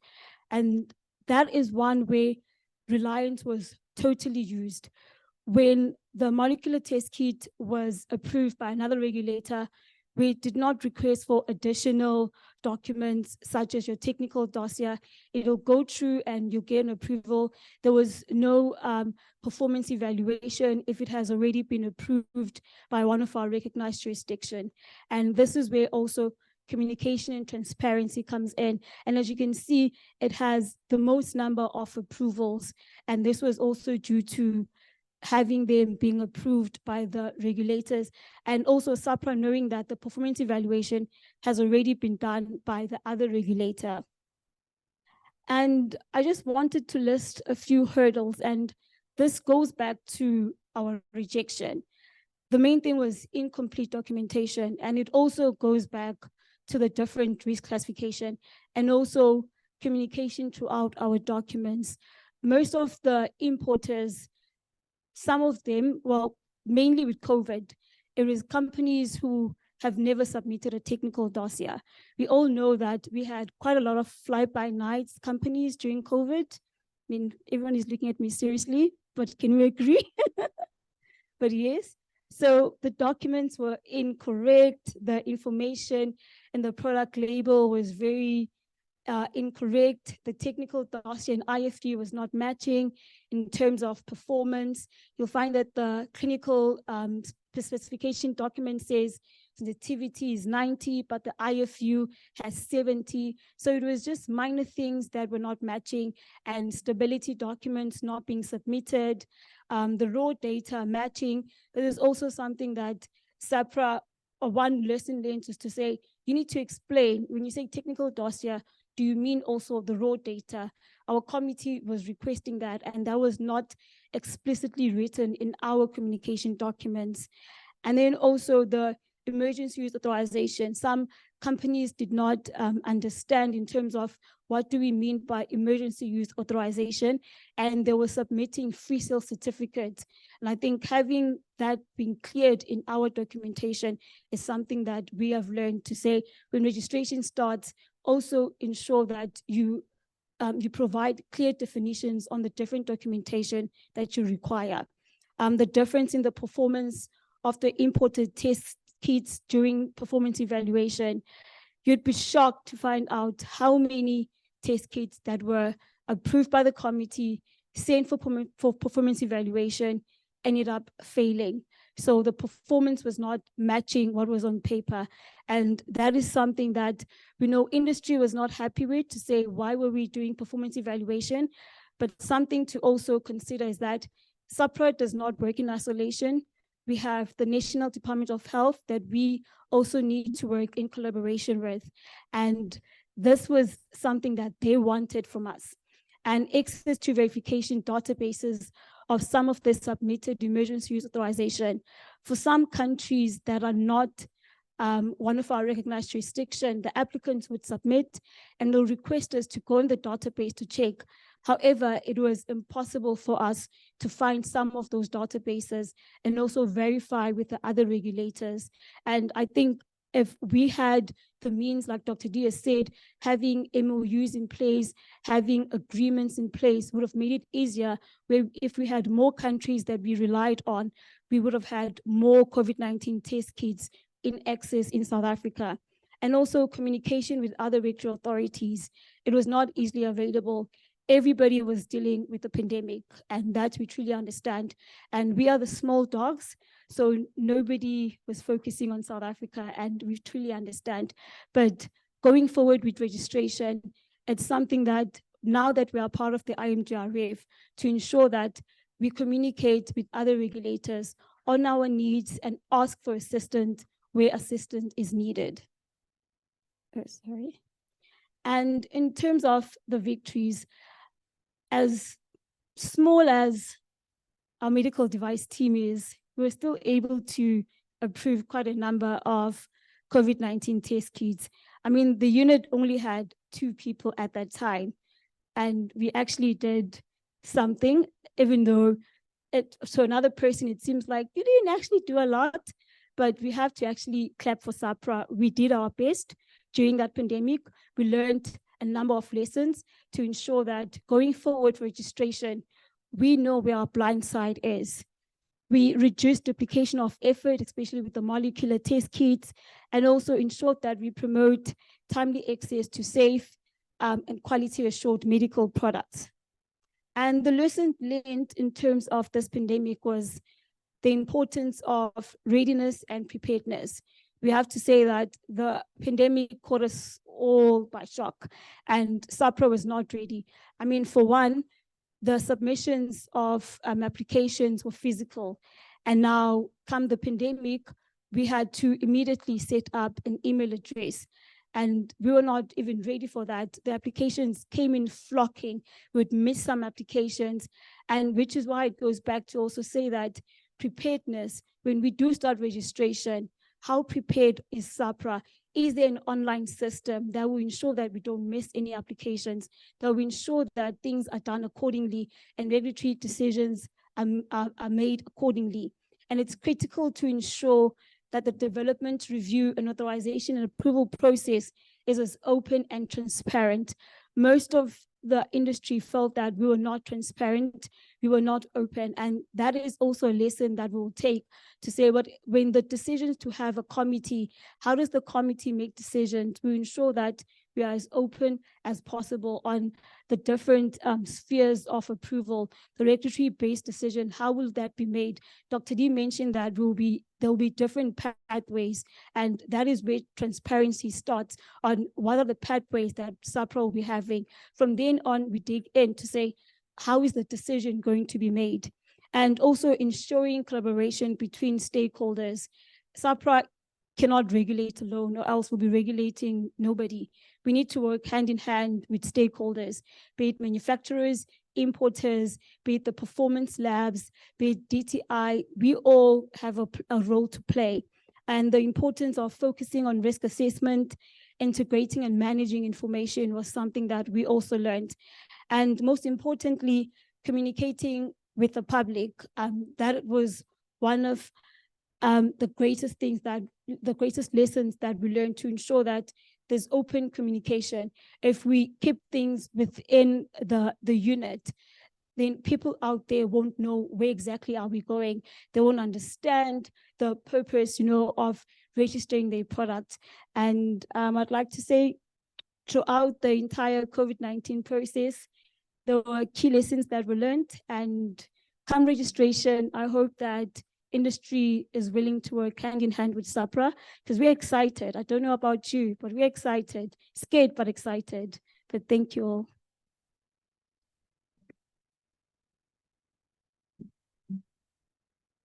Thank you very much, Dr. Mative. Thank you very much, Kanisile. We are kind of like running half hour late, and we have a couple of our speakers online that had a hard stop at 3. I don't know, Augusto, if you will still have a chance to remain online for a few minutes. But in the meantime, I'd like to thank Tracy Duffy also that it's online. And I'd like to invite Dr. Mative to join us over here in the podium. Also, Fareme Rajoyan from Medtronic, Madeleine Pierce, I'm not quite sure if she's already online, Tammy Sturwald from Roche Diagnostics, and Lojni Bandayar, and apologies if I'm not pronouncing your name correctly. And I think we are all the ones that are available over here. And really, thank you very much for joining us in this panel that we're going to be doing it. And I'll repeat again, I'll quote again Stephen Bipes, short and sweet. There's a lot of things that we can share and we can learn from each other. And I'd like to start by inviting Augusto to share some final thoughts on what you have already listened out of what has been discussed in this past session. And of course, if you have to leave, we totally understand, and we really appreciate you being here with us. So Augusto, any final remarks that you would like to share?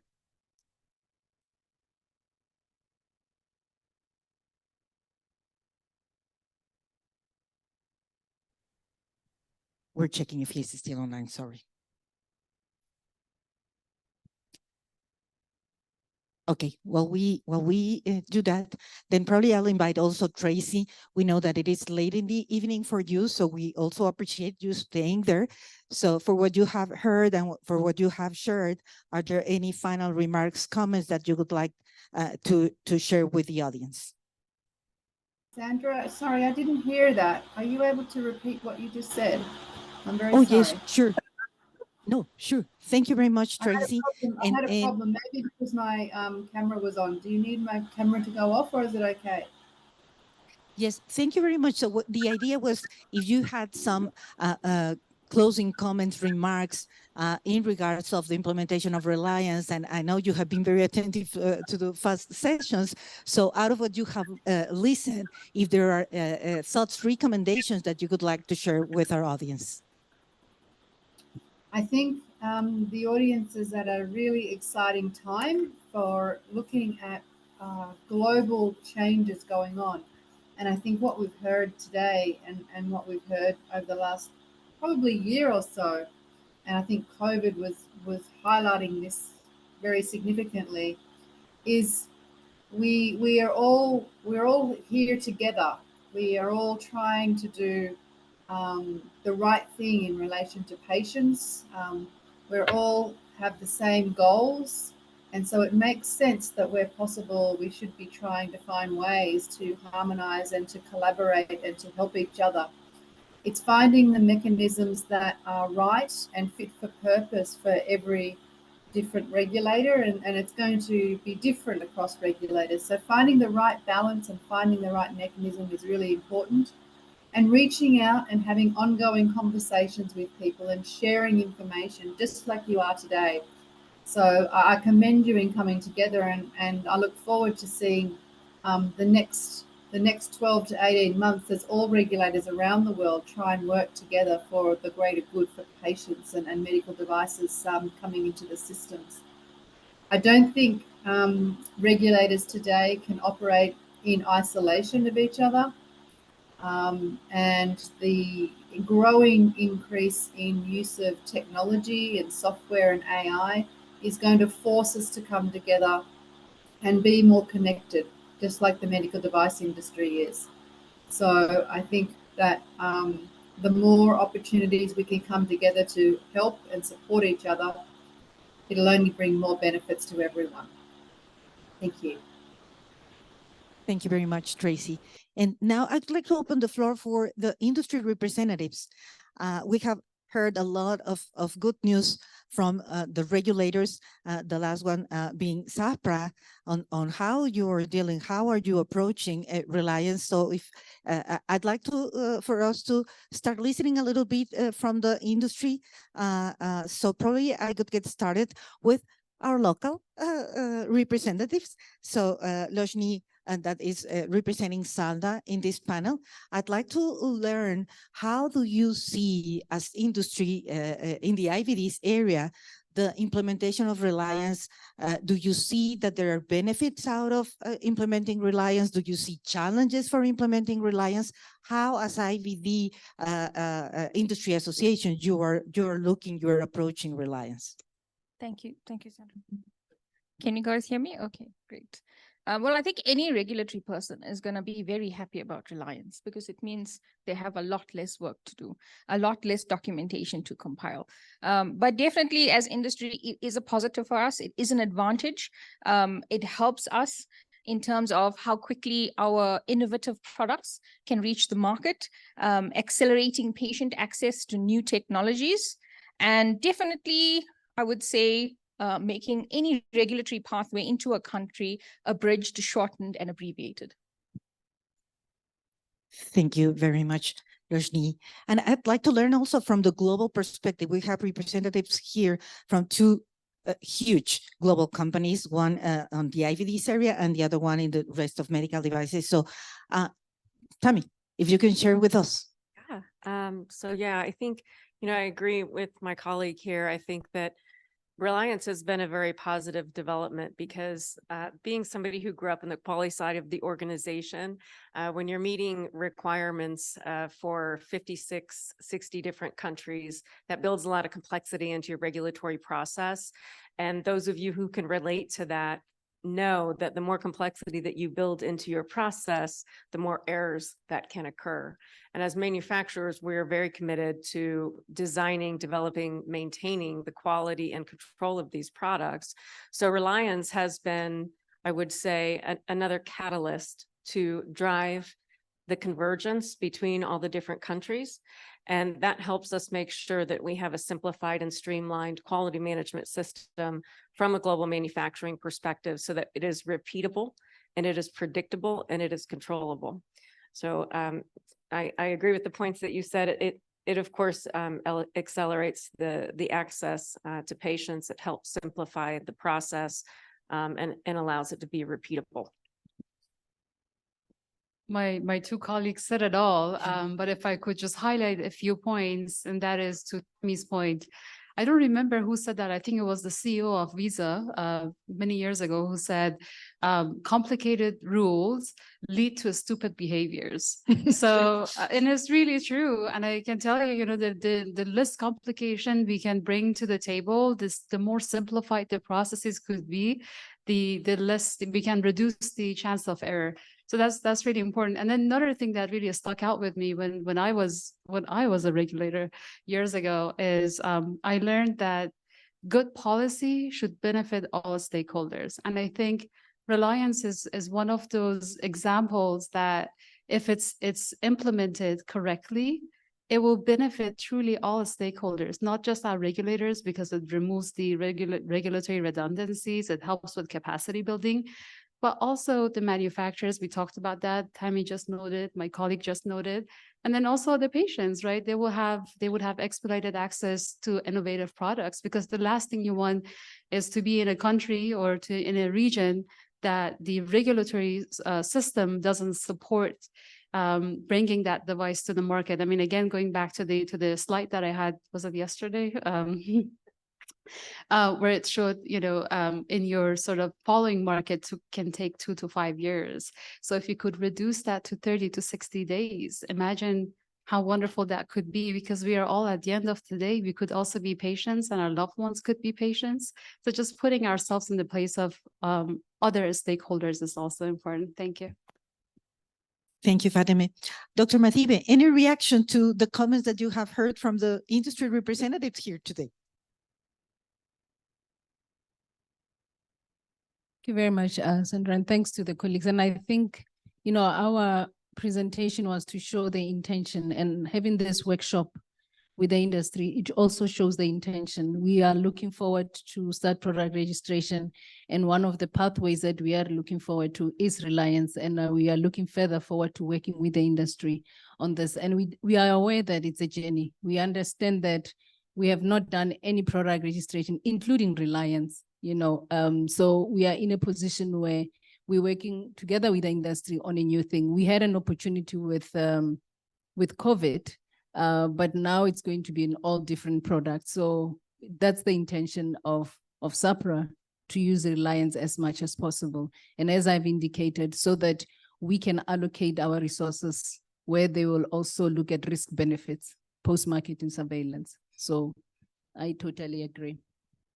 May I just add one comment? And I'm going to say this on behalf of all my industry colleagues. And we're going to pledge to you that we will be your trusted partner. We are here to help you, because if we don't work together, we're not going to be able to serve our patients. So on behalf of everyone here, we all take the pledge. We are here to support you. And thank you so much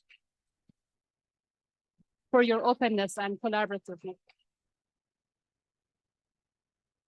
Thank you very much. And my next question, I'm still going to post it. It's like, is there anything that as industry we would like to ask the regulators to do in order to help the industry, help them? So I would like to start with you, Dr. Mathibe.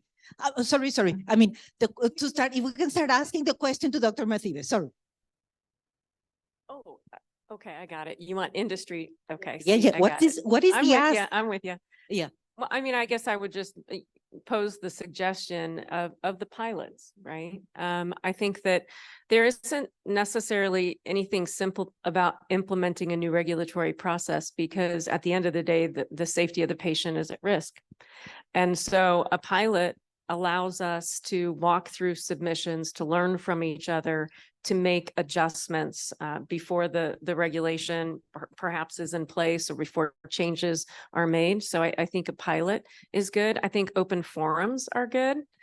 Sharing, communication, Fatima brought up yesterday, is absolutely crucial because there are a lot of layers to the onion to peel back before we make this a reality. So yes, Reliance is a super exciting thing, but this is a process. It's baby steps. And so we realize that it's baby steps. And Augusto told us that when we talked with him a while back, to be patient, be there to do pilots, be there to communicate, offer information, offer submissions, right? To be able to walk through, but to be patient. Tammy said it all, but if I could just add sort of examples, I like to add examples, sort of share my personal experiences, both as as an industry person and also as a regulator. When I was a regulator, and I remember this really vividly, FDA put out a guidance document, a draft guidance document for 510K modifications. And this is when you already have a device on the market. And as a manufacturer, you make changes to it, and then you decide to whether you have to make a decision to whether you need to submit another 510K, or you can just document to the file and bring the device to the market. If they put out the draft guidance out there, and this is all public information, they put the draft guidance, and it really gave industry a heartburn. I was the policy person, quite junior at the time in the policy world. And it ended up that that document got withdrawn. And FDA ended up having forums with industry, select members of industry were invited. And there was this sort of open conversation. We had, I believe, if I'm not mistaken, bi-weekly meetings with industry, trying to learn about the examples they had. For example, if you're changing a resistor, which is a circuitry element, do you need to inform FDA and submit another 510K? Because FDA didn't also want, them to have piles and piles of submissions to review. But working out these like examples, because again, kind of going back to my presentation earlier today about participating in the standards, industry has the experience. At the end of the day, they're the ones who make the devices. So it's really on us to also partner with them, partner with our regulators, and bring those experiences. And that really helped develop a draft guidance that was really practical. Call me biased, but I felt that it was very practical. And even now that I'm on industry side, I still find that draft guidance really practical. So that's my experience as a regulator. And when I came to industry, and now that I work for a medical device company, I find it very helpful when regulators come to Tammy's point, come to industry through the trade associations, through the partnerships they have with different companies, and they start a pilot. And sometimes you might not be ready to sort of go like start a pilot with like a live document, and it's okay to just have one of those documents that, let's say, a submission, for example, that already has been submitted to other regulators, but kind of like plug it in and see if it's kind of do the beta testing, for lack of a better term. And then to Tammy's point, you kind of like reiterate and you continue to innovate your regulation and try to be flexible. Thank you, Fatima. Any comment? Yes, definitely. I think speaking from a South African perspective, we definitely are happy. I'm very happy to say I enjoyed your presentation, Dr. Matiba, and yours as well, Kani. With regard to the transparency and the framework you're going to use for Reliance, we definitely want to benchmark ourselves to, against best practices in the industry. But I think my question, or maybe suggestion, is I know we have various platforms where SAHPRA engages with industry. We have working groups, we have ITG, but when it comes specifically to the rollout of Reliance and we're looking at piloting, perhaps we could look at a focused group from industry who can assist with that. Those of us that have experience in other regions, perhaps, who can, provide services, information, and like my colleague said, we're here to support you, whether it comes to beta testing and that sort of thing. I'm sure everyone in industry would be interested in assisting the regulator. So would that be something you would consider, Dr. Matiba?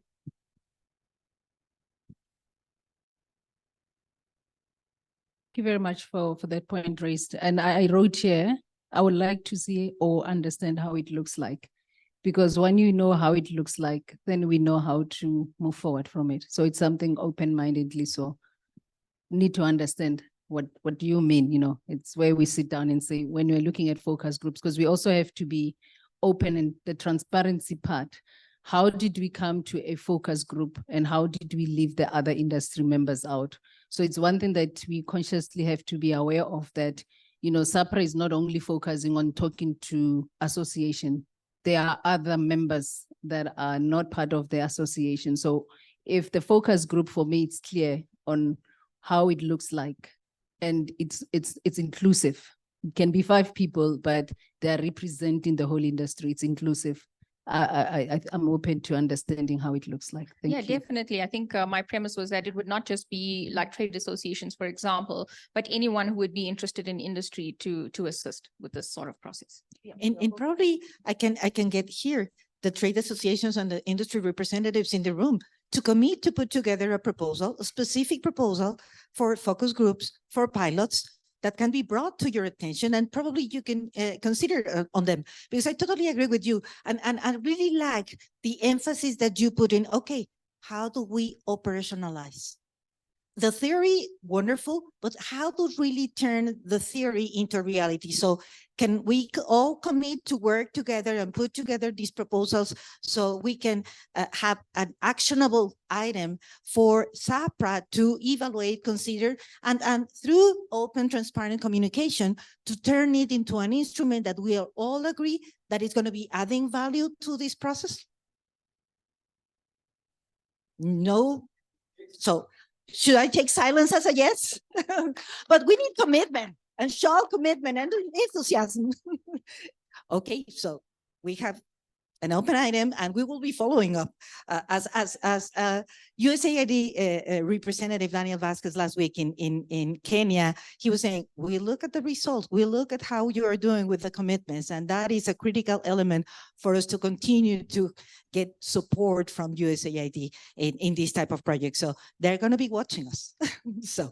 So thank you very much. And I think this was wonderful to be brought to the attention of a regulator that is starting the process. We have Tracy in the line.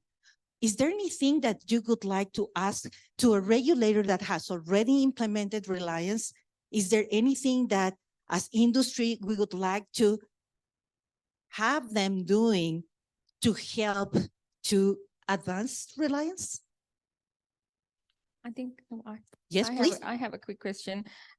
Like Dr. Matibe mentioned and Kani mentioned, we've had a lot of engagements on the continent and within South Africa about reliance processes and things like that. And I know that the TGA are heavily involved in MDSAP.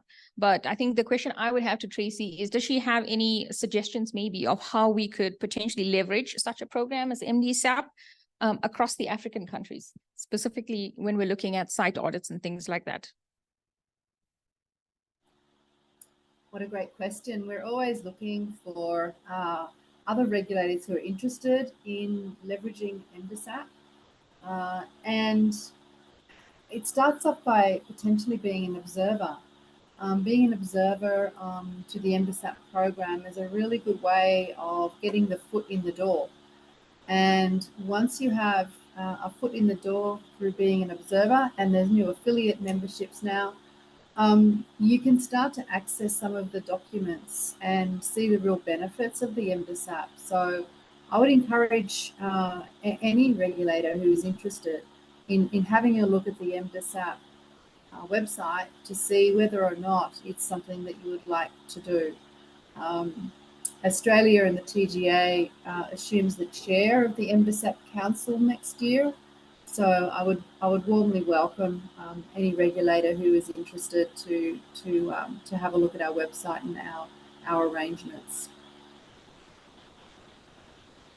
Thank you very much, Tracy. Dr. Matibe. Yeah, thank you very much, and good evening, Tracy. Hope you're doing well. So I think I want to add to the response from Tracy. You spoke about the whole of Africa. As I indicated, I'm the vice chair for the Africa Medical Device Forum, and we went to Berlin in September. AMDF is now the regional harmonization initiative of the MIDRF, and one of the objectives of the AMDF in the coming year is to ensure that various African countries also on the MDSAP program. So those are the things that we are working on to ensuring that we are part of that as well. Thank you. Just one thing. I would like to mention, hi, Tracy, it's Tammy Storwald from Broche. Good to see you again. I think, as I have been attending a lot of these events, I've been, looking at guidance documents. Brazil has their document out. We have been seeing a lot of momentum for regulatory reliance, and we thankfully have a lot of the IMDRF members supporting the education and development around that. I think one thing that would be super cool is if IMDRF could host a workshop on reliance that would involve affiliate members and others, so that it could be an exchange of information for how to rely on a particular regulator and how they rely on someone else. What are our learnings? How do we do this? Because I think there's enough momentum, across the world that reliance is the way of the future. WHO had that stated in their document. It is the future of our regulation. And IMDRF has been mentioned a number of times across the last 2 weeks as the focal point and leader, right, of the harmonization and convergence. And with the number of IMDRF speakers supporting reliance, I think it would be a wonderful gesture to have something like that, perhaps even next year at the next IMDRF. Thank you. Thank you. I think that's a terrific suggestion. And as you know, as part of the IMDRF coming together twice a year, we do have the open forums, including the industry days. And part of the conversation that the IMDRF chair will have with the industry bodies, and it will be the US FDA next year, is working with the industry to identify what should be on the agenda for those open forums. So I would encourage you to talk to the industry representative bodies to maybe suggest that to them. I will certainly suggest it to my US colleagues. But the forums are really joint forums where we can discuss and showcase examples of areas of interest and of importance. And if the industry and other regulators are interested in this topic, we'll bring it forward. And I think it's probably going to be a very useful thing to look at. So I encourage you to raise it through your industry bodies, but I will also raise it on my side as well. Thank you very much, Tracy. Fateme? Hi, Tracy. Fateme from Medtronic. I'm a big fan of how forward-thinking you are. Dr. Demicotso said something yesterday, today, and even during the Berlin stakeholder meeting about how do we operationalize reliance for, let's say, for SAHPRA. And I have a comment, or maybe perhaps a consideration for you, or I would say for IMDRF countries that are practicing reliance, and that is whether it would be possible to think about sort of sharing work instructions, internal work instructions, or SOPs to the extent possible with the regulators who are interested in practicing reliance, but they're sort of trying to figure out how would they bring that to their organization, to their agencies, and how would they implement it, let's say in SAHPRA or other places. And I don't know, Dr. D, if that's something that would be helpful, but I'm thinking if that's something that as more countries or as more regulators are thinking about reliance, they might find it helpful. I think what you're talking about is a step-by-step easy implementation plan. And I had the pleasure of presenting some information about reliance and the step-by-step process that Australia goes through when we do an assessment of a particular regulator to work out whether or not we will rely or recognise them. So I think what you're talking about is something that the TGA has done on a number of occasions. It would make sense that those regulators who do that maybe develop a certain template approach that you could use when thinking about putting in place recognition or reliance mechanisms. So I think that's a great idea. And I'm happy to, I guess, participate in such a conversation, but it really does depend on what your starting point is. And I said this last week, what is the country's rules, regulations, legislation, and regulations in place, because many of these reliance mechanisms need to have a basis in law to start with. So it relies on that country understanding their own starting position and then working out how much flexibility and how much appetite the government of the day will have in order to adopt such reliance and recognition programs. In Australia, they're very forward thinking and want to do that, but not all countries are like that. So it's a two-way conversation, and I think sitting side by side with a step-by-step suggested way forward, I think would be a great idea. Thank you very much, Tracy. Simone, I see your hand raised, and I'd like to invite you to share your comments like in 30 seconds, because we are already late. We already have our next speaker online. So please go ahead, Simone. Can you hear me? Yes. Okay, I just want to give everyone a reality check for South Africa. South Africa, very few big multi-corporate manufacturers who can afford MDSAP. And we've also got a rather immature regulatory environment that we're still trying to navigate through.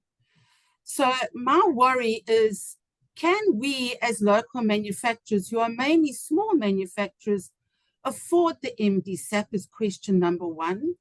The second one is question number two. We have already got conformity assessment bodies approved by SAHPRA. And is that not a reliance quasi MDSAP for South Africa? That is my question. Thank you. Dr. Metibe, please. Thank you very much, Simone, for the question. And I think on my slide, one of my slides in the presentation, there is no one rule. If you look at the market authorization, I've shown different types of pathways that we can follow. And it's the same with the auditing. It's either we do the auditing ourselves, or we rely on MDSAP, or we look at ISO 13485 from the CE mark. So the same with market authorization, it's reliance and full product registration, full product review. So reliance will assist us in, focus, for example, on full review of products that are not coming from countries that we are reliant on. So the same with the MDSAP. If a product is coming from a country that or from the MDSAP scheme, we don't have to do any auditing. We're going to rely on that. And if a country has been approved and by our CABs in South Africa for ISO 13485, then that's fine. So it's a matter of looking at, if I can use the name, tools that we have to use to ensure that the product is in the market as quick as possible. Those are the tools that we're gonna employ. Thank you. Thank you very much, Dr. Metibe. And for as much as I would like to have like a closing coming from everybody, we're really, very late, and we have our next speakers already online. So really, thank you very much. Thank you very much for our online speakers. Thank you very much for our live speakers. I think we all have homework to do, and we're not going to forget about the homework and the commitments that we have done. So let's take 5 minutes, really 5 minutes break, and then we go back to start our conversation on conformity assessment, another hot topic. Thank you very much. Amy, I'm going to bring everyone back into the room here in just a minute. So can you hear me, and can you turn on your video? Yep, I can hear you. Okay, great. Okay, I'm just going to convene everyone. Give me just 60 seconds, please. Maybe by a show of hands, I'd be interested to know who from the audience has heard the term national quality infrastructure. Couple of hands. Okay. NQI. And all of you have unwittingly been participating in NQI this week as you've dived in wholeheartedly into standards. Standardization is one pillar of national quality infrastructure.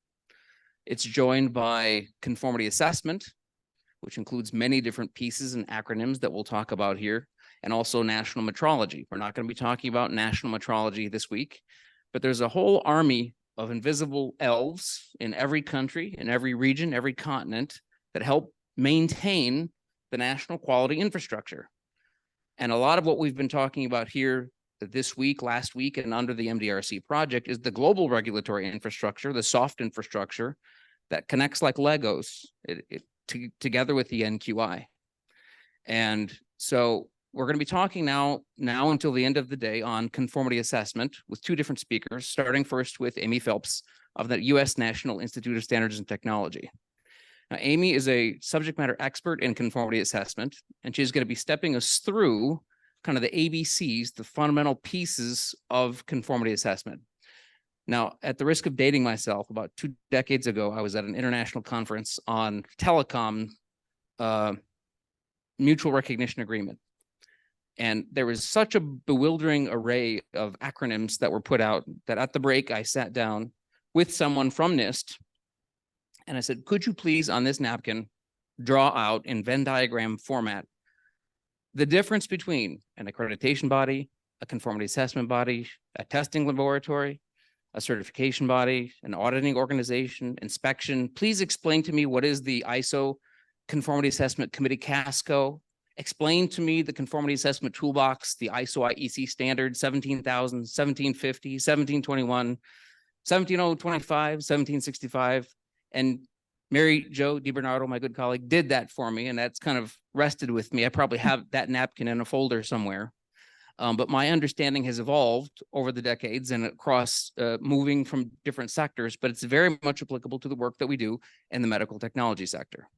So in this first of 2 presentations on conformity assessment, we're inviting Amy to explain to us kind of the basic building blocks of conformity assessment. And then through that discussion and the following presentation, hopefully we'll have a much better understanding of how that pertains to our collective work to support the NQI and the global medical device regulatory infrastructures. With that, Amy, please invite you to give your presentation. Thank you very much for being with us today.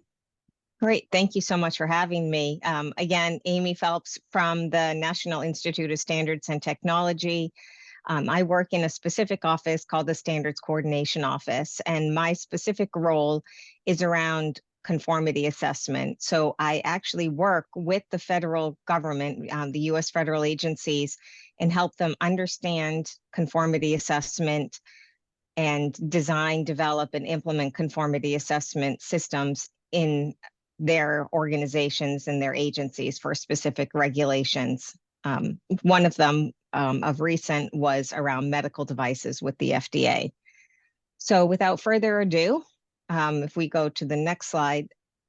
So today, from a learning objective perspective, I'm going to talk about and identify the different types of conformity assessment activities and their associated international standards. As was mentioned, there is a toolbox, the CASCO toolbox that you may have heard of, and we'll talk about that, how to leverage a risk-based approach to conformity assessment and what that means, and how technical rigor and independence really impact confidence in conformity. Next slide, please. So what is conformity assessment? And really, to boil it down, conformity assessment's confidence is key. That's what conformity assessment brings. It's the process of demonstration whether a product, a service, process, a claim, a system, person meets specific requirements. And this is this definition according to ISO IEC 17,000, which is the general standard for vocabularies in conformity assessment. Another way to think of conformity assessment is the prove it process. How do you know that the medical device is doing what it needs to do? Think of it as establishing confidence, and it's the prove it process. Next slide, please. When you're thinking about conformity assessment, you really need to understand the different parties and who's involved in conformity assessment. 3 different parties. First party, that is the conformity assessment activity is performed by the person or the organization that provides the product or the service. So you can think of the seller or the manufacturer. A manufacturer of a medical device could declare that they meet the requirements of an electrical standard, and that's first party self-declaration. Second party is a conformity assessment activity that's performed by a purchaser or a user. And then finally, third party is the activity that's performed by an independent entity that has no interest with either of the transactions between the first and the second party. Typically, you think of that in conformity assessment. It's an independent body that comes in and provides a judgment or looks at something that has no relation with the manufacturer or the second party, the purchaser or the user. Next slide, please. This is a nice chart of all of the, some of the, well, not all of them, some of them, the most widely used ones that we're going to be talking about today, standards for conformity assessment. These were all published by the International Organization for Standardization, ISO, the Committee on Conformity Assessment, and that's CASCO, in cooperation with the International Electrotechnical Commission, IEC. So these are the conformity assessment standards. You can see the different types of conformity assessment activities. These are all requirements that are defined for the organization that is conducting the activity. So we have testing, inspection, supplier's declaration of conformity, certification, whether that's on a product, a process, a service, a management system, a person, and then finally accreditation. This chart also talks about what party is involved in each of these. Testing could be done first, second, or third party, same with inspection. And then finally in the far right-hand column is the standard, the ISO IEC conformity assessment standard. Throughout the rest of the presentation and discussion, we'll talk about each of these and what they mean and how they work. Next slide, please. So to go through the terms and concepts of conformity assessment and talk about some of those activities that were on the previous conformity assessment standards chart, I like to look at it from the conceptual view of conformity assessment model. And this is a functional model that is described in ISO IEC 17000, which is that conformity assessment vocabulary and general principle standard. And it walks through requirement. The first step is requirement. How should the object of assessment perform? The second, determination. How do we know that that object is performing to those requirements that have been defined? Third, attestation. Who says that its performance has been demonstrated? So we have a requirement. We have had it, for example, tested, but how do we know that it does what it's supposed to do? And then finally, surveillance. What about assurances for next week and then ongoing? How do we know that the products on the market are still meeting the requirements and conforming once out and after post-market? Next slide, please. So first, requirement, how should it perform? And really requirements, those define the characteristics of that object of assessment, what it is that you're looking to do. And it can be expressed in a variety of ways, whether it's through standards or regulations, specification, customer requirements, and those really get down to the procedures and the methods that are underlying that object of assessment. Next slide, please. Determination. Determination activities. How do we know that that object of assessment performs? And here is where we start getting into those conformity assessment terms. We have here testing. Testing, it's the determination of one or more characteristics of an object of conformity according to a procedure. So testing makes use of a test method. So for example, ISO 10993 for biocompatibility. I had to think about that for a second. There's a test method that's specific in there. And for example, FDA uses that in their accreditation scheme for conformity assessment for medical devices as one of their standards with associated test methods. Inspection, it's the examination of a product design, a process, or an installation, and the determination of its conformity with specific requirements on the basis of judgment with the general requirements. And with inspection, again, it's the difference here, it's that's the use of professional judgment. And sometimes testing can be involved in here. For example, you could think of inspection with code builders. Code builders go in and assess that code compliance has been met in buildings as they're going up, or healthcare facilities that are inspected to certain standards like NFPA 99. Next are audit organizations, and audits are systematic independent processes for obtaining records or facts or other information and assessing them objectively to determine the extent to which requirements are fulfilled. And audit in medical device, there is the audit now to the ISO 13485, which is the medical device quality system standard. And then finally, peer assessment, and this is an assessment of a body against specified requirements by representatives of other bodies. And this is a term that's typically used in the area of accreditation. And accreditation bodies use peer assessments to assess conformance against their standards by other peers, since there's no one really watching the watcher, if you can call it that, and we'll talk more about that in a few. Next slide, please. Next step is attestation. So we've defined our requirement, we've determined how it performs. Now we need to determine, has performance been demonstrated? And this is through an attestation, which is an issue of a statement that fulfillment of specified requirements has been demonstrated. This can be done by either first party or third party. First party, it's that supplier's declaration of conformity.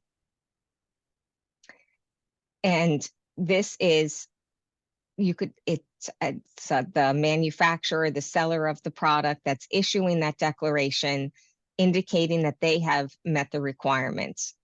Third party can be done either by certification or by accreditation. And certification implies that the attestation is for the whole population of products represented by the samples used for that evaluation. So whatever determination was used, the whole population is certified. And then finally, accreditation. Accreditation bodies make attestations determining the competence and the of the conformity assessment body, whether it's testing, audit, inspection, management system, and whether or not they meet their requirements as defined. You'll see on the slide too that there are some logos here. You'll see Wi-Fi and UL on the left, and on the right, Energy Star and Idaho potatoes. You'll notice that these logos are all mostly third-party logos. SDOC, or Supplier's Declaration of Conformity, typically they do not have a logo. Think of Supplier's Declaration of Conformity. It's the low risk. The product or the object of assessment has a low risk to it and low cost. And the logo, it's very expensive to maintain. The cost is too high. Next slide, please. And then finally, it's surveillance. And this is the systematic iteration of conformity assessment activities as a basis for maintaining that validity of the attestation. And conformity decisions are often based on a sample and at a given point in time. And it's, again, the confidence of the whole population of product, systems today, tomorrow, next year, that they continue to work in the future.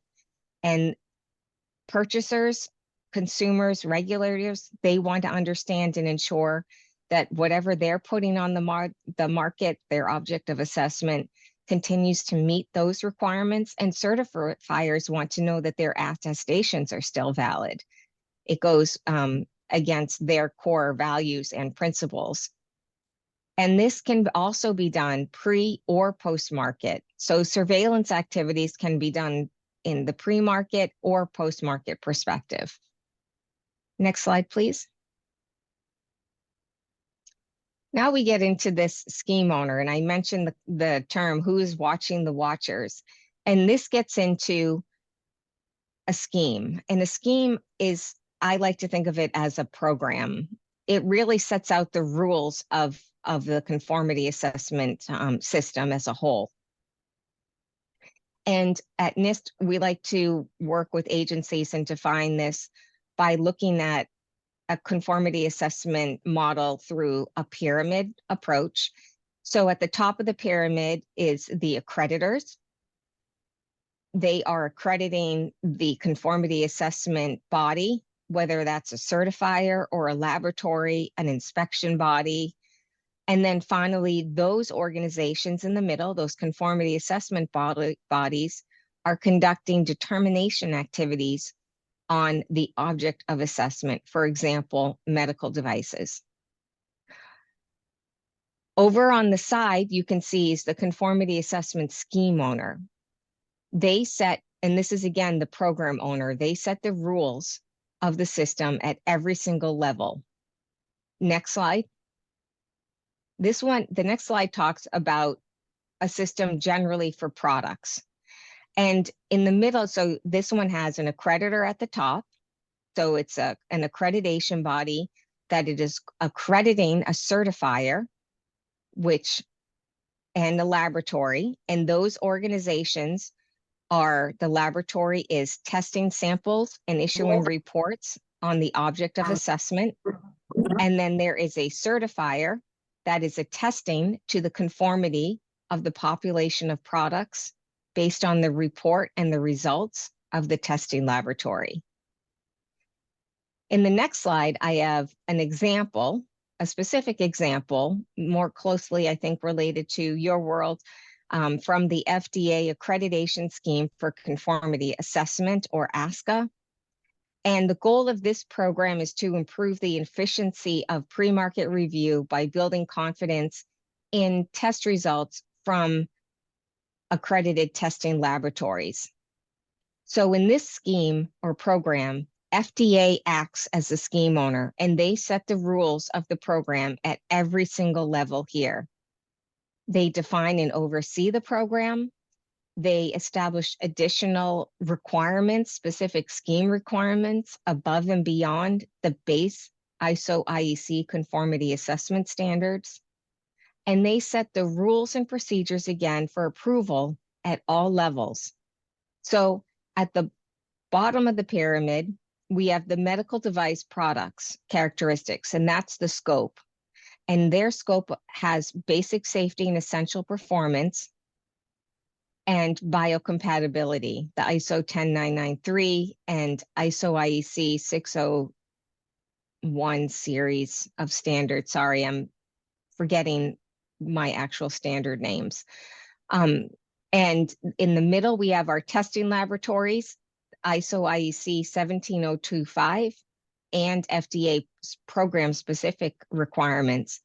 So the testing laboratories have to be accredited to ISO IEC 17025 for testing organizations, and additional requirements on those organizations specific to the needs of FDA for their program.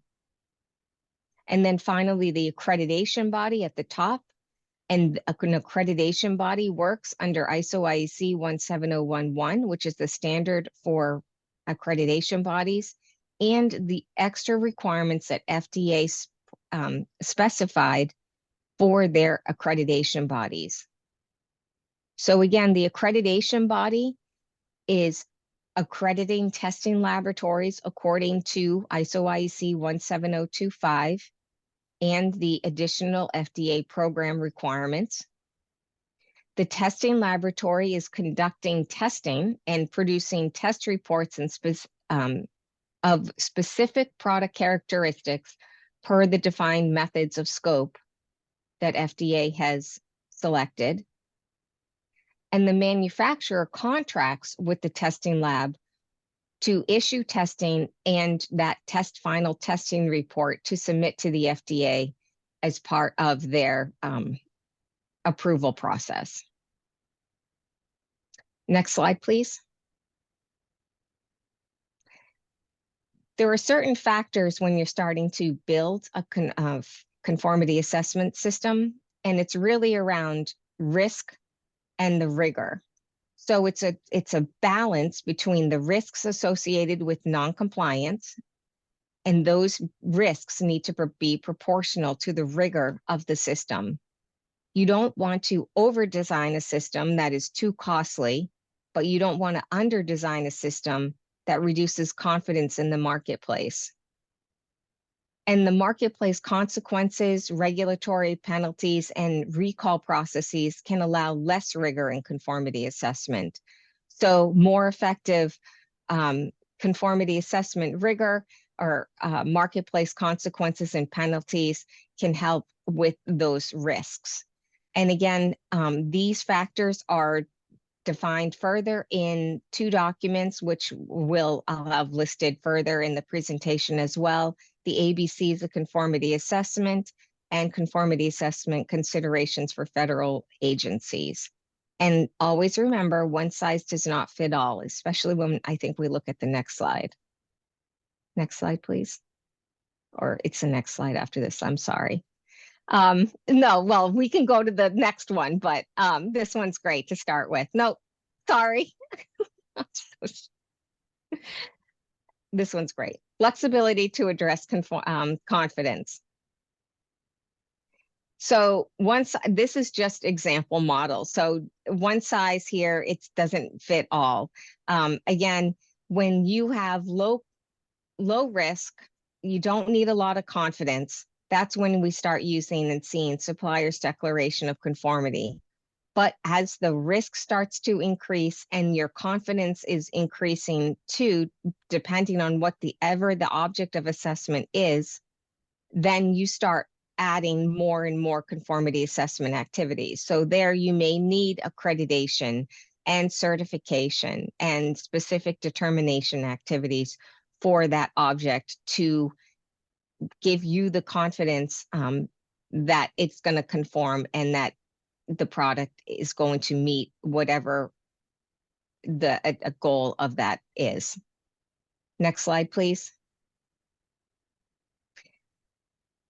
In the federal agency here in the United States, there's different conformity assessment legislation and policy that you see listed here. I'm not going to go through all of these, but they talk about specific roles that NIST has in working in standards and conformity assessment and assisting federal agencies to ensure understanding and use of these and reduce redundancies whenever possible.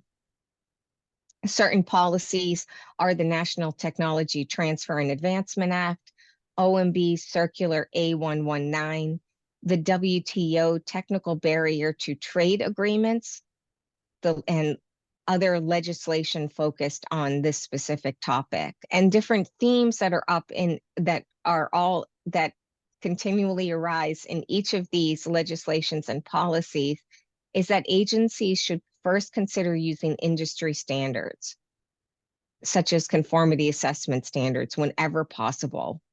And second, agencies should reduce industry complexity where possible, because the more complex, the more time, effort, and cost it takes. And also consider leveraging the use of the private sector in conformity assessment and other public sector conformity assessment programs. Again, leverage existing programs, reduce redundancy, and use the international system that is created today in the market. Next slide, please. Some conformity assessment resources that are available on the NIST website. These are two NIST conformity assessments special publications that were recently developed. One is around the ABCs of conformity assessment, which walks through in more detail these terms and concepts that we've talked about briefly today. The second is a conformity assessment considerations for federal agencies. This talks about how federal agencies can design, develop, and implement a conformity assessment system in their organization. And it's specific activities to think about and almost, I hate to say checklist, but an approach and a method that we use when working with agencies in this process. Next slide, please. So in conclusion, we've talked about the different types of conformity assessment activities. We've talked about risk-based approaches to conformity assessment. And we've also discussed how rigor, technical rigor, and independence impact conformity assessment. And that concludes my presentation. Thank you.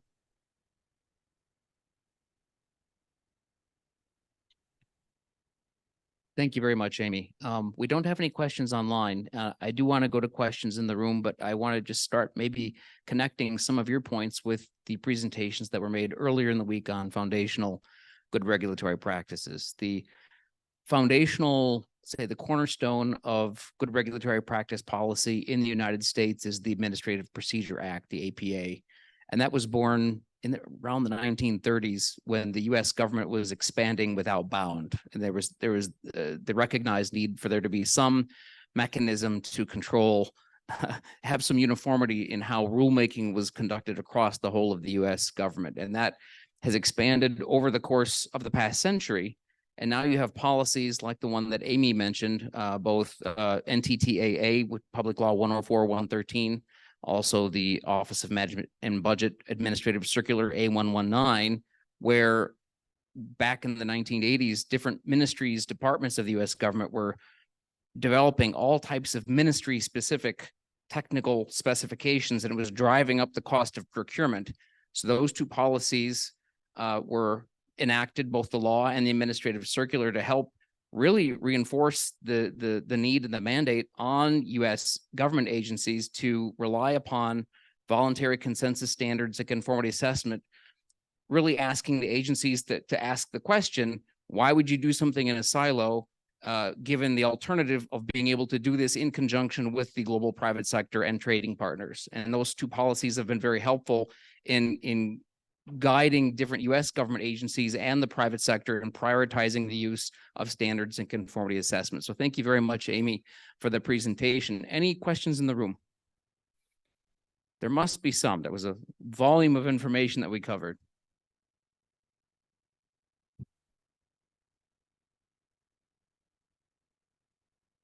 Good morning, I think it is with you, where you are.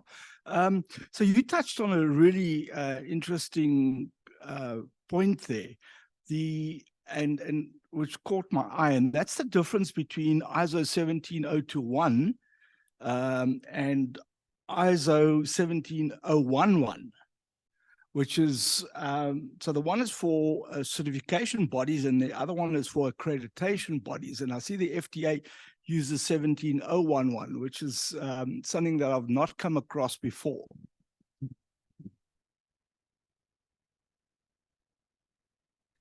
So FDA uses, so one ISO IEC 17011 is for accreditation bodies.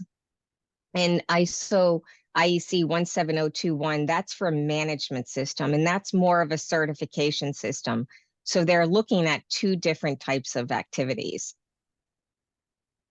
FDA is using in their accreditation scheme for conformity assessment program, accreditation bodies, and accreditation bodies operate under ISO IEC 17011. They're not certification bodies. They actually accredit organizations to determine whether or not they're competent and capable to conduct the activity or for the object of assessment, whatever that activity is. One of the which one could be certification to ISO IEC 17021.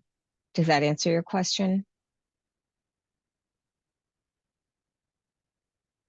Follow-up question. I don't know if this is a popular children's author in South Africa, but by a show of hands, anyone know Dr. Seuss? Okay. He's got the wonderful story of the bee watcher, and there's the bee watcher, and then it goes up the chain. And in accreditation, it begs the question, what's the body that oversees the accreditation body? Well, there's none. They do peer review to ISO IEC 17011. That's kind of the top of that chain, if I have that correct, Amy. Any more questions for Amy? Okay, good. Dr. Seuss helped us out. Okay, Amy, there's no other questions in the room, so thank you again very much for your time, and we'll be sure to forward any questions your way. Great, thank you so much. Have a great day. Two marvels that I'm just kind of in the back of the room marveling at. One, when the internet went down earlier, we connected with a iPhone hotspot, and we've been using that for all afternoon. So, and the other one is that our good MDRC team colleague, Letícia Fonseca, based in Brasilia, is the one who's advancing the slides. So we've got a global platform here. So with that, I'd like to go to the next session, building off of the kind of the global perspective, and just noting again the conformity assessment standards, the ISO IEC standards that come from the ISO Casco. These are not just documents that come from Geneva. So these are international standards developing committees within ISO IEC. My good friend Reinaldo Figueiredo of ANSI is the current chair of Casco, and I would note that the SABS counterpart from Kenya, KEBS, is the vice chair of ISO Casco. And of course, SABS itself can be very engaged in the development of the conformity assessment toolbox and the standards that come from this committee. I want to now bring the conversation home and kind of the global conversation on conformity assessment and bring it home into South Africa. So we're going to be inviting Tumelo Ledimo, who's the project manager at the South African National Accreditation System, to step us through how conformity assessment works and is of relevance and related to the NQI conversation here. And hopefully we can then connect the dots to medical technology infrastructure. Tumelo.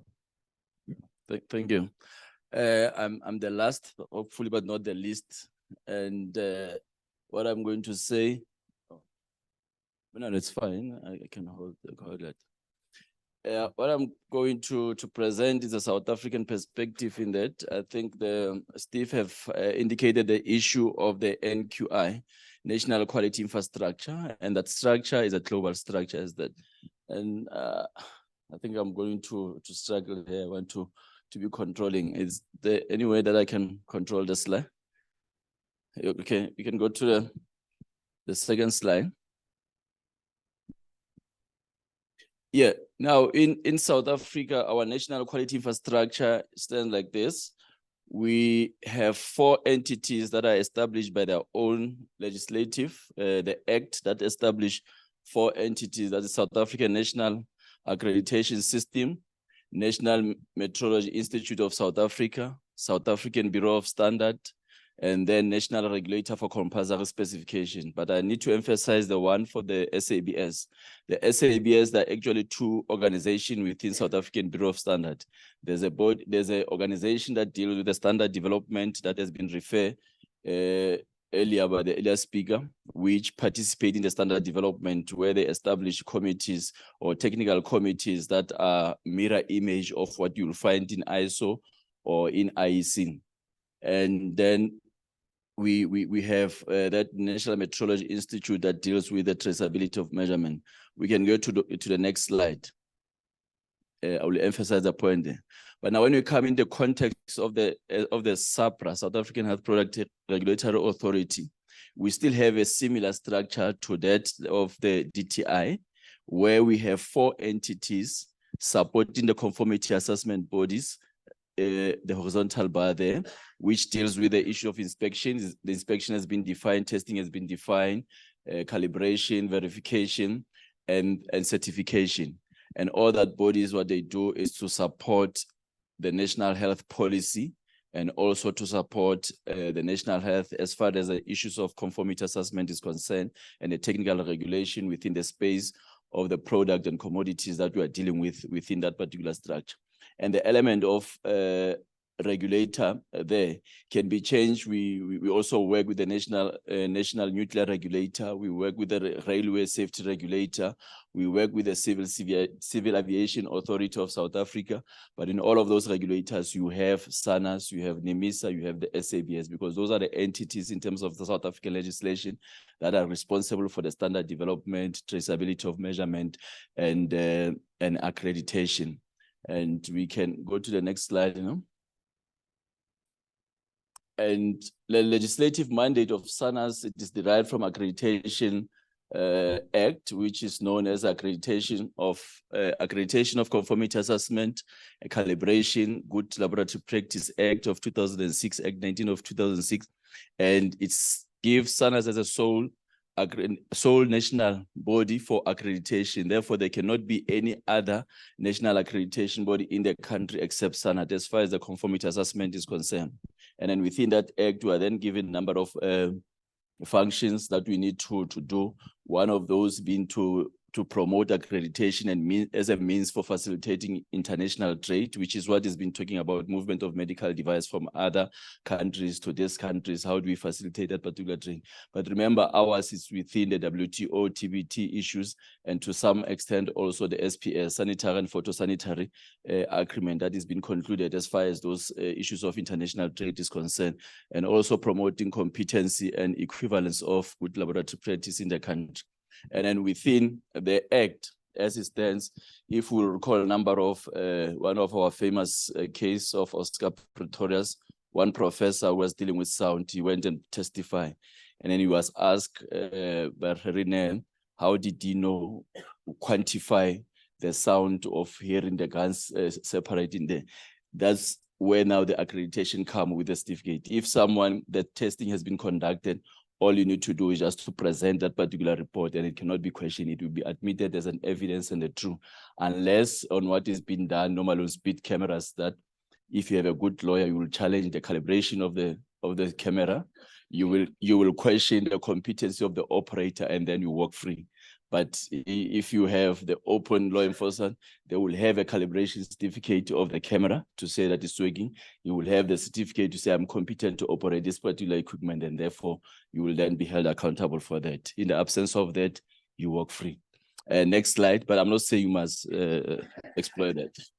Next slide. Yeah, in terms of the quality infrastructure system, as I've said, these are the objective or the function of these four entities. As I've said now, SANAS is to provide an international recognized accreditation infrastructure for formal recognition of the technical competency within our country, and that deals with issues of certification, calibration, and so forth, as I've indicated earlier. And the National Regulator for Compulsory Specification deals with the legal framework and administration of the compulsory specification in the country, and they deal with a number of things. So there's that touching issue in terms of other devices which were given to them before SAHPRA that must be dealt with within the legislation, because whatever they're doing, it is within the law. It means the compulsory specification published under them must be repealed, and that particular device must go in there. So in the absence of that, they still have the mandate, because that's a law from the parliament. And in the absence of that, it means you are not complying. And then also, they're also tasked with the Legal Metrology Act, which deals with ensuring that whatever, when you go to the butcher, let me use the one that you spent a lot of money on. When you go to the garage and put in your petrol, how do you know that they put a liter or they did not put 800 milliliters? You don't know. But this NRCS, through accreditation, national metrology, we ensure that you get a liter for the amount of money that you pay for. Equally so, the scales, if you look at the scales at Woolworths, at butchers, you will always, before you used to see a SANAS sticker to the scale, but the regulator is the NRCS. You will now see the NRCS. We accredit NRCS inspectors to ensure and validate those particular meters to ensure when they say it is a 500 gram, it is actually 500 gram. So that is behind controls that we're talking about. Next slide, please. And the last two entities, of course, is a NEMISA, which deals with primarily the responsibility of scientific and industrial metrology. and also to some extent for traceability of the legal metrology into that to deal with that. And those particular measurements need to be traceable to the national measurement standard and unit standard that provide confidence in terms of the accuracy of measurements that we have. It is equal to the legal metrology I referred to. In this one, we want to know an amp is actually an amp. And then when you're standing in your bathroom scale and it say you overweight, it is actually correct, it's repeatable, and can be traceable to the national standard that indeed you are beat, yeah. And then we have the SABS. SABS, as I've indicated, there are two entities in there, the standard arm and the conformity assessment arm. They do testing, they do certification, they do inspection, they develop standard. The next slide. And this is our governance structure. As I've indicated, our executive authority is a DTI, and then we then have a board with an accounting authority, which is supported by the three committees there. The most important one is an advisory forum. In the area of technical regulation or technical areas, it's always complex in terms of the development, innovation that happens there. And you'll find in all the, equally so even on ICASA, in terms of telecommunication, equipment and so forth, legal metrology, railway safety, there's always an advisory forum. An advisory forum is to bring all experts from academia, from industry to deal with the issues that the Act might have not foreseen during the time when we're drafting things, and then get supported by the technical regulation or the regulation that support the primary legislation. So we do have that forum that sit once a year, depending on what are the issues they're dealing with. Next slide, and then we have the management as such. It's quite a small organization. We've got 4 executives there, accreditation and executive for strategy development, corporate service, and then for financial. Next slide, please. SANAS, as small as it is, we do a lot. There is no industry, there is no sector that we do not touch. We have, as of 30th of October, that we have 2,089 conformity assessment bodies accredited by SANAS. And within the certification, we have 110. The biggest is the medical laboratory. All the laboratories you see, Lancet, Ampath, and all of this, all of them, they are accredited for medical ISO 15189. They get accredited today. And then the second biggest one, it is now on the chemical and microbiology. This one is those that are dealing with what do you call it, pathogens and all those contaminant and all those crazy things that they do in those particular labs. And as I'm saying, it touches in all sectors. Blood calibration, mechanical, for the road verification, BE, and then and veterinaries and so forth. So there is no sector that SANAS does not touch as far as the accreditation is concerned in South Africa. Next slide, please. Now, as far as the roles and responsibilities between SANAS and SAHPRA, based on the MOU that we have concluded, is that the responsibility lies with a regulator as far as the law is concerned. And then they grant approval of the conformity assessment body that we approve. They do participate in the SANAS STC that we sit once a year.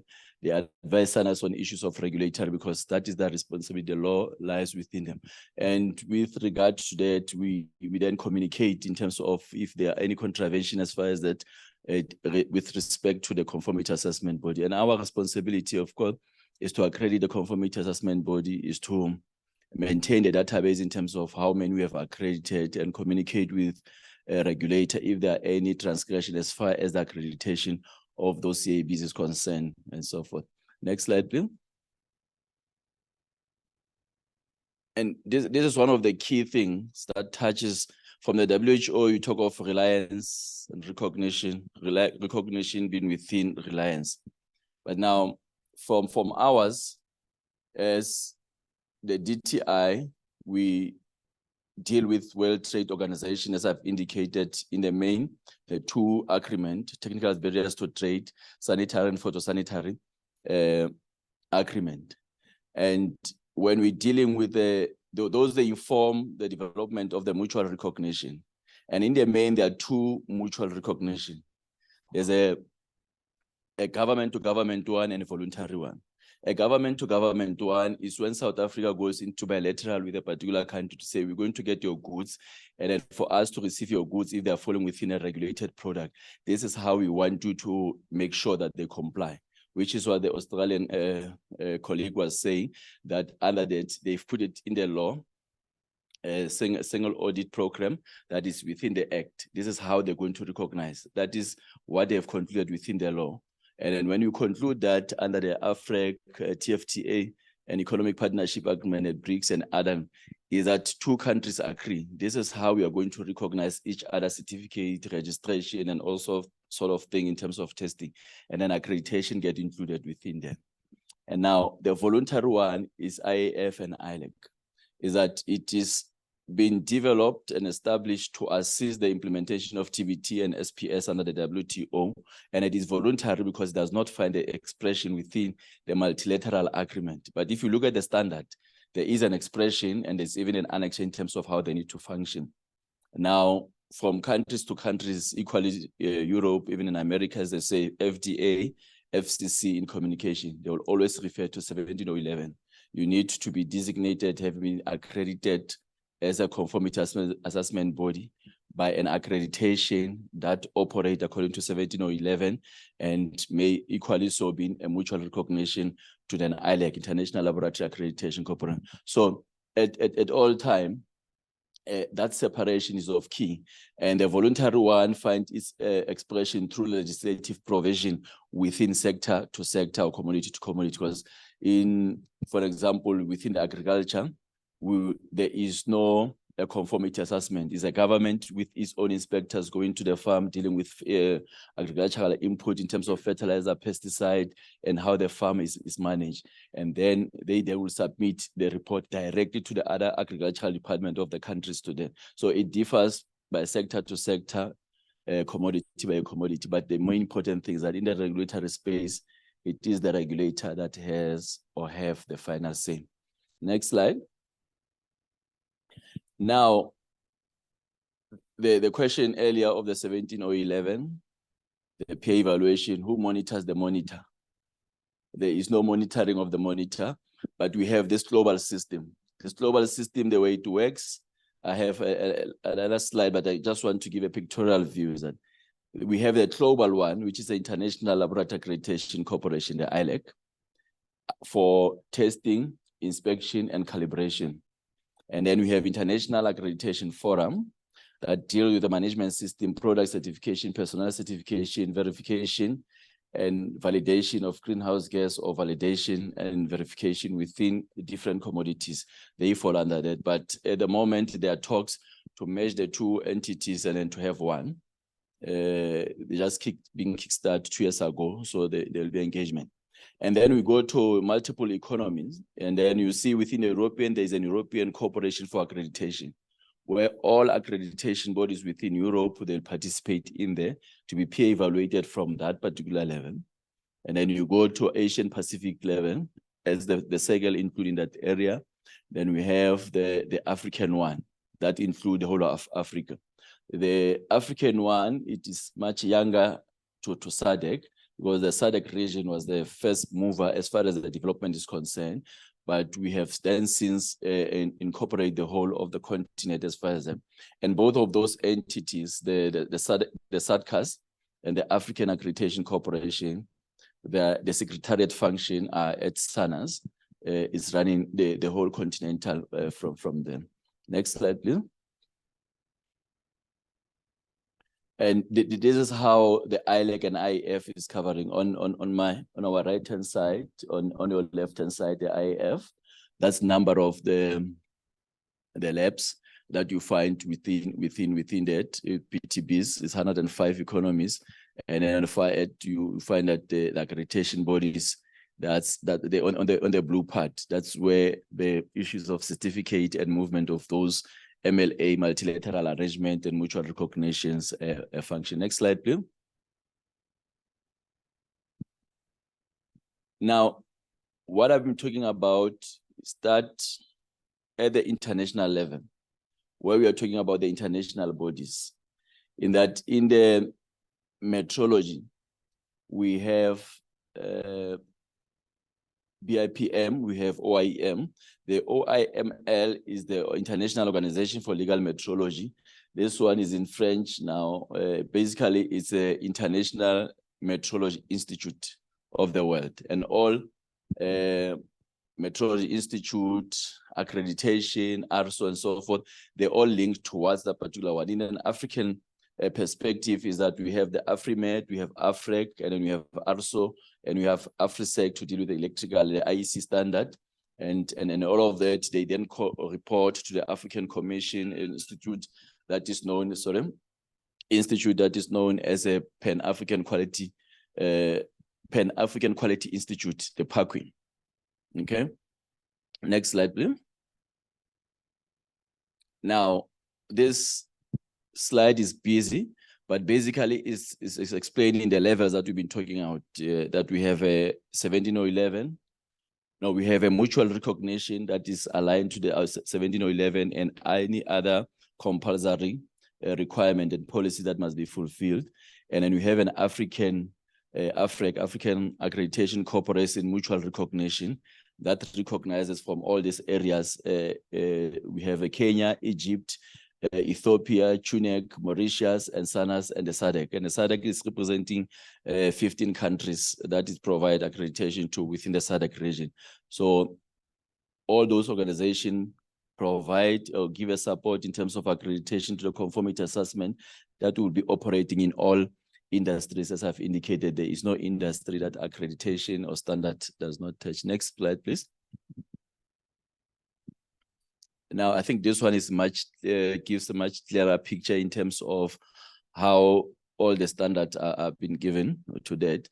And then within the IAF, that there are 5 levels as far as the document is concerned. We have the 17011 that speaks to that all accreditation bodies that are signatory or wishing to be a signatory to the MLA or MRA, they need to fulfill those requirements. And once you have met the requirement of ISO 17011, we've got level 2 and level 3, which we call the main scope. You then have to apply for recognition as an accreditation body to provide accreditation for product, which will be the main scope, which is product. ISO level 2 and level 3 are held together as a product standard. We spoke earlier about Casco Toolbox. And then we have the management system for 17021, and then we have personnel for 17024, and then we have validation greenhouse gases for 14065 as such. And then we then have level 4 and level 5. On level 4 is when now we have mandatory document that come from IAF. In this case, we will have MD9 for certification body, and there's an MD8 for accreditation body. Over and above the fulfilling the requirement of ISO 17011, there is an MD8 that SANAS need to fulfill, and then we then get peer evaluated by the IF and ILEC on that. And on level 5, those are the standards that get implemented at the organization. The most familiar one is ISO 9001 and 14001. In our case, 13485, that will need to be implemented at that level and then be evaluated by certification body. Next slide. And then when we say we are going to assess, we are going to assess in order to accredit the conformity assessment body, we say we look at the technical competency. And the technical competency, it is defined within our context, within the standard, is that we want to know the technical competency of the staff you have that touches on the certification process. We need to look at the validity and appropriateness of your method.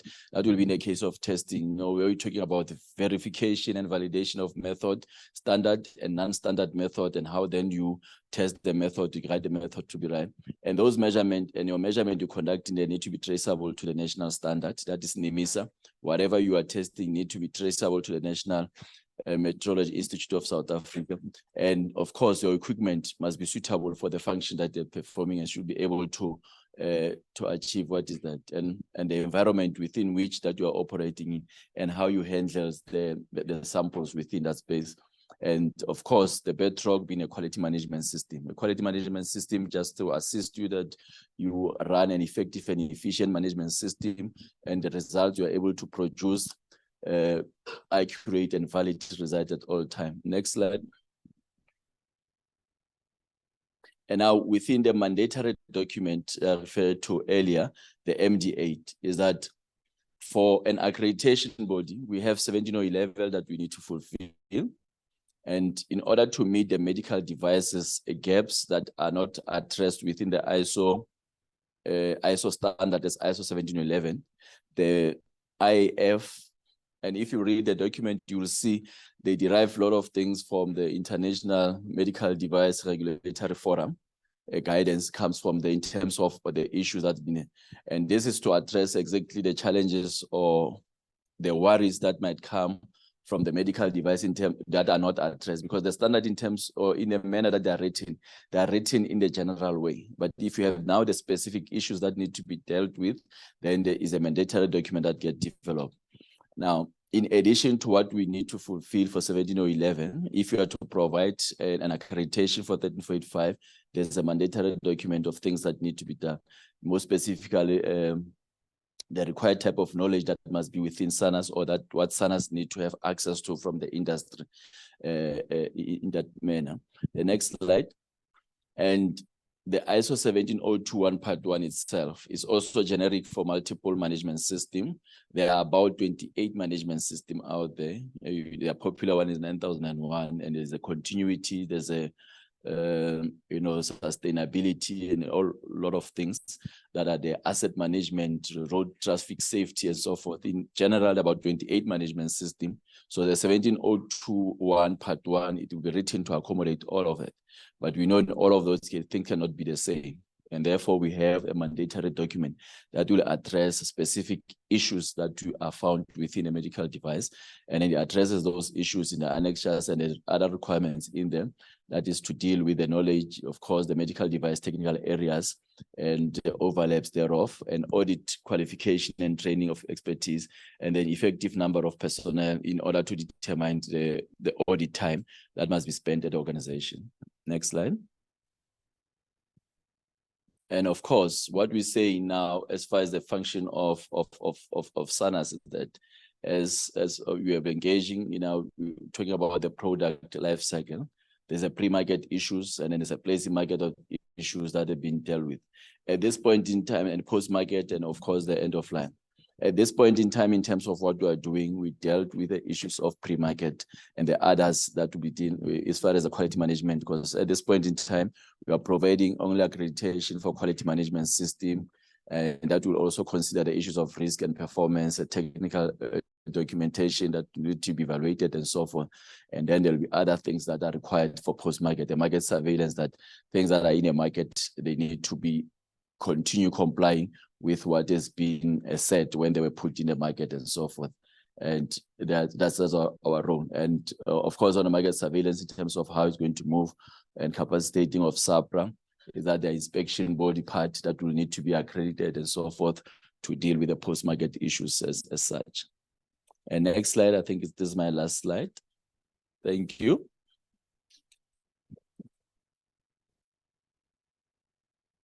Dumelo, thank you very much.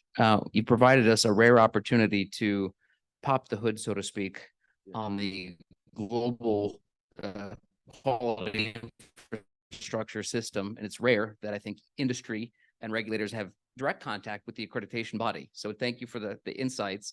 And when we make the video and the presentations available following the sessions, I do recommend that you go, as we've said throughout, brew a pot of coffee, pot of tea, go through that one slide where he's got the detailed busy slide, because that one slide kind of captures the conformity assessment, in particular, how it connects here in South Africa.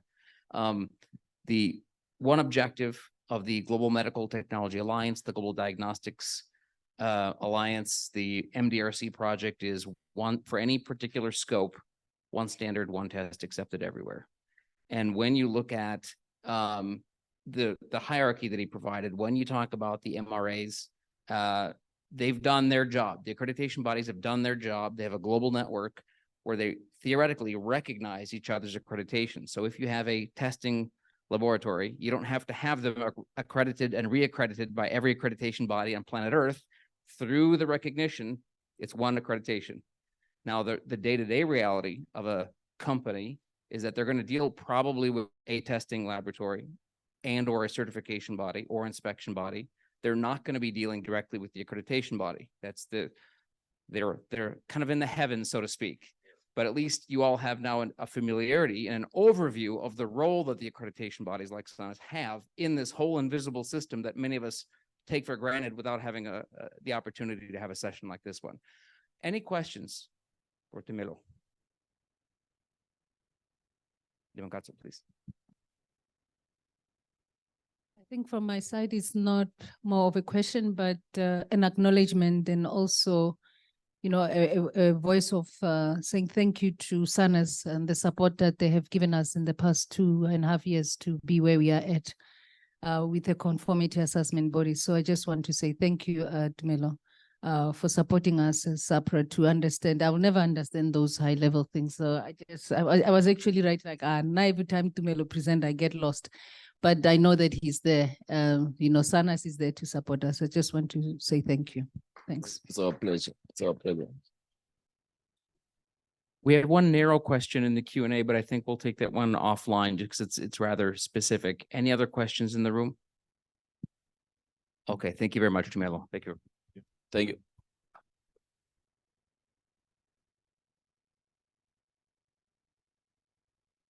Thank you very much.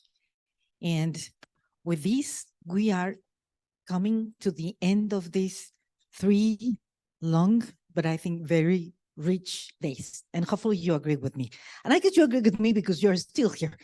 So that's kind of like the proof that, yes, you agree with me. And we're really very, very thankful for all your participation, all your comments, all your engagement. And without further ado, I would like to welcome Dr. Mative for her closing remarks. Thank you.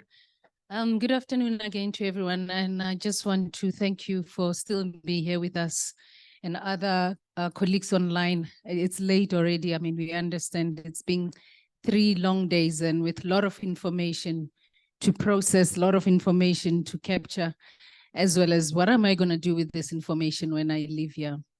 But firstly, I would like to thank MDRC, Steve, Sandra, Veronica. You know, this is made possible because of you. We really appreciate your support. We could have done this some time ago, but, you know, we had to stop and focus on other project, and with the patience from your side and also your persistence in ensuring that this happens, and with me trying to run away from WTO. At the end of the day, I've joined the race. So, but thank you very much. I really like to share that, you know, my appreciation for making sure this is happening, because the industry and invitation of the industry is very important. The various organizations in South Africa that is supporting SAHPRA in ensuring that, you know, they do their mandate. It's really appreciated.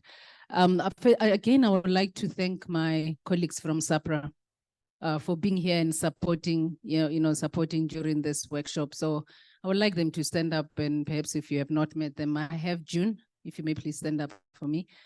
I think most people know June from the industry. I've got Oneaho, if you may stand up for me, please. Thank you very much.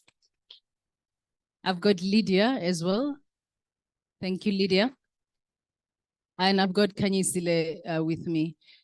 So Kanye, if you stand up, thank you.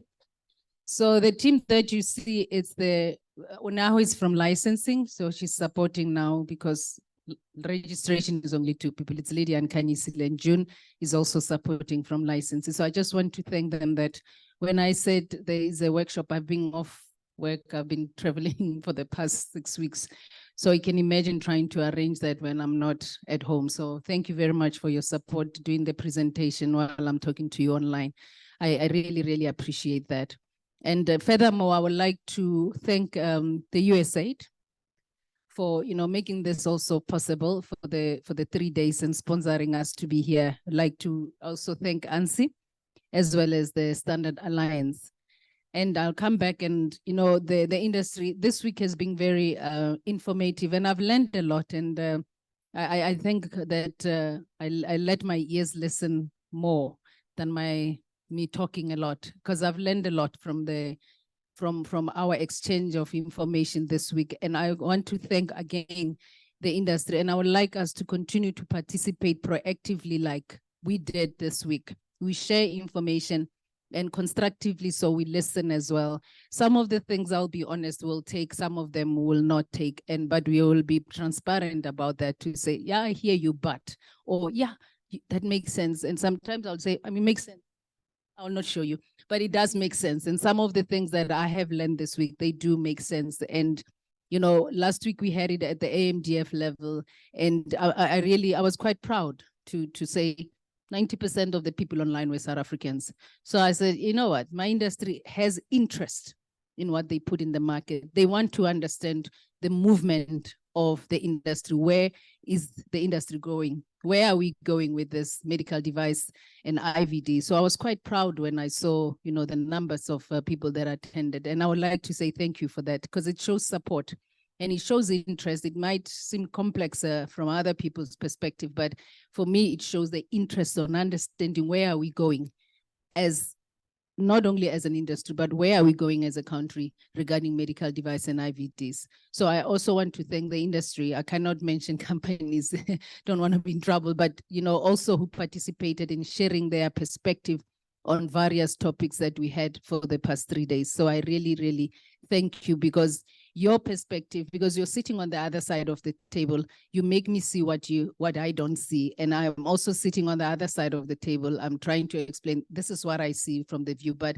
by being open-minded and also looking at things proactively and constructively, you're able to see things differently and able to implement accordingly. So, you know, we have discussed various topics during this past 3 days. And when I was doing the program with Sandra, I don't know if other colleagues who are here attended the Kenya one. We tailored it for South Africa.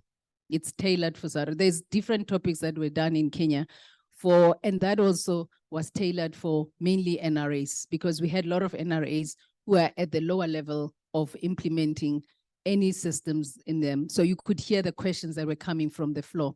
And this one for me was, we need to speak to what's happening in South Africa and where we are going as a regulator to understand, because I had a lot of questions. What does reliance mean? There are other questions that we have not answered technically. And that for me, it says to me, I have to have engagement with the industry, especially with the coming registration. I'll give an example, and I know I'm triggering where I'm not supposed to trigger here. Grouping, family, how do we do registration? And we need to answer that question. We have to answer that question, because that helps the industry to prepare and plan accordingly. So I'm prepared to have another engagement on that. But for now, we need to learn from other regulators. And I'm not too sure if anyone online, I mean, Tracy and Augusto, and they are really being supportive to the work of SAHPRA, as well as the work of the AMDF, encouraging us to, you know, be part of the MIDRF, you know, putting us as working groups in the MIDRF, you know, following up with us. What are you doing as an affiliate? Give us an update. You know, they keep us on our toes. Every 6 months, I have to go and say, SAHPRA is this here. And that for me is encouraging, actually, to do something, you know, go and shop. I can't go every year and say, okay, we are looking at guidelines. Next year, we are looking at guidelines. So I have to show that there is a lot of improvement, not from the regulator perspective, as well as from the industry perspective. This is where we are as an industry. So I think that was my vote of thanks, and the knowledge that we have shared. There are a lot of tasks that I've identified.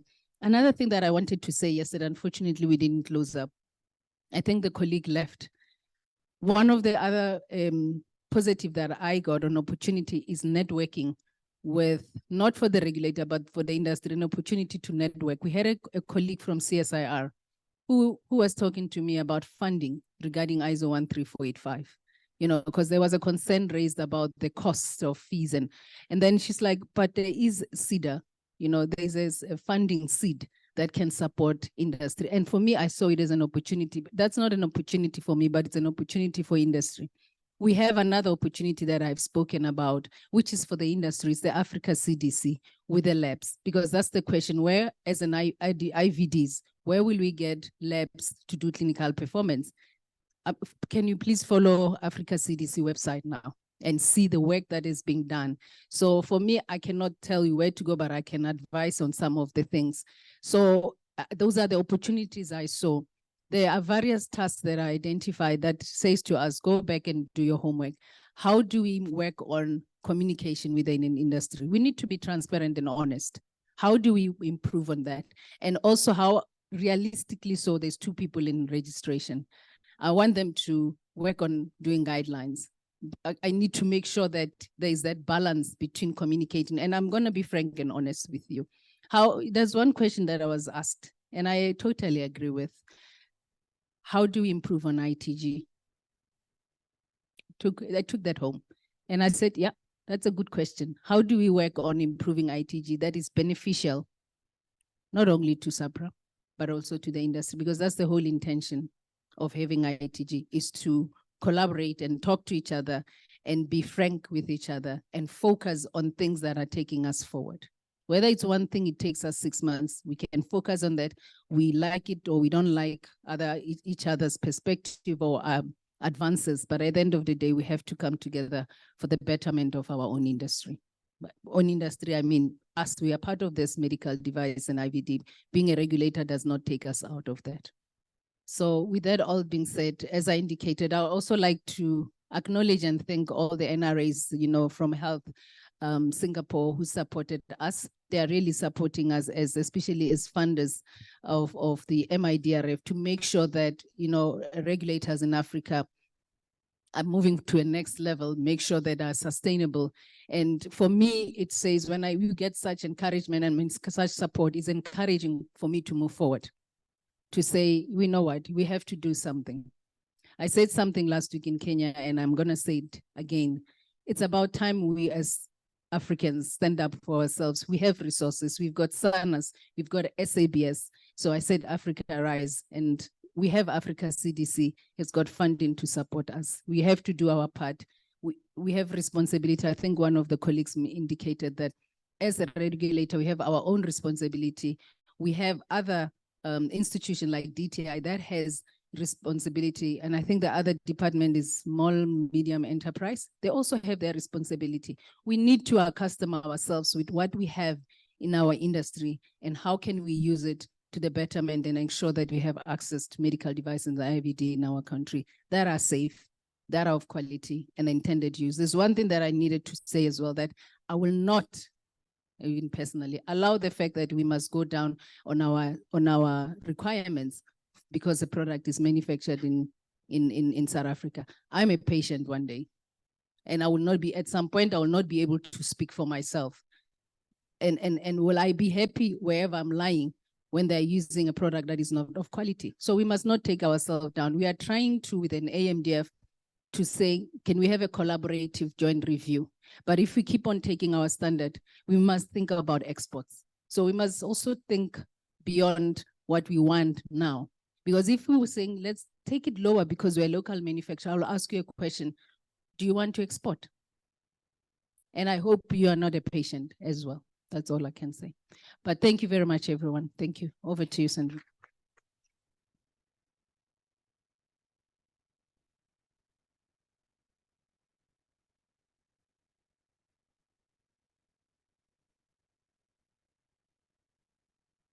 Thank you very much, Dr. Mathibe. And okay, I guess here we are. So thank you very much for your words. And of course, we back every single one that you have already pronounced, and we are here to help. But without getting into additional commenting, I'd really like to thank and introduce Andrew Fleming. He's USAID Health Advisor at the Joburg Consulate. His role focuses on improving stakeholder relationships and engagement with local partners in the government, development, and private sector to strengthen the impact of public health care in South Africa. He also leads strategy and innovation to problem solve on some of the biggest challenges facing public health in the country and how new partnerships can advance innovative solutions for better health systems. He brings to the role 16 plus years experience living and working in South Africa, focusing on economic development across public, private, and nonprofit roles. This includes extensive experience in strategy management and advisory services, focused on leveraging increased private sector engagement for better development outcomes. Andrew holds a Master's of Science in Urbanization and Development from the London School of Economics, where he focused on strategies for equitable economic and social growth in the Global South. He also holds a BA in Development Economics and South African History from Emory University in Atlanta, Georgia. Andrew, thank you very much for joining us today.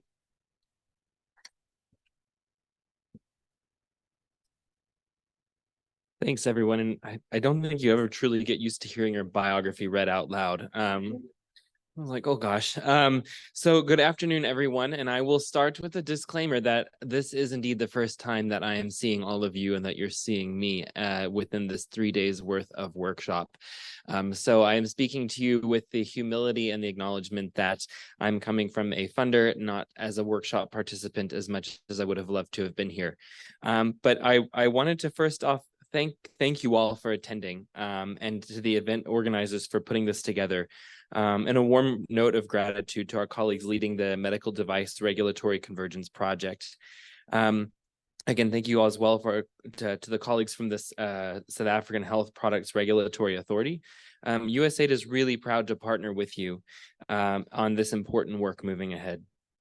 I'm really happy to see you at the end of this exciting forum. In the room and online, we can all agree about the importance of a strong regulatory system for medical devices. The pandemic has taught us that we need to be better prepared for future health emergencies with strong public administration, and regulation is at the core of that. As a civil servant myself, I can relate to the public administration can be a thankless job. But you all here work behind the scenes to streamline the implementation of essential medical technologies in a way that keeps people safe. This is the opposite of thankless to me, especially for people who have received better and life-saving healthcare as a result of your efforts. I come from US government global health programs that procure gigantic quantities of diagnostic tests, devices, and equipment each year to support the fight against HIV, TB, and other infectious diseases. To better support the implementation and sustainability of these resources, our leadership has prioritized capacitating local systems for manufacturing as a critical component of our overall health systems strengthening approach.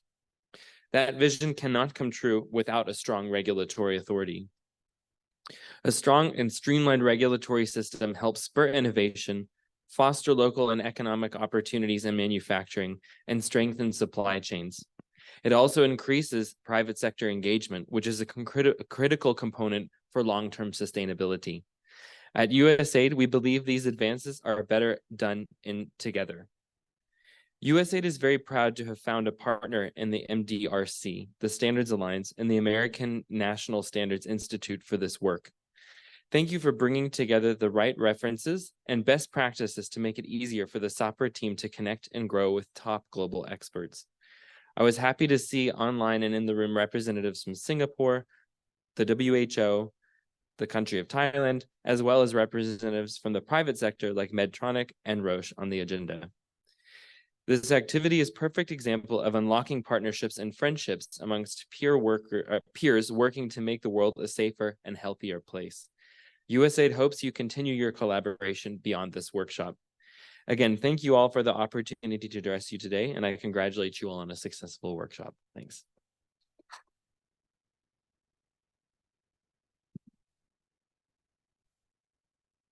Thank you very much, Andrew. And really, thank you very much to all of you, starting with Dr. Madibe. She has been so patient. She has been really very strong while working with us and the back and forths, but always convinced that what we are doing all together is for good, that what we are doing all together is on top of an already crowded agenda, on top of really very strong commitments that have already been done. And having the opportunity to be here, it's just because Dr. Madibe opened the door for us to be here, because we have USAID and ANSI under the Standards Alliance Phase 2 initiative, but we could do nothing unless there would be willingness and openness for us to provide support. And we're very thankful for that. And this is not like the end. It is just, we're getting close to the end of this phase, but this is not the end of the support. I think as Dr. Mathibe mentioned, a lot of strong networks have already been built, and there are many more that are going to continue to be built. And now we are kind of like in the perfect moment for us to leverage on those networks. I think that the dialogue that we have held during these 3 days in person and last week in Kenya and in many more opportunities online are really bringing us into a position that we didn't have before. And I think it is our responsibility and our opportunity to leverage on those. I think that we're creating an environment where trust is going to be kind of like the name of the game. And I think we all are in a position to honor the commitments that we're doing in here, because they're the ones that are going to be really helping us to continue strengthening the trust. And that is critical for us to build the framework that we want to keep South African patients, African patients, and the world patients safe while utilizing medical devices. And of course, getting the access to proper IVDs as well. So we are now in the process of putting together a final report. Our metrics are going to be critical for USAID to be convinced that these initiatives are really worth it, and for them to continue to be convinced through the initiative as a Standards Alliance and probably, hopefully getting into a phase 3 to continue to have access to government funds that are allowing us to be here together. And of course, beyond resources, financial resources,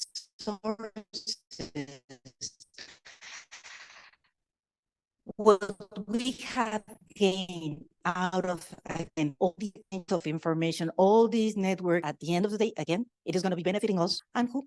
The rest of the world, the rest of the patients in the globe.